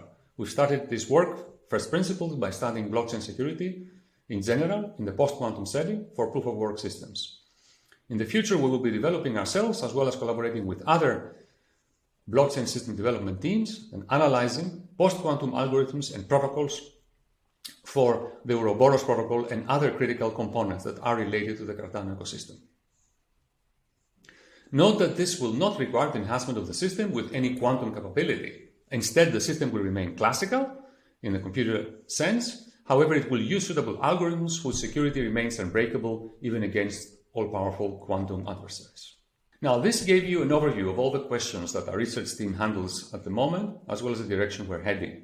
In the next few slides, I'll give you a bird's eye view of how we work at Input-Output Research, and you'll get an understanding of how our day-to-day operations look like.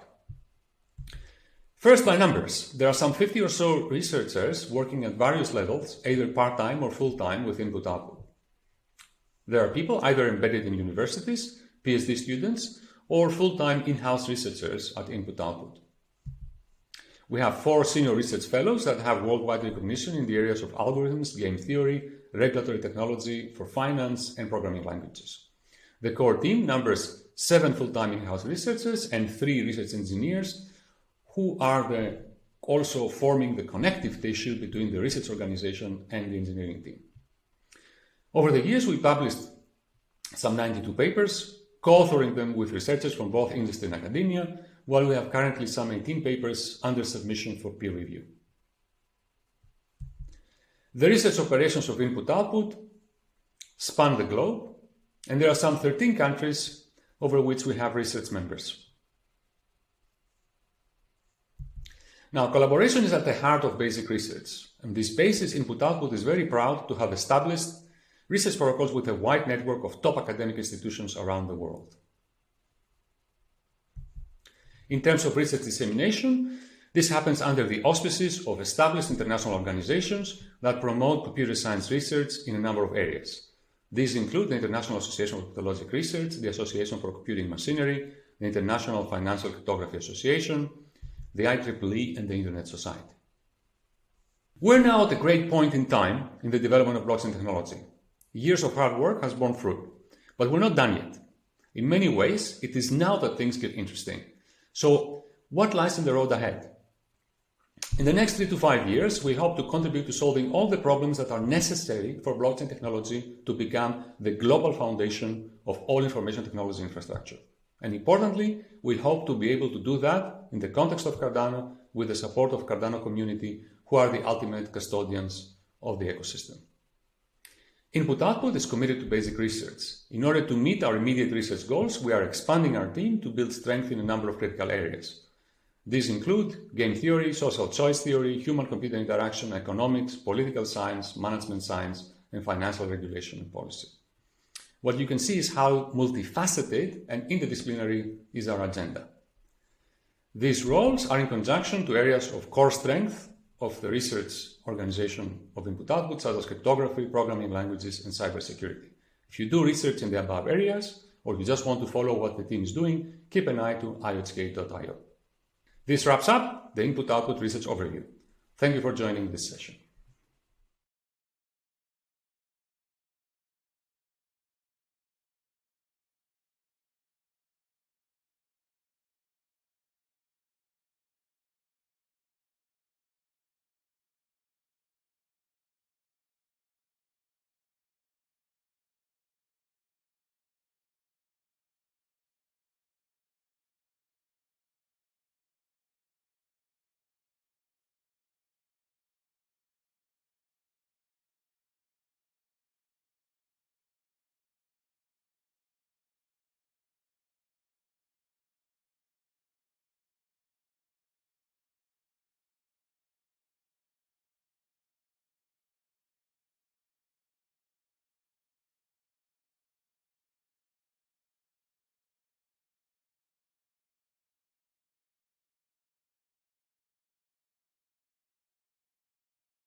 Hello and welcome. Today we're joined by Navjit Daliwal, who is the CEO of Aigon, along with Dr. Elad Harrison, his co-founder.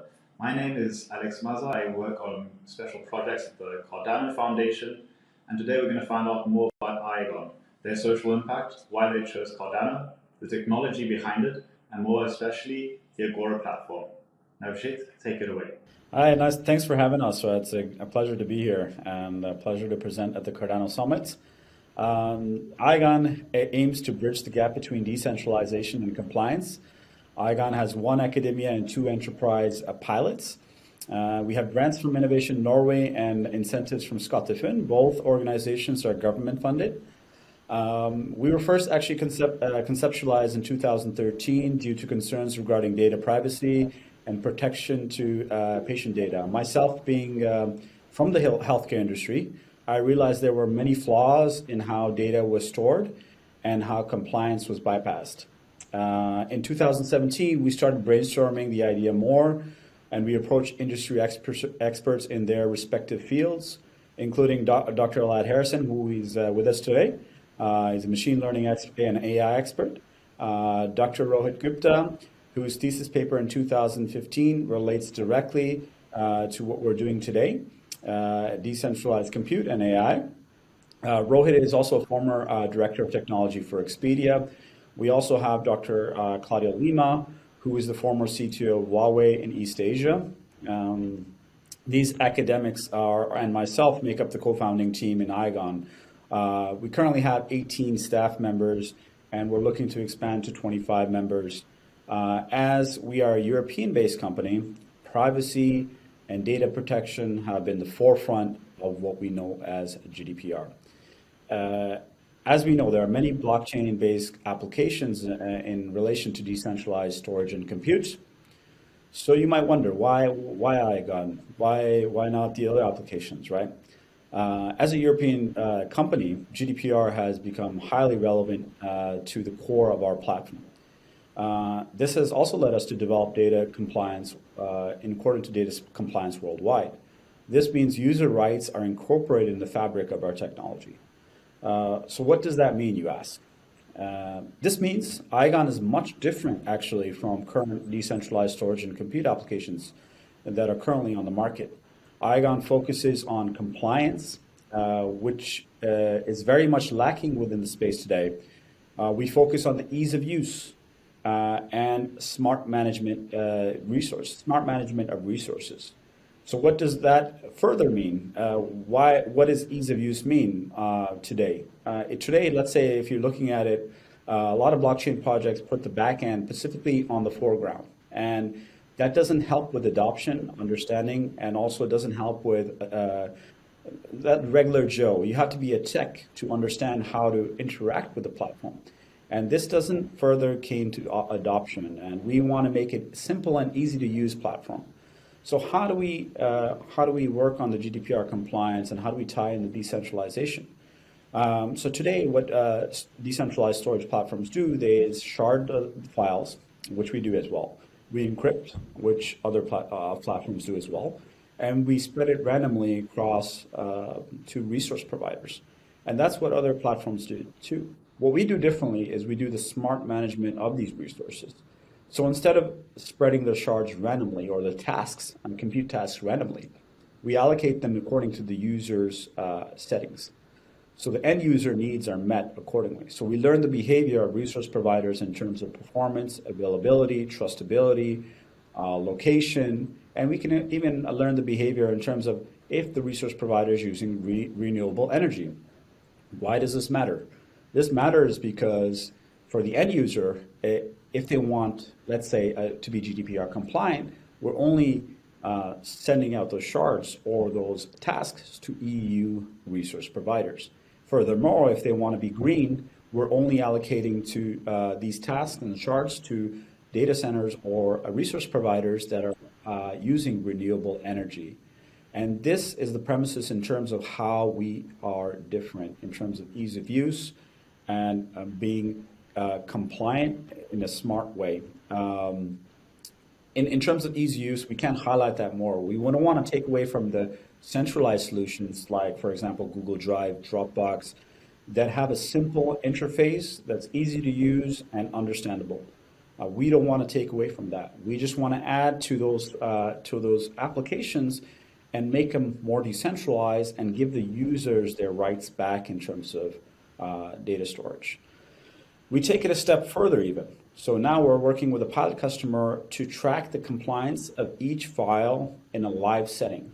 So we are able to understand, or not prevent, but understand the transparency of that specific file. So if, let's say if you're a B2C customer, let's say if you're sharing your health record to an insurance company, you're able to track the rights of that specific file. You can share your passport to an insurance company, and if you can set the settings in terms of, let's say deletion time, let's say no downloads, no sharing to third parties. But if the insurance company does that, you get an alert in your system giving you more transparency on your information and how your data is being handled. That also helps with businesses' internal system to help them be more compliant with regulatory offices. So this is how we're bridging that gap.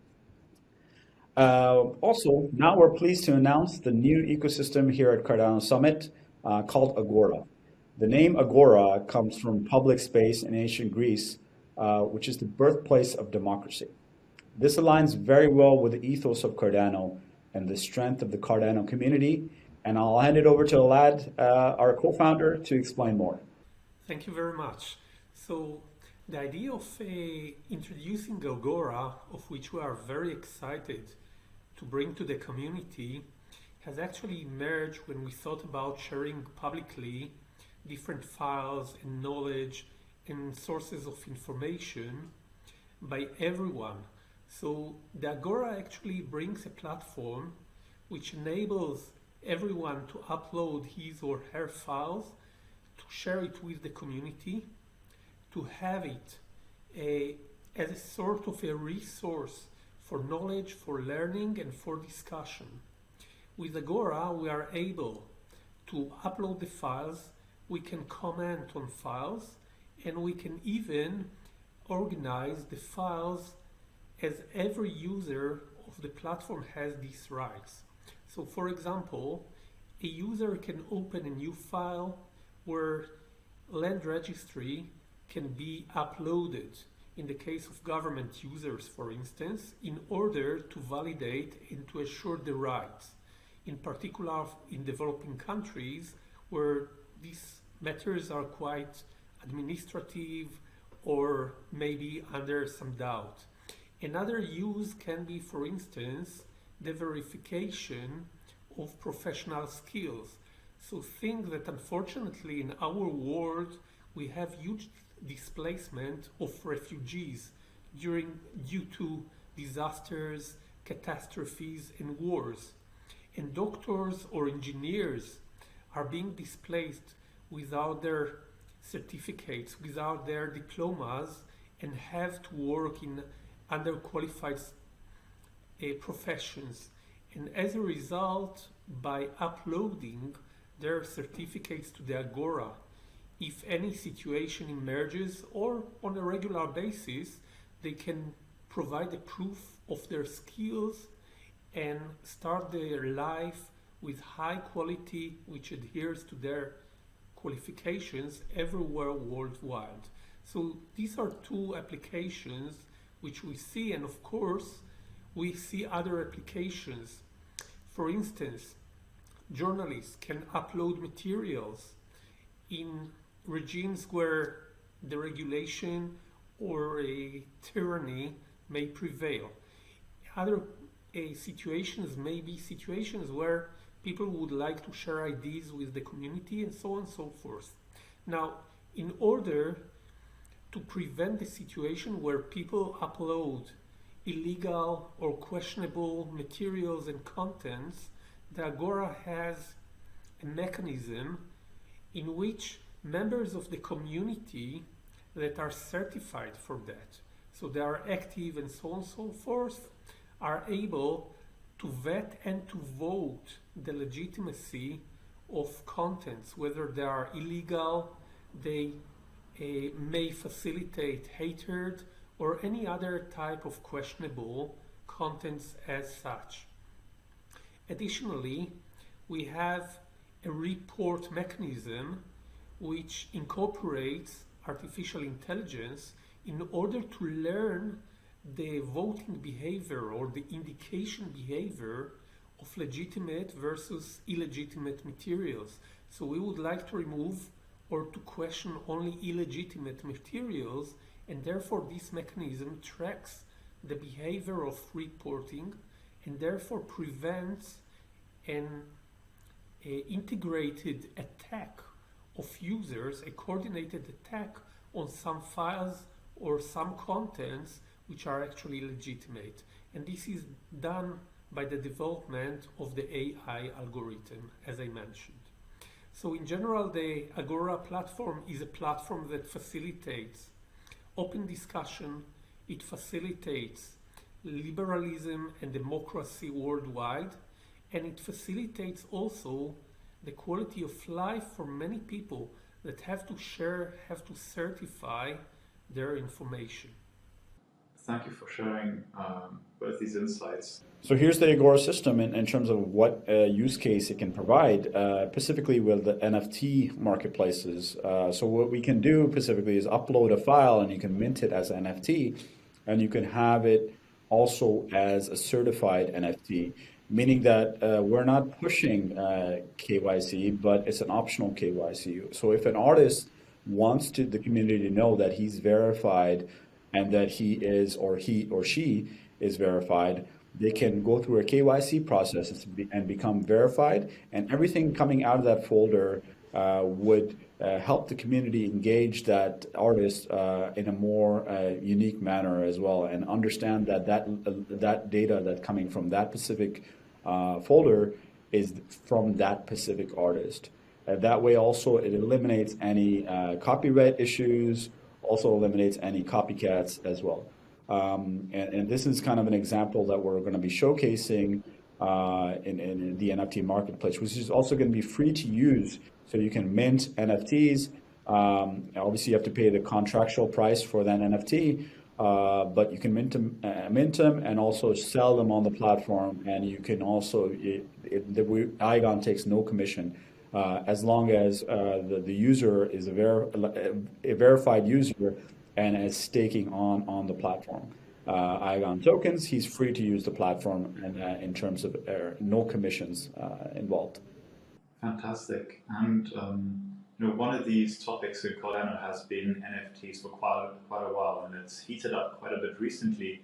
But what you're doing is really going beyond just artistic value, but really providing real-world use cases. Could you share a little bit more why Aigon chose Cardano as a platform to expand on? Sure, I can highlight high level, and then I can also hand it over to Alad. So one of the biggest reasons we went for Cardano is there's a few, let's say, similar attributes that Cardano has with Aigon. One is it's academia driven. We are focusing, Rohit's, for example, thesis work is back in 2005, which relates exactly to what we're doing today. So a lot of our base work is work on research papers and going through the steps to make sure that the platform is secure before releasing it prematurely. The other thing is that Aigon wanted to focus on full decentralization to every aspect, meaning storage, compute, and also the AI. So every aspect is decentralized, and we know that Cardano is one of the most decentralized blockchains out there. So this is also another similarity. We were actually exploring Cardano back in last year because they weren't ready yet. We weren't fully comfortable accepting them, but this year they have done very well on the progress, and there's a lot of other attributes that we have. Aigon wanted to be on Cardano because of other certain things, for example, transactional speed, transactional costs, interoperability. And those are other reasons that we wanted to be on Cardano as well. And also, we understand that Cardano is very community driven. Maybe Alad can highlight why Cardano as well. Yes, I would like to add to Navjit's points, the fact that Cardano enables Aigon the scalability that we needed. With Cardano, we felt that we can grow. With Cardano, we felt that actually we are able to develop a stable platform for users, a platform that is not going to be limited by the growth of the number of files, by the complexity of the files or the need to shard them, and by the number of users. So with Cardano, it seems as a platform that can provide us the pipeline that we so much needed in terms of scalability, in terms of interoperability, in terms of accessibility to a large user base. We find the Cardano a platform, but also the community, very innovative, very much involved, and that creates a wonderful user basis that can provide us feedback, new ideas, innovative directions that we would like to involve. And on the top of that, I would like to mention the wonderful collaboration with the Cardano Foundation.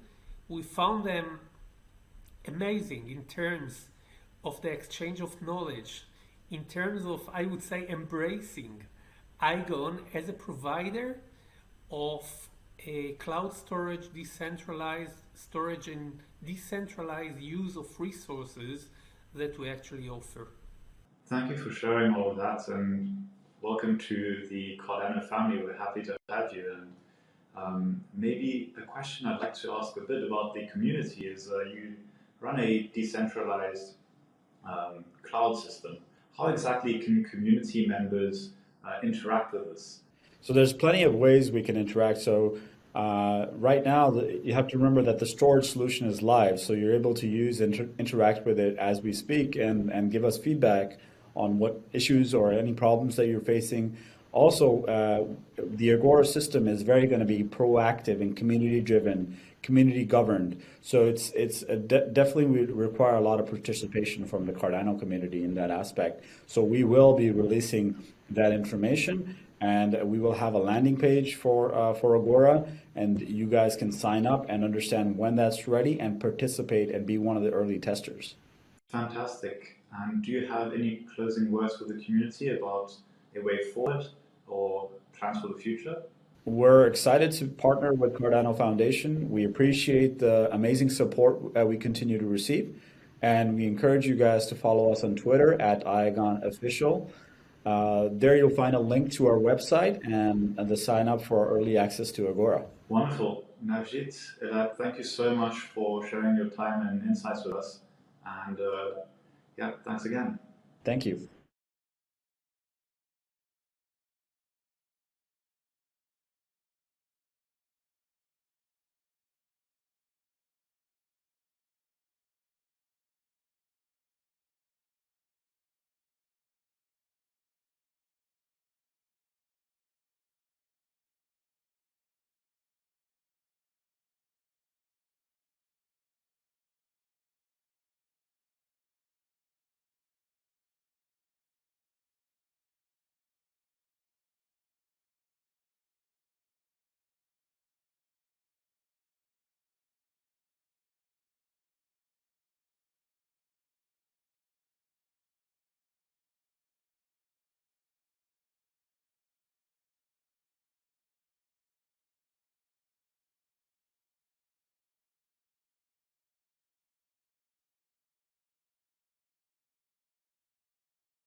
First of all, who are you? Do you want the normal answer or you want the philosophical one? I reached that point in my career where I wasn't learning anything new. It was basically just wash, rinse, repeat. So being able to enter a new emerging industry is just so interesting and powerful. It's very difficult to explain to people that don't know the industry. Now, luckily, that's changed dramatically over the last year. The industry's practically gone mainstream. It's a marriage of technology, incentives, economics. It's actually a new paradigm. Every other chain in the industry practically is more of an experiment. It's almost as if they've launched their beta. Cardano has taken its time. It's not do things quickly and break things. It's take your time and do it right. It's the classic tortoise and hare. The possibilities that our competitors, or colleagues, let's call them better, have shown will now be available in a more robust and rigorous system, and therefore it's naturally that demand is going to show up on the Cardano platform.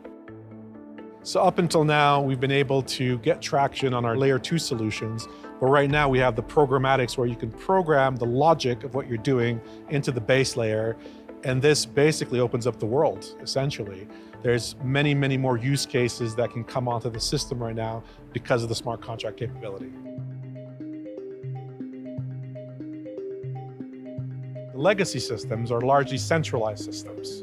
So they've got the fundamental failures are in the way that they're designed. It's a top-down system, and they're not sufficient bottom-up systems anymore to combat that. If you look back in history, there was an artisanal class, right? There were people that can have small businesses and create value and actually get that value back. That was historically the case. The Industrial Revolution completely put that on top of its head, where big central corporation industrial complexes were the ones that were calling the shots, and the little guy was just put into a box. What the blockchain allows is to bring that artisanal kind of small business, individual enterprise back into the fold because you have a new system that allows that. So a good example could be an artist in Pakistan in the past would have to work through a system to get there and probably wouldn't get noticed. Now you could just put your art online, you can put an NFT out there and get paid for that art. That's completely new. When you're working with high assurance industries like the healthcare industry, like the financial services industry, automotive and so forth, they don't have any tolerance for errors and mistakes. So you need that type of rigor, you need that high assurance, that determinism, if you're going to get those types of systems onto the blockchain. If we look at our pipeline, I have between 400 and 1,000 opportunities across the planet. So whereas demand generation in traditional space is hard to do, here comes like almost part of the package. In terms of partnerships and people who'd like to collaborate with us, it really goes across the spectrum. So there's individuals starting new businesses, creating new solutions, up to small and medium businesses that are creating business value through this platform, all the way up to large governments and enterprise. By and large, partnerships are quite transactional. It's about money in, money out. When you work for a company like Input Output, you're not only working for a company, you're already plugged into an ecosystem. So there's a large community. Most companies try to do innovation in-house. Things like Catalyst allow you to crowdsource innovation, which multiplies the power of innovation.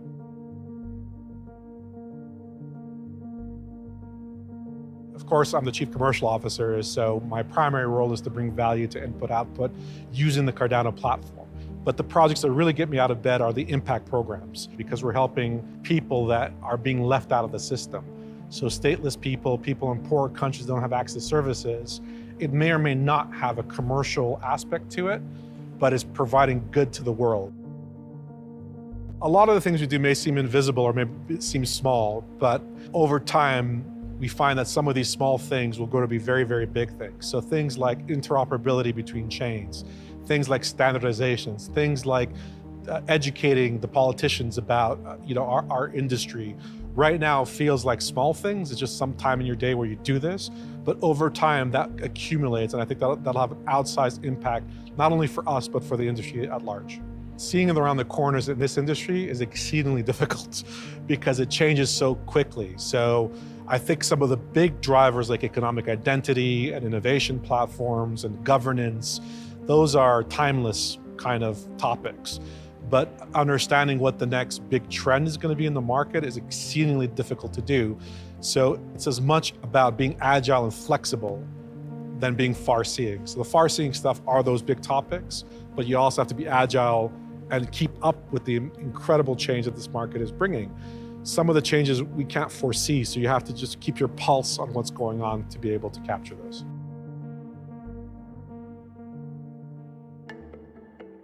So Cardano 2025 for me is really a story of utility, adoption, and reinvention. So we're targeting, and we have line of sight to get to 1 billion users within that time frame. There'll be more enterprise adoption, there'll be more governments coming on board, more people coming on board. But what I'm most excited about is the unknown unknown. So what is going to come out of this that we could not have foreseen, and how do we pivot to capture those next waves of value? So the reinvention part of it, I think, is going to be a great part of the Cardano 2025. So we do have a long way to go, but it is like being in the first days of the internet. These are things that are changing the world. In fact, the blockchain space, it's creating a new paradigm that we haven't seen since the Middle Ages. It's a new way of doing business. It's a new way of, it's a reinvention of money. It's like going through the looking glass. Now I look at traditional institutions and I see them differently because I see how the threads of power are working and how our industry looking to disrupt that, and how many times it's adversarial where it doesn't have to be. And it's just, yeah, it's like Alice in Wonderland, right? It's like getting into this new world of opportunity that wasn't possible before. I've been in the industry now for 2 years. I've never learned so much. I've never worked so hard and been so satisfied with the work that I've done.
Welcome, everyone. This is the Creating Standards panels. Joining me is Matthias Bankert, who's research liaison at Input Output, also CIP author and CIP editor. Adam Dean, who's full stack engineer, also SPO Buffy, and has been working strongly on the royalty CIP currently in pull request form. Robert Fair as CIP community editor and SPO, COSD.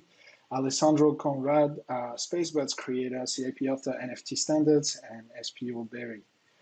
As to myself, I am technical project manager at the Cardano Foundation and CIP editor along with Matthias, Sebastian, Duncan. This specific panel is structured in a very open way.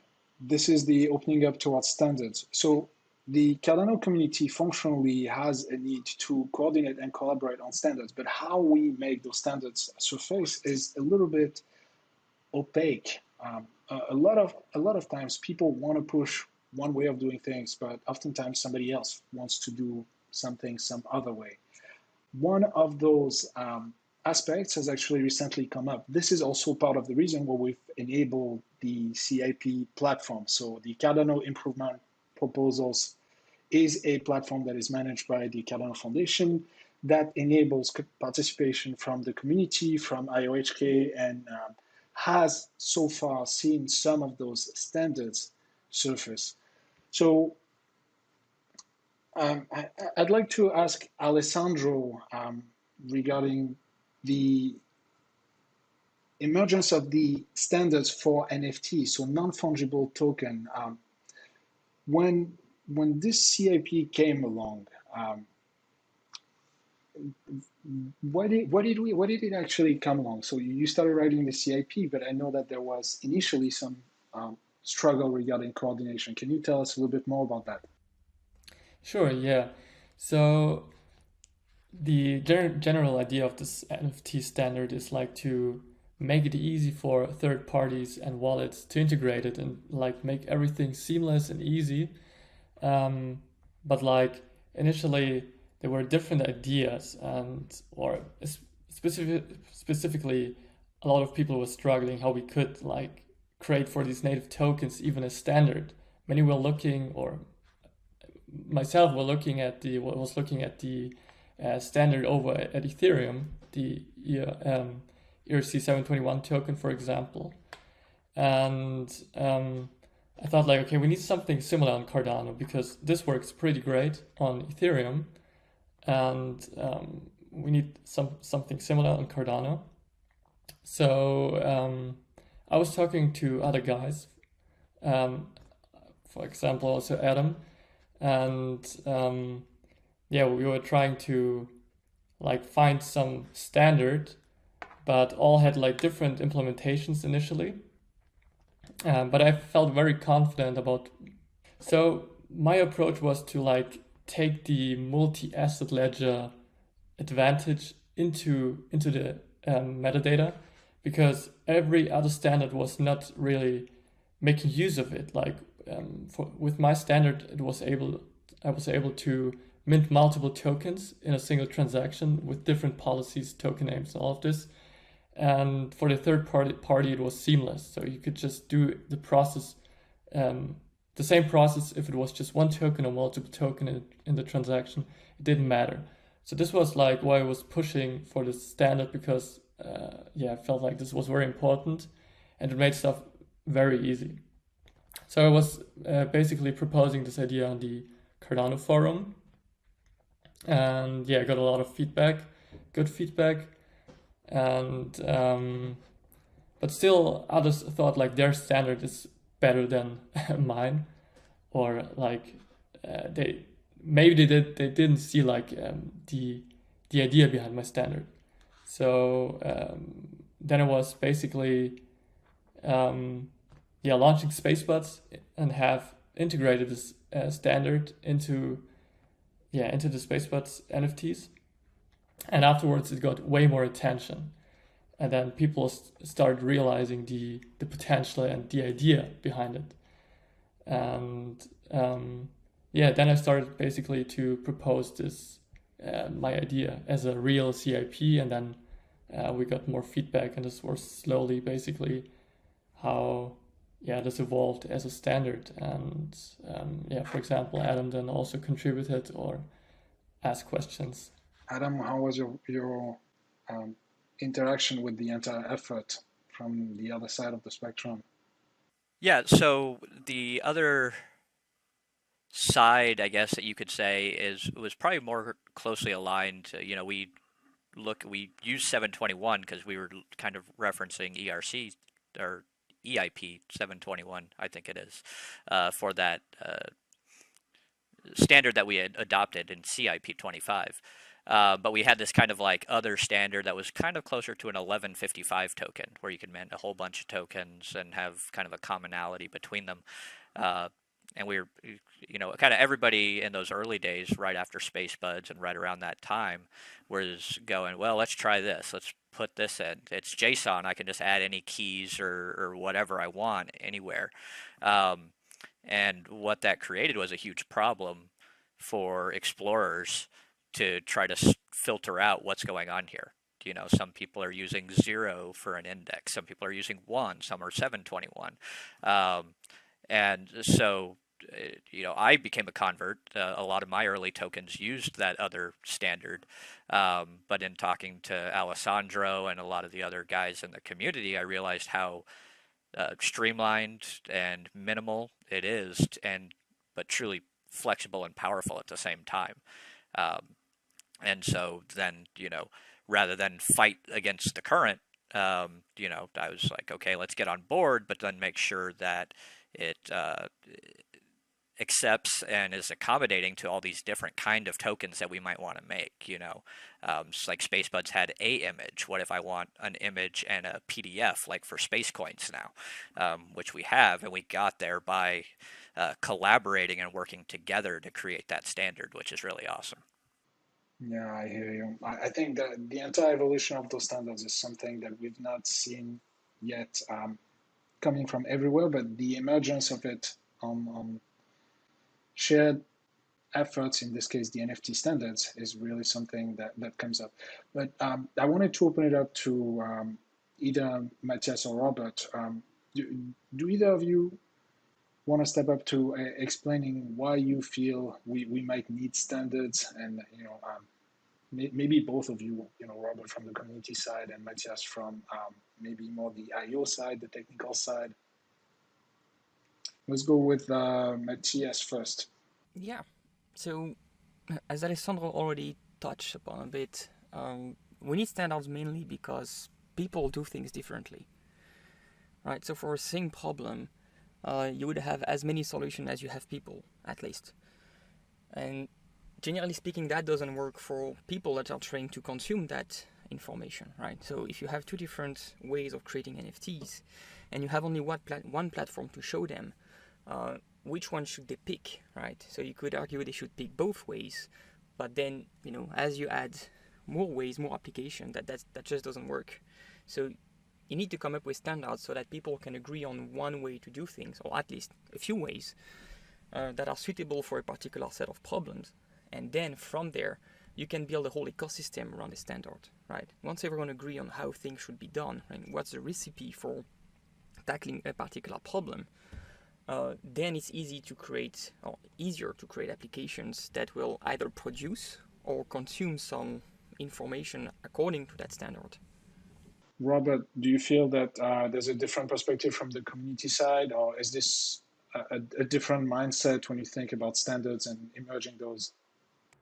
I tell you, the first time I thought about standards when I looked at the CIP process, and there were a couple of things that I wished were done differently in the wallets and then the interaction between stake pools when I was starting out in the very beginning as an operator. And I had the idealistic belief that this is not the way I feel today, that as standards, there are a way to kind of pressurize the providers of the software, like IO and Emergo, to do what the community might want to do by some type of some peer pressure or some compelling idea that they couldn't ignore, or an idea that was 2 or 3 years old that you could point a finger at, like links to stake pools, for instance. And I came to realize that that's not really what it's all about. And in fact, having the standards the way Matthias and you have outlined them before is really what the community needs for its longevity. But it still has been important. The standards have still been important from the community and from other organizations that aren't in that organizational scheme to give them a voice. So basically, standards give us a voice. And they give us an idea to flesh out our idea in a way that lots of people can consider them, which is more important than establishing any accountability, as it turned out to be. So to put it simply, I would say that standards give us a voice. They give a voice to the community, and they give a voice to our ideas, rather than creating obligations. Yeah, I was about to say it's also, conversely, a way to actually push out information from the inside as well, right? One of the reasons I have been writing CIPs sometimes is because I get asked multiple times the same thing from different people, like, hey, how is this done in the wallet, or how are we supposed to do that? And one time is okay, 2 times, 3 times, 4 times. At some point you start thinking, okay, I should definitely write that down and make it a standard so that people can really start relying on that and basically stop asking me, right? And sometimes we also have things we do as part of the wallet or as part of any application, and we think, oh, that is something quite interesting, quite intricate, and that's something we probably want people to know how it's done, so that they can either redo it or review it or contribute to it maybe, and push some improvements. And then we just we write a CIP for that. We push it in the hands of the community as well, saying, okay, guys, that's how it's done. What do you think? And then, people can also argue, can say, oh, I don't like that because, as an SPO, I have this and these problems that, this particular way of things doesn't really cover. And that really helps, getting everyone's perspective into the equation. Thanks. I dropped a couple of questions in the chat. I don't know if either of you, I don't know, Alessandro, want to jump in, but I feel that there's also that transition from the technical, we're trying to push something on the platform, to it's actually accepted as a standard. So the NFT metadata standard might be one such example. There was some conversation, some back and forth. It's not really what we wanted, or it is, and there's that jump. How do you feel about that transition? Like, at what point does something become a standard? Well, so I could probably speak to that a little bit, but it becomes a standard when I would probably say the majority of people start using it. And so it doesn't mean that it's fixed in stone, because I think everybody probably on this call at some point has suffered from developer blindness, where we put the button somewhere and we go, what do you mean you can't click the button? It's right there, because we know exactly how the thing works, right? Whether that's a wallet or a stake pool or an NFT drop or whatever it is we're doing. So by publishing these standards and having that conversation, we realize the shortcomings of our own vision sometimes by getting that outside interaction and discussion going. And so I think that's why standards are so important to be out there and publicly kind of documented and discussed. Yeah, right. So I agree on that. And I would also say, like, just by creating a standard as a CIP doesn't mean it's actually a standard. It really needs to be used by someone, and then, yeah, especially by the majority, then it really becomes like a standard. And yeah, that's what I wanted to say. That there may also be about standards that cannot be that can't be used actually until they're implemented by another entity like IOHK, for instance, like the links to the stake pools that I mentioned. There's a possibility that things may be suggested as standards by initiative, because there's something actually has to bridge the gap between the proposing of a certain way of doing things and the party who will be implementing them, realizing that there is actually popular demand. So again, in this case, the SPOs as developers actually can't contrive a way of pointing links into their stake pools. It actually has to be done in a wallet. So there's still the pending idea that maybe marking some of these of these suggestions in the Cardano community, like the CIPs, can be labeled as initiatives either on the basis of a popular consensus or strong interaction, for instance, between the SPOs and the marketing people or some other group within IOG or one of the Cardano implementing companies. So there's the idea of initiative might also bridge that gap. Okay, so what are some examples of challenges that you can think of regarding the establishment of standards? So besides the choosing a platform and maybe the communicating. Matthias, maybe. Well, I would say the main challenge is getting people to agree, right? Especially when people have a very strong belief on, some direction or another. It's often hard to come up with compromises. And that's often what lead the way to two different standards, right? So getting to an agreement on what's actually the problem first and how to solve it is usually tough discussion. For some standards, it's pretty straightforward because either there is not much, there is not many solutions, and the only one exposed is very satisfactory for everyone. But sometimes, when it's things like NFT standard, for instance, I want to have this thing in that way, or I want to name things in that way, or but I want to be able to embed this and this information, and then people will start disagreeing on the objectives, and it's harder then to get to the point where the discussion just move forward. Is that inherently bad? Is it bad to have competing standards or people disagreeing in the community? No, I'm not saying it's bad. I'm saying it's challenging, right? And it's a good thing. We want the standards to be discussed, right? If you just have a standard that doesn't bring any discussion, that makes complete unanimity, you could argue that you didn't need the standard in the first place, right? If everyone agrees and everyone would just have done things in this exact same way, then why did you have a standard in the first place? Okay. So regarding the emergence of the standards in those conversations, we've seen that there's some tools that facilitate that process, such as the CIP, the platforms such as the forums and all of that. There's been some emergence and discussions regarding those processes. How do you feel, for example, about Cardano governance and to some extent how it enables or, do you feel that Cardano governance and the CIP process is properly structured to come up with those standards? Adam, do you feel that we're going about it the right way, or? I think we've got a decent start. It's kind of a common refrain that right now we still kind of have the training wheels on, and we're kind of slowly learning how to ride the bike without them. So for right now, it's not the worst, but I see challenges, like Alessandro said, in finding the right platform to discuss. Is GitHub the best place to host those conversations, or on the Cardano forums? Or should we be taking it to crypto Twitter polls? Like, what's the right way? There's a lot of options.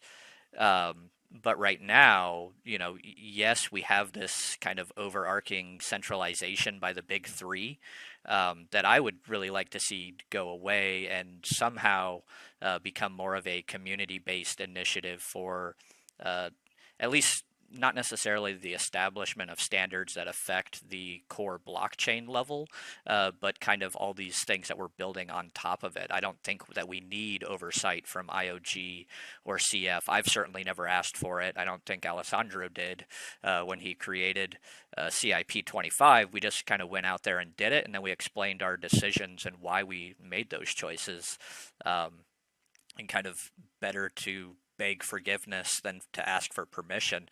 And that's always kind of been my way of going about things. I hear you. So one of the effort that we're trying to do with the CIP platform is to make it so that it's not something that is actually imposed onto people, but it's really something that people come up with, and we just foster the conversation or formalize it. I wonder if the message is properly going across in that way. I think a lot of people get exposed to the doing things one way, but maybe there's a better way to communicate this. I don't know. Anybody want to step up regarding that perspective? Sorry, yeah, I did a little bit more on that topic though. Like, so right now we have a lot of CIPs. I mean, CIP 25 was in pending status for over a month, I think it was, while we were discussing it and going back and forth. There was, meanwhile, hundreds of thousands of tokens being created with various different kind of like implementations along the way. We've seen other CIPs come in, like the messaging standard, the CIP. I think it's 22 to send messages with transactions that have kind of gone a lot quicker. But there is that sense that until it's accepted by the powers that be, which right now are IOG and CF, it's still not official. It's not actually a standard. It's just the thing that you're working on. So until we can kind of get rid of that, yeah, it's nice to see CF and IOG as kind of the community discussion facilitators, but they still ultimately have that kind of ability to bless or shut down a CIP that is not really as decentralized as I would like to see it.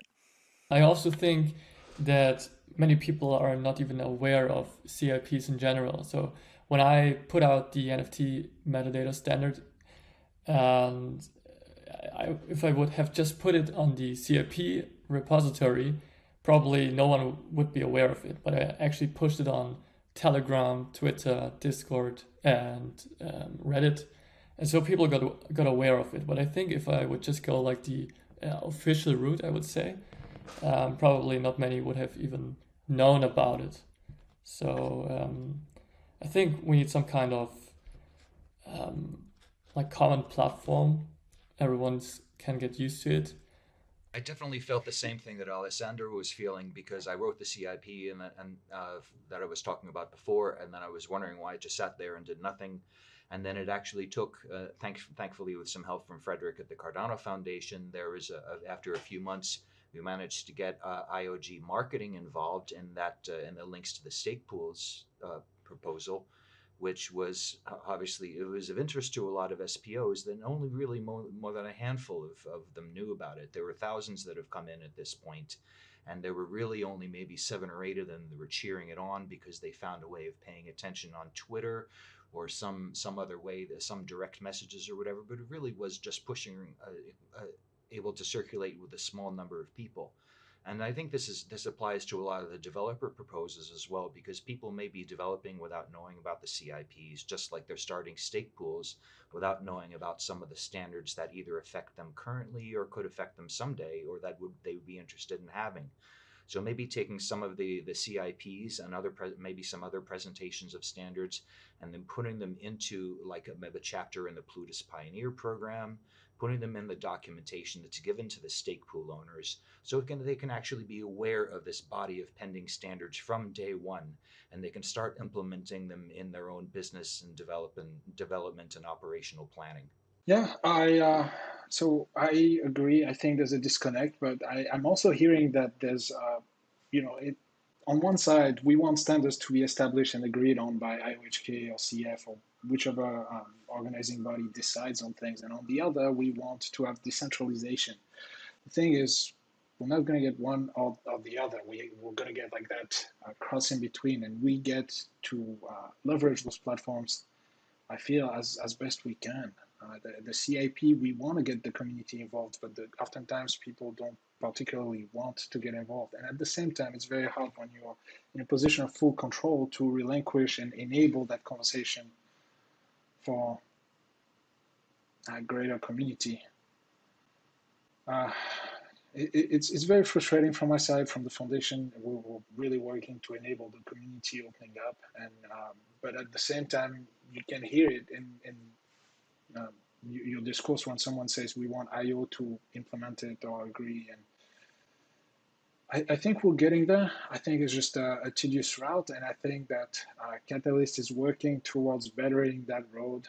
It is not where I want it to be, and I'm hoping that it moves more towards the decentralized aspect, but there's always the difficult jump of letting go of things that we think are easy when they're controlled versus hard when they're decentralized.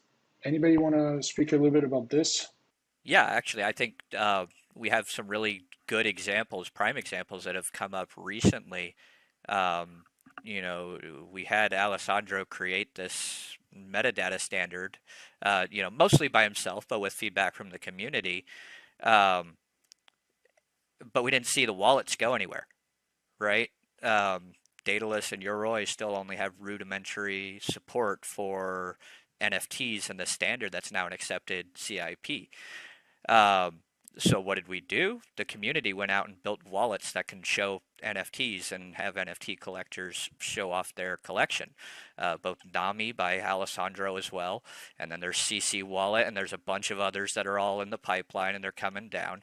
And so really, you say there's this sense of not wanting to relinquish control, but again, the community is not going to sit there and wait for IOG to give it up. We're just going to take it and do it. And we're going to do it ourselves. So in some ways, that kind of stubbornness and refusal to relinquish control is driving more ingenuity, I think, in the community. Because if you're not going to do it for us, then I'm going to go build my own better mousetrap, essentially, which is brilliant, and I love it to just see it all happening and going that way. And I think, there's definitely some standards, like Robert's been touching on, to have a link that goes directly to my stake pool. Well, we see that kind of now with Nami integration and Pool PM and some other things where you can go to a website and click a button and the wallet delegates to your pool. But again, we didn't get that from the core group.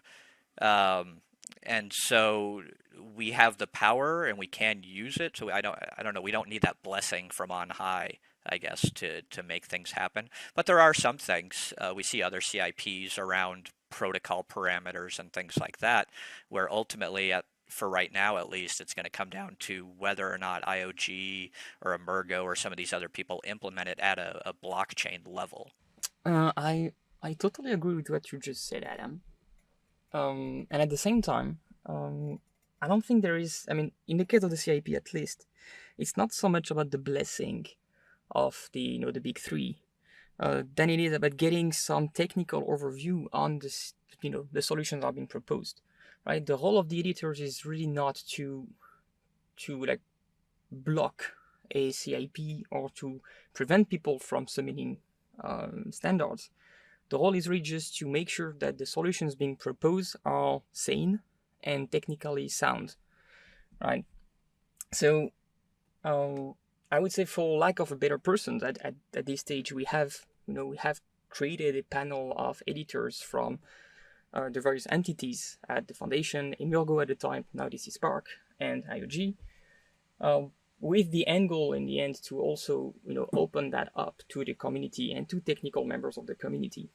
The thing is that to review CIPs, you need to have quite an extensive knowledge of the Cardano ecosystem, right? Because CIP can be basically about anything, which sort of rules out many people that are really focused on one particular area or one particular topic, and that don't necessarily want actually to have that broad knowledge. But there are actually a few people from the community I could think of, that would make definitely good CIP editors, and I would definitely welcome them inside this group. And again, not to give their blessing, but simply to be able to provide technical feedback on, the feasibility on the solution. And I can think of, for instance, a recent CIP from Andrew, which was about authenticating stake pools to websites, right? Third-party website, ADA pools or Cardano scan, whatever. And there were a few cryptography round trips involved in that CIP. And the question was, okay, is it secure? Does it have some problems? And how could we maybe improve that? Is it as efficient as it could be? And it was actually good to have that conversation and to be able to have that conversation. And so that requires the editors to have at least some level of expertise on many of those topics. So yeah, it's more about finding the right people that can do this than having a blessing from the big three in the end. Yeah, the training wheels, right? And so right now, who's the most knowledgeable is the big three, but we're going to get there and have those community members eventually that can kind of step up and help, so we have less of that feeling, I guess, which is right now it kind of feels like we're being nannied, but maybe in the future it's just we're being reviewed by our own peers and kind of shift that perspective a little bit. Yeah, exactly. And that's what I'm really amazed when I see, people building wallets, for instance. Because I'm really seeing then these whole bits of knowledge being offloaded to a whole bunch of community members. And, that sharing this part of knowledge means that there are more and more people that can get into the conversation, more and more people that can contribute to solutions. And it also challenges us internally, right? Because now we can say, oh, look, the NAMI guys, they did it that way, and it's actually much better. So what do we do, right? And yeah, that's good to have this knowledge sharing happening, and that's something that will happen over time, right? More and more people in the community are getting knowledgeable. Now we have like a stack exchange also for people to get more organized in the questions and answers, and you can already see that most of the answers are given by community members, not by the big three, and that's a good thing. Right, that means there are people in the community not working for IOG, not working for DC Spark or Emergo, that can answer deeply technical questions on Cardano. Yeah, so I think we're getting close to our time, but I want to open up to one final question: is what future standards do you guys see as arising for Cardano that might be needed, and how might someone get involved with helping to emerge those standards? And I think that we can do a roundtable snapshot just to get everyone's perspective on things. And unless there's a final take on standards that you want to open up from a different aspect, with that said, I'm going to pass it on to Alessandro. So what is a standard that you think might be needed, and how might someone get involved in your opinion?